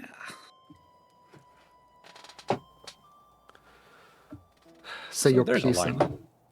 There's a line in the sand. Like, the priest grabs a glass. He's like, I'm not thirsty. Thank you. And, like, he drinks it, and their eyes are all golden. You can tell the difference between us and the rest is, yes, we must answer the hunger, for we are compelled to. Once you give in once, you are forced to give in. But we have chosen animals, and so our eyes glow golden. Those who give in are very easy to tell red, and those who give in to the hunger to feed on a child are blackened eyes.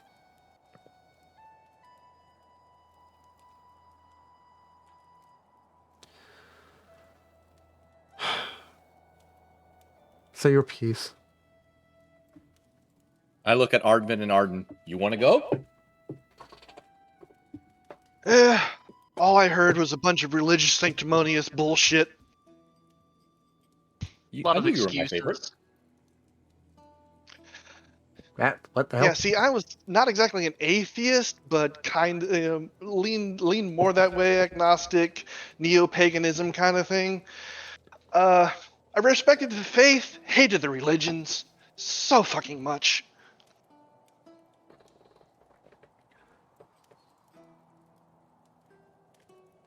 How has that helped you here? And like he gives you like a smug, like fucking, you were the reason like your friend was infected look. Like, save for the fact that your friend here is heroic in will, you would have ruined another town. You know what? No, save for the fact that the religion here gave me the resources to not die after I got bit. Hi, I'm a magical chef. I cured vampirism.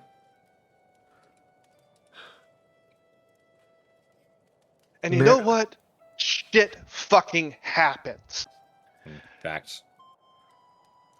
You want to you want to sit there and whimper and cry about what happened to you before? Shut the ever-loving fuck up. You had 10 times more of a life than I fucking did. Even with everything you did.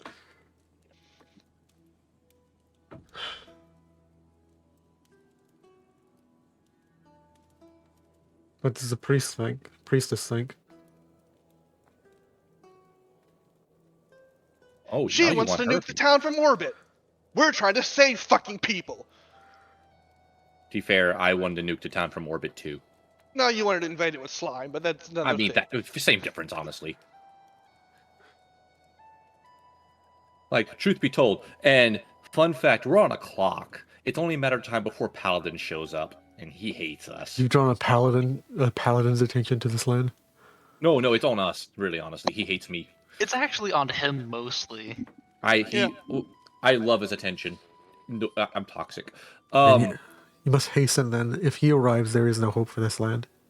I mean, there is hope. It's just you made it harder. I have restrained utter anarchy Yes, you have. Good job. Excellent work. You've contained the menace. The problem is, well, it's not all your fault. You did what you did. It sucks. The church, the New Faith Church, fucking sucks. Truth be told, as soon as this became a problem, they should have dealt with it like a fucking pimple. But no, they let it become a blister. Now we gotta lance it. Oh. So what is your solution? For you know to simply slay it will cause its infection to refester somewhere else. We're gonna kill the demon. Like, that's really honestly the go-to answer. Slaying it is not alone. You have to purify it, and I did not learn any. I do not know any way to purify it. Actually, you know what? We have a solution. We found it in some ruins. We have a solution to it. Just keep your people off our asses.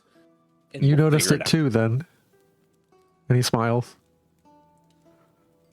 Noticed what? The elves. Their ruins. What they write there. Look, not worried about it right now. Like, look. We'll get around to that in a minute. First things first, demon. Like, currently, infector demon infesting a dragon body. That's problem enough. Yes. Yes, it is. Restrain your will, priestess. Do not strike us. Consider if you have any concept of mercy in your own belief. Yeah. We did not choose this. And I did not choose. I was weak. Forgive me that. I attempted 13 days, and he walks up. He finally is like dismissing of all your your dismissal of him is equally met by like a hardened, resolved. He will commit to his path utterly. He walks to Arnvid. How does a man do it? 13 days on his own strength. Surely they gave you the ingredients. I heard 6 rituals myself, but I called on God. How did you make it 13 days? Strength? Really? I relied on my allies to not go insane. My own strength? I don't have any of this. This is not me. My own strength is a lie. All I can do is just carry on as I always have. Being a stupid fucking son of a bitch and bashing my head through the wall until it breaks.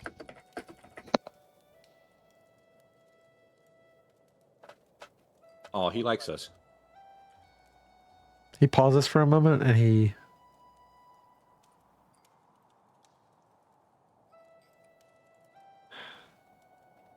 I can do all things through Christ who strengthens and give strength to the weary. Apart from him, I can do nothing. I should have known that. I should have called on more help. Oh, well. I called... Cam, I have a question. Yeah. Is there a way...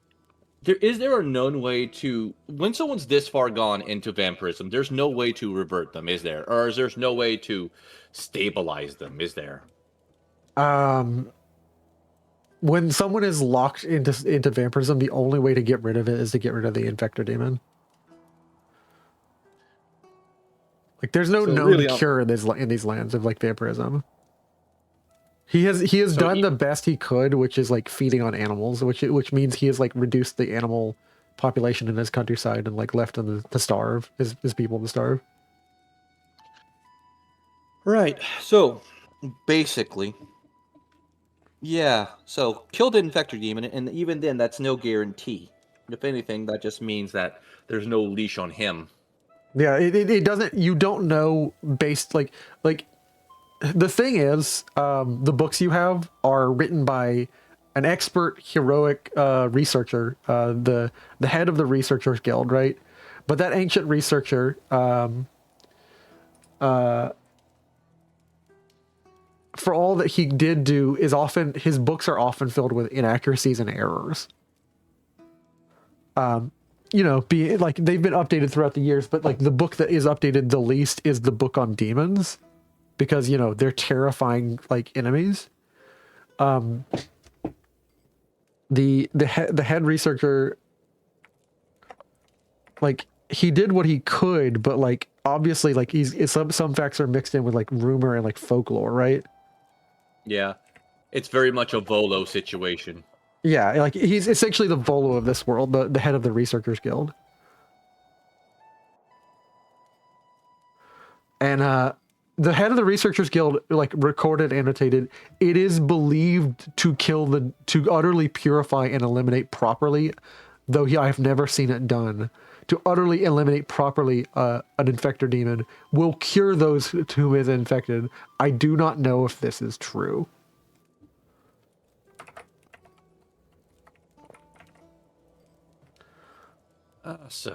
Well, one problem at a Like time. Zork the printer basically did what he could like to research this, but like you have no guarantee. You have no guarantee if this will unleash the Lord Duke on the countryside and he will no longer have a leash on him, or if this will cure his land, and he has placed everything on you. He is literally betting on black. Yeah. No, at this point he's betting on green. Oh, yeah. Facts. All right, well then. Everything on green, sure. 00. No pressure. None. I understand even in our world, people who believed what I believe were considered extreme. When you look death in the eyes, he quotes another, making me an insight check, all of you, because he's making quotes. There's something, he's kind of letting you into like the like an element of himself. Even like listening to the music, there's like something doesn't match up why a guy who's so hard into like Calvinistic Christianism likes metal. Come on, I have D8s. Go ahead and make me a roll, Arden. You know what? No. This is very much my character sort of thing. We are re-rolling that shit.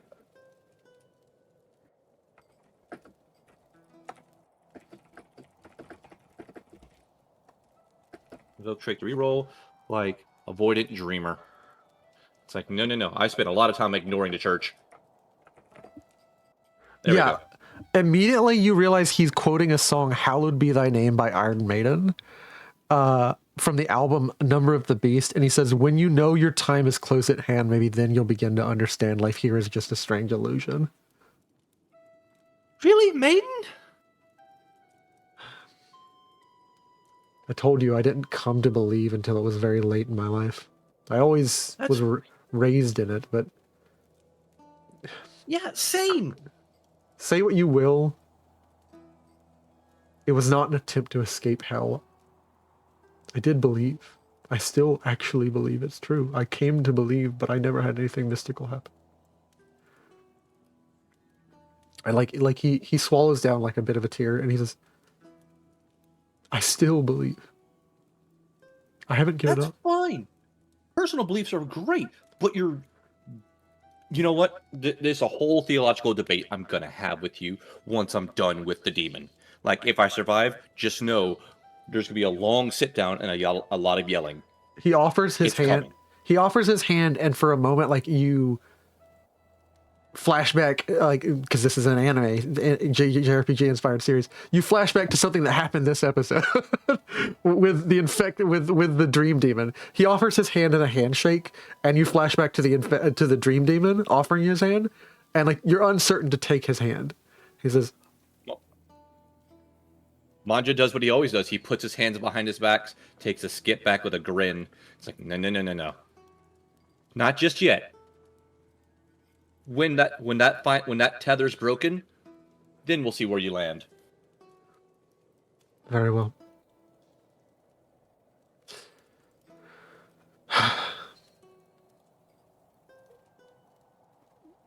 I shall command you and all of you to be safe for the night. Those who stay in my court are obedient and loyal. They have restrained themselves. They have followed the ways I have guided them, unless they deceive me with every ounce of their ability, and I have quite gifts to see through their deceptions. Then in my court you are safe.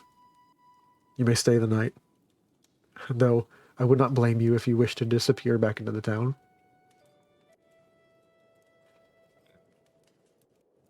You are currently here in the tower. Do your courts have any resources we could use that would help us in slaying the infector demon? You need weapons? I have weapons. And this will be the end of the episode, and I will introduce you to his armory. But you do remember one last question that Maribel presents him? Because she was spending so much time, and she brandishes a silver, she's like, why are we talking with him? And isn't he the reason that this town is so harmed? Ed told me what you did. Ed told me that you've hidden away your father. And she brandishes a silver stake, and he looks down at it. Ed, my the former town guard, yes, the guard captain. Yes. What did he tell you? You've hidden away your father or killed him and pretending that he's sick or something. He knows you've done something to him. He's still alive, but my father is sick. Not with an infection, but he is sick. I have done everything that I can to care for him. Ascend the tower. Go to his room. It's warded. I will guide you there. I would not let my father die a second time.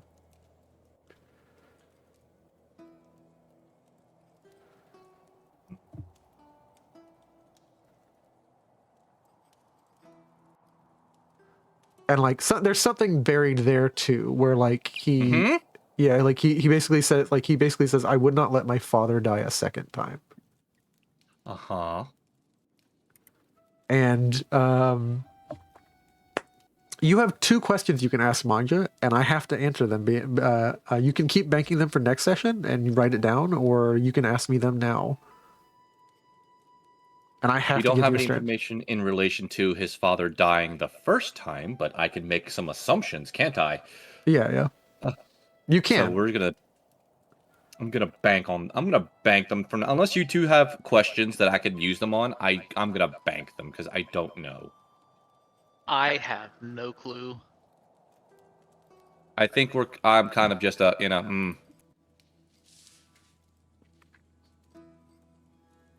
Why are we not What about killing? you, Arden? Yeah, she's still very nervous and shaking because she was taught to fear and be very careful. This is a vampire lord. And she's hyperventilating. She has he stopped her, basically holds up his hand, because she doesn't know what to say. Doesn't know why all of you are agreeing to just have a conversation with him. She doesn't know what you guys are talking about. You're talking in code to her practically. Second lives. I don't understand what you're talking about. He deserves to die for all he's done to this place. Rearbrand would want us to kill him. Probably. He steps forward and opens his arms. I've not run from what I deserve. If you... Yeah, no, you don't get to have that. Maribel, put it away. Or at least save it for the demon. Make me a willpower check. Meh. Meh. Meh. Meh. Oh, fuck me. Nope. She charges. Can either of you, Arnvid or Arden, make a agility might check? Oh, you protect the Lord Duke? Yes. And she's well, let me go ahead and do is it open check? So yeah. No, I already protected. Yeah, I'll accept the. Let's see what Arden rolls. And I will make just because it's dramatic. I'm going roll impulsive because she's being impulsive. Yeah. That is a 10. That's a 15 on me. Yeah, what do you do, you and Arnvid, as you step in between her and the Lord Duke? She has this silver stake. I'm just gonna have the dagger skate off my stomach. She's still got her staff in her hand, right? Yeah. I know how tight she holds on to that. I literally just grab it and plant my foot and kind of try and make it, and try and make it into a pole where she redirects without meaning to. Yeah, You like know what I'm saying? you basically plan it, and like she goes to stab and just spins around on her staff, like dizzied. I don't, and like she's on the ground, and like the stake is falling out of her hand, and she's like, "Why would you defend him?" And He's been civil to us so far, as has his guards, and he wishes to kill the demon and get rid of his sickness as much as we do, if not more. He may not be going about it the right way, but he is actively trying. And we should Don't respect get me that. wrong. There's absolutely some problems in what the things that he said, and there's a lot I don't agree with, but that's my problem. I swear to you, I will answer justice as soon as I no longer have to worry for my people. I desire desperately to lead an army to fight against the Demon King. But there is a life which I have to answer for. The only life I have taken, besides the lives I have corrupted. I have to answer for my city of Vorken. I have to answer for Marianne. I promise you, I will not flee from justice.